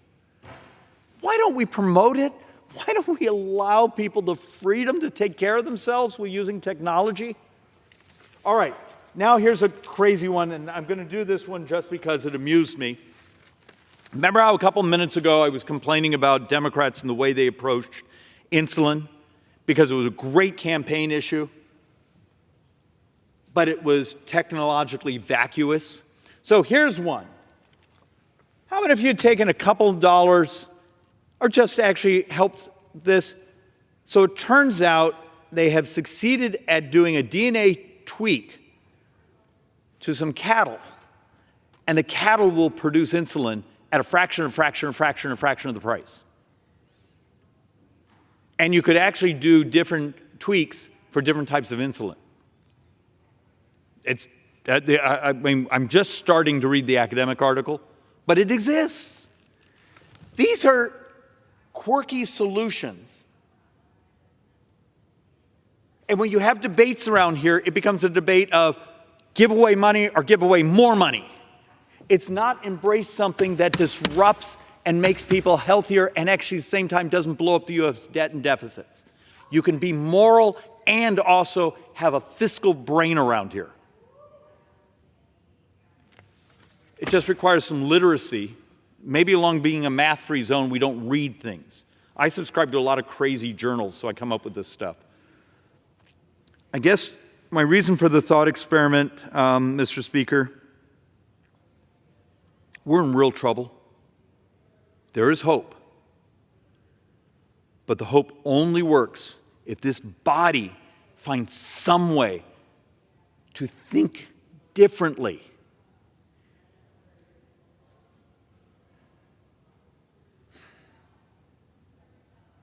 I yield back. Sir?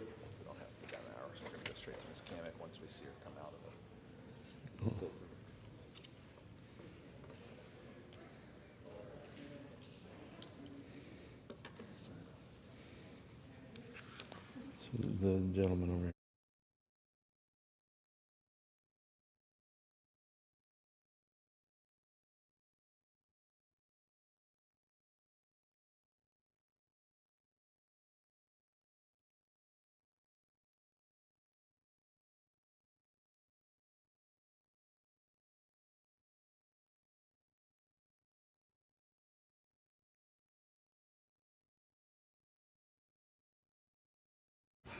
Under the Speaker's announced policy of January 9, 2023, the Chair recognizes the gentlewoman from Florida, Mrs. Kamek, for 30 minutes.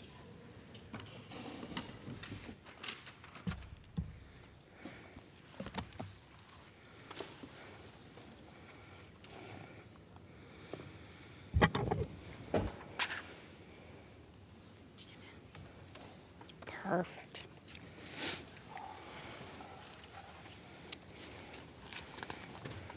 Mr. Al Gordon.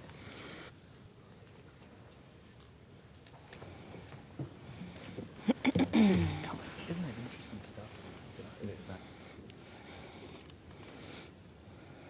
just say the gentlelady is recognized? Gentlelady is recognized. Thank you, Mr. Speaker. I ask unanimous consent that all members have 5 legislative days to revise and extend their remarks and to submit extraneous materials. Without objection. Thank you, Mr. Speaker. I rise today in honor of a beloved and invaluable neighbor who will be remembered by our community for years to come. His name was Alfonso Lee Gordon Sr., affectionately known as Mr. Al. Mr. Al passed away unexpectedly last year. He was an institution at the Marion County Board of County Commissioners and a proud Army veteran. He loved hosting annual banquets, bringing in cupcakes for coworkers, and providing radio correspondence for emergency telecommunicators and public safety agencies during emergencies, including hurricanes and severe storms, of which Florida is no stranger. He was a friend to all who knew him, as he gave so much of himself every single day. He was a true public servant, and his loss came as a shock to everyone who treasured his friendship. Several members of our team work closely with him in Marion County and remember him fondly for his smile and his helping hand. Thank you, Mr. Al, for having served our community. The lives you touched won't forget and can never repay your hand of friendship. Thank you.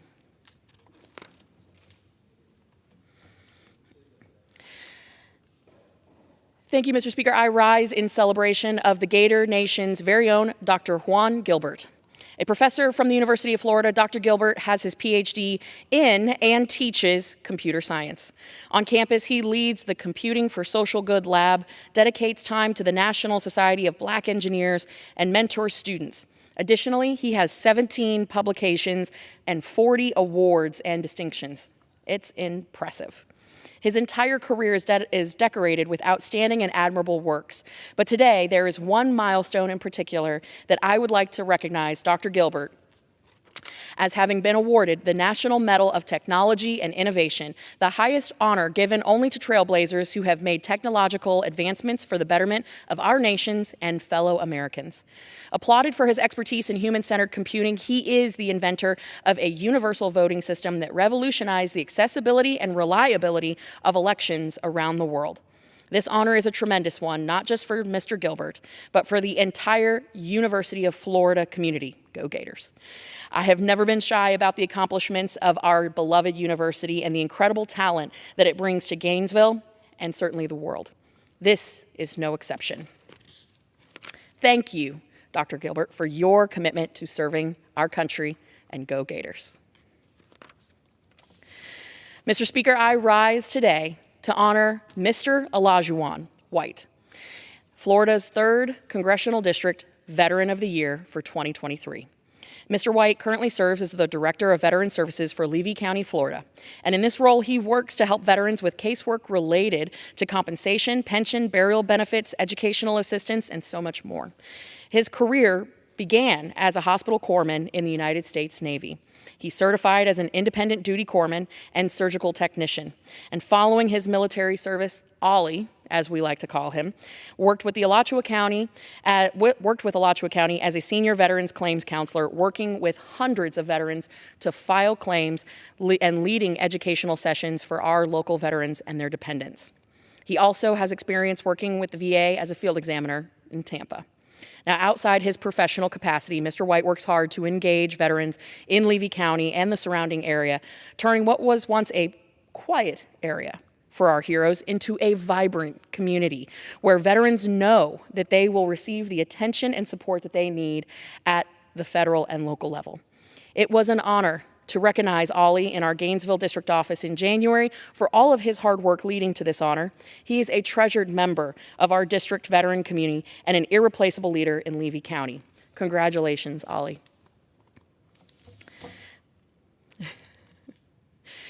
Thank you, Mr. Speaker. Today I rise to recognize 2 constituents of mine, Rodney and Loretta Tyree, the owners of T&T Barbecue and Southern Home Cooking in Jasper, Florida.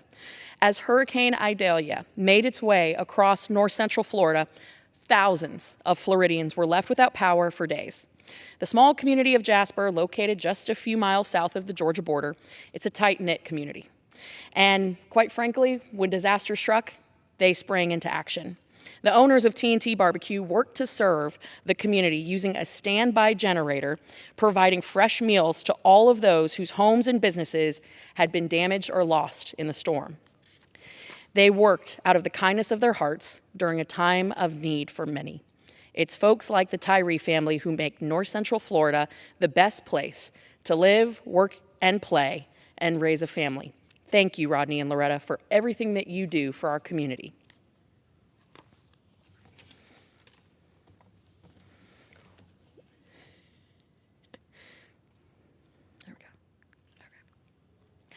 Thank you, Mr. Speaker. I rise today to acknowledge an extraordinary student and scholar with ties to Florida's 3rd Congressional District, the Gator Nation, Mr. Caleb Aperson. Caleb is a recent graduate from the University of Illinois and a current Fulbright Scholar at the National University of Chengchi, also known as NCCU. For his undergraduate degree, he majored in East Asian languages and culture, minored in political science, and earned a critical language scholarship through the Department of State. Studying in Mandarin, he is earning his graduate degree in international law and business to deepen his understanding of the cultural, religious, political, and historical identity of Taiwan. He dreams of becoming a language analyst with our national security agencies to facilitate productive conversations between the United States and Taiwan on the global stage. Caleb is using his skills and education to become a diplomatic problem solver in our ever-modernizing and complicated world. We're especially proud of his work to continue the great relationship between the United States and Taiwan, one of our strongest allies in Asia. We will need skilled young men like him to serve as leaders, and I am proud to have someone with his intellectual curiosity and caliber willing to take on the challenge. Congratulations on your scholarship, Caleb, and we look forward to seeing all that's ahead in your career of public service.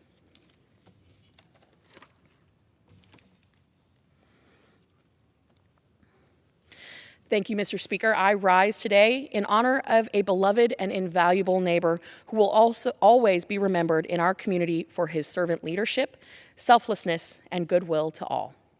Charles Chestnut III was a beloved husband, father, grandfather, and friend. As a young man, he served in the U.S. Army and attended Bethune-Cookman University and the Eccles School of Mortuary Science in Philadelphia. After returning home to Gainesville, he was elected to the Alachua County School Board and worked for 16 years to represent all students and families. He was the first Black Alachua County School Board member and went on to become a commissioner for the Board of Alachua County Commissioners, and he was also recognized as a talented businessman, operating Chestnut Funeral Home for over 6 decades. In addition to his impressive career, he led the Alachua County NAACP Youth Council and was an active member in the Mount Pleasant United Methodist Church of Gainesville. He was a staunch advocate of civil rights, a believer in education, and a friend to all that had the privilege of knowing him. Mr. Chestnut was married to Gainesville City Commissioner Cynthia Moore Chestnut for more than 45 years and was the father to 6 children. Alachua County Commissioner Charles Chuck Chestnut IV, local businessman and attorney Christopher Chestnut, and daughters Pamela, Janice, Tia, and Candace. I want to thank him for his service to our country and to our community. I am so grateful for the example that he set for generations to come, and he will be missed.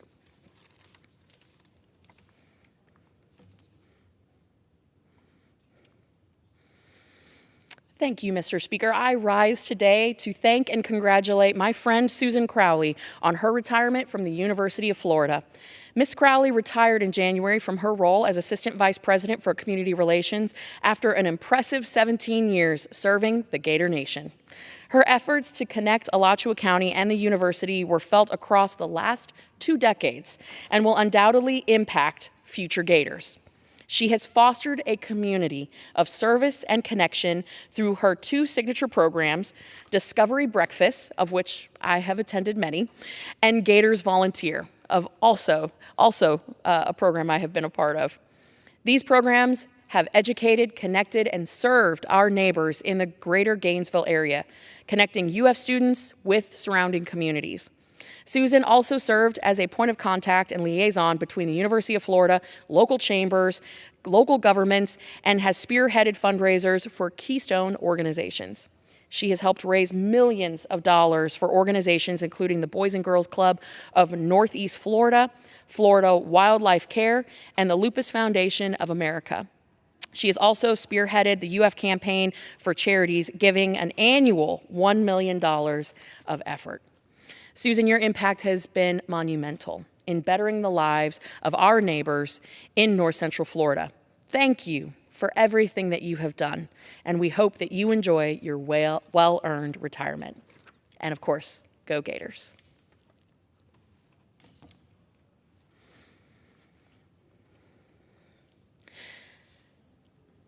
Thank you, Mr. Speaker. I rise today to honor the life and memory of Joseph Eugene Fricks of Ocala, Florida, who passed away December of 2023. Joe was a gifted aviator and a treasured family man.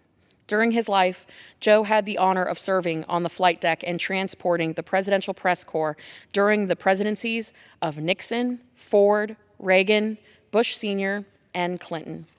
Later in life, Joe proudly flew countless American troops home from the Middle East while transporting critical equipment and supplies. Whether it was fundraising by piloting airplanes at local air shows, transporting the Presidential Press Corps, or volunteering to clean the bathrooms every Sunday after Mass at Ocala's Blessed Trinity Church, he continued giving till the very end. He was considered an expert and an authority among his peers, a smiling face to his neighbors, a daddy to his children, and a loving paw to his grandchildren and great-grandchildren. His family, friends, and community miss him dearly. Joe, you will be sincerely missed. Thank you for your service.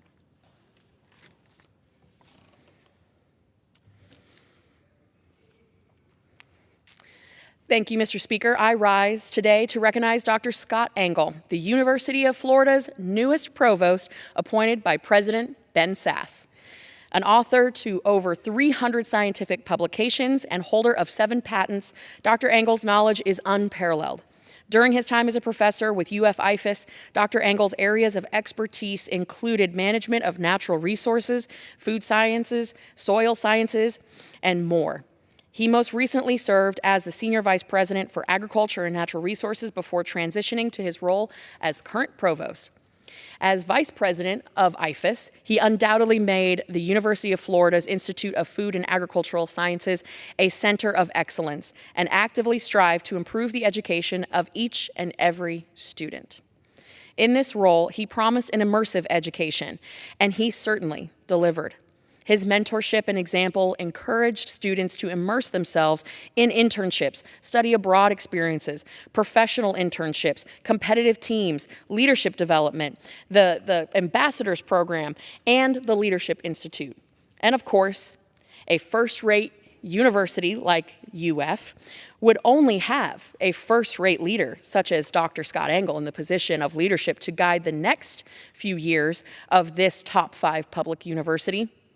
Congratulations on your new and exciting role at the University of Florida, Dr. Engel.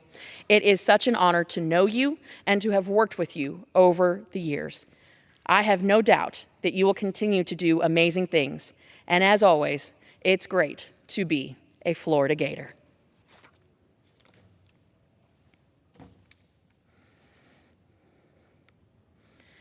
Thank you, Mr. Speaker. I rise today to honor the life of a titan in conservative politics and thought in North Central Florida, Mr. Ward Scott. Ward graduated with a Bachelor of Arts in English in 1966 and a Master of Education in 1969 from the University of Florida. After his studies, he became a longtime Santa Fe college English instructor from 1969 until 2007. And he served as president of the College Senate for multiple years in the early 2000s. He returned to Santa Fe as a professor emeritus in 2008 and received the Santa Fe Lifetime Achievement Award in 2009. Ward served the public in a variety of ways over the years, including on the City of Alachua's Affordable Housing Committee, the Economic Advisory Committee, and the Weed and Seed Grant Committee. He also served on the Alachua County Rural Concerns Advisory Committee and in 2009 as the City of Archer's interim city manager.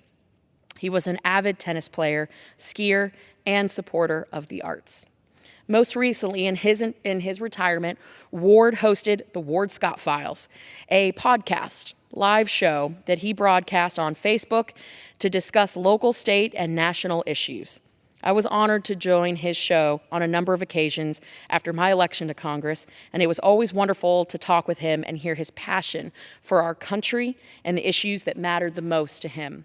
His loss is one that we will feel for a long time in our Gainesville community, and we send our condolences to Ward's wife, Barbara, and his family. His legacy will surely live on with those who had the honor of knowing him. Rest in peace, Ward. We will miss you.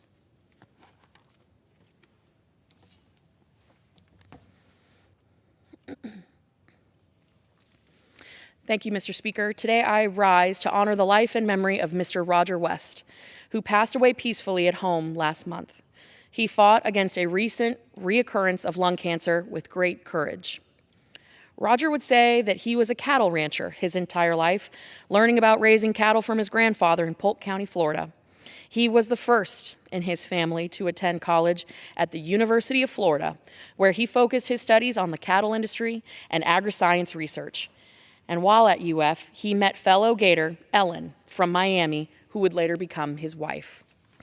Roger earned a bachelor's and master's of science in animal science and later moved his young family to College Station, Texas, to attend Texas A&M University for his PhD in meat science and muscle biology.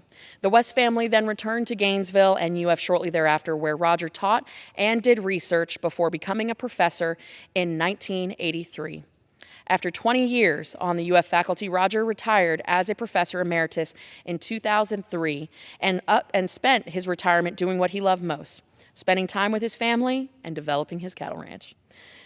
Roger served the ag community in Florida with gusto, serving with the American Meat Association, the USDA, NCBA, the Florida Cattlemen's Association, and Florida Farm Bureau. He proudly supported FFA and young students interested in ranching and agriculture in the Sunshine State. Dr. West was an amazing husband, father, and friend to so many.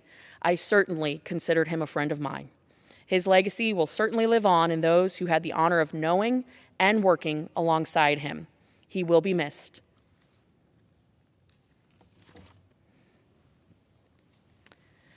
May I inquire how much time I have remaining, Mr. Speaker? The gentlewoman has 11 minutes remaining. Okay. Thank you, Mr. Speaker. Mr. Speaker, I rise today to recognize Chris and Ania Wakeman, the owners of Blackwater Restaurant in Yankeetown, Florida. Now, for those unfamiliar, Yankeetown is a very small town on the banks of the Withlacoochee River in North Florida. It's pretty rural. But while it is just a small town to some, the Yankeetown community has always rallied in ways that many cannot imagine during times of need. Hurricane Idalia was no different. Last August, when power was still not yet restored and residents were working to pick up the pieces and survey the damage to their homes and businesses, heck, while many of their homes and businesses were still underwater, Chris and Ania opened their restaurant to anyone who needed a meal or a place to spend time over the next couple of days. While they were in no way obligated to serve their community, they stepped up to support their neighbors out of the kindness of their hearts, expecting nothing in return. They demonstrate the best of Florida's 3rd Congressional District and remind me why I am so terribly proud of our region and our district, especially our resiliency in the face of a natural disaster of this magnitude. On behalf of Florida's 3rd Congressional District, thank you to the Wakemans for embodying the spirit of service that we all strive to represent. We are grateful for everything that you do and the example that you set for others in the Sunshine State. And Mr. Speaker, I rise today to congratulate the Hawthorne Hornets on their state championship title in the 2023 Class 1. With a 22-13 defeat of Madison County, the Hornets took home the top spot in the class. The Hornets varsity football team won 13 games in their season before going on to the state tournament, where they won for a 2nd year in a row. Their coach, Cornelius Ingram, a previous football player for the University of Florida and NFL, turned the program around for the past few years and has led his student athletes to a series of impressive wins. In the wise words of Vince Lombardi, the measure of who we are is what we do with what we have.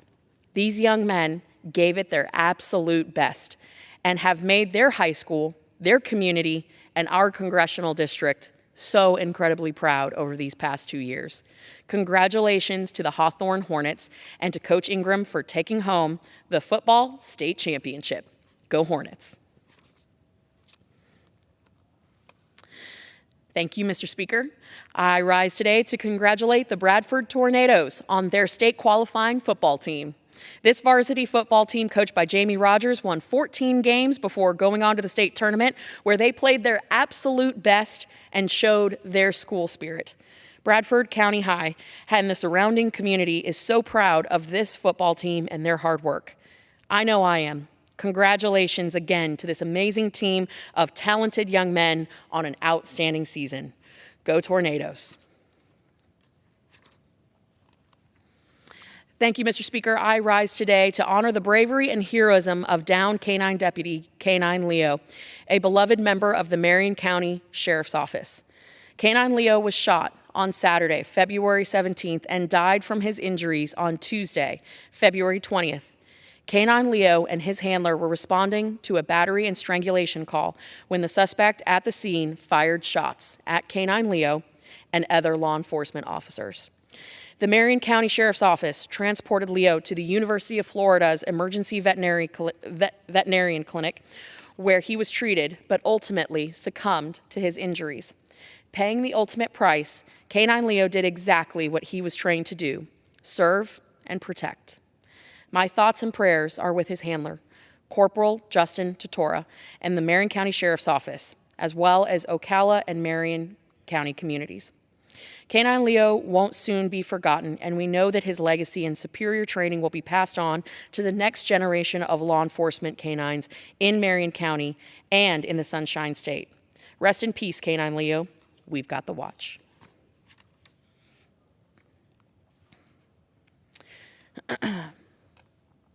Thank you, Mr. Speaker. I rise today to thank the Villages Woodworkers Club. For over a decade, these carpenters have been working to provide their community with handcrafted toys and other wooden products, including urns for our veterans.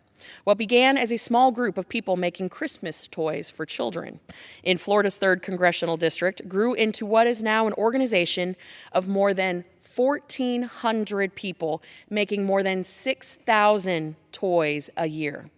While these woodworkers deliver Christmas joy throughout the holiday season, they also play an important role during other times of year out of respect for our veterans in need of a dignified burial. All too often, our veterans are forgotten when they return home, and this sadly is no different when they pass away.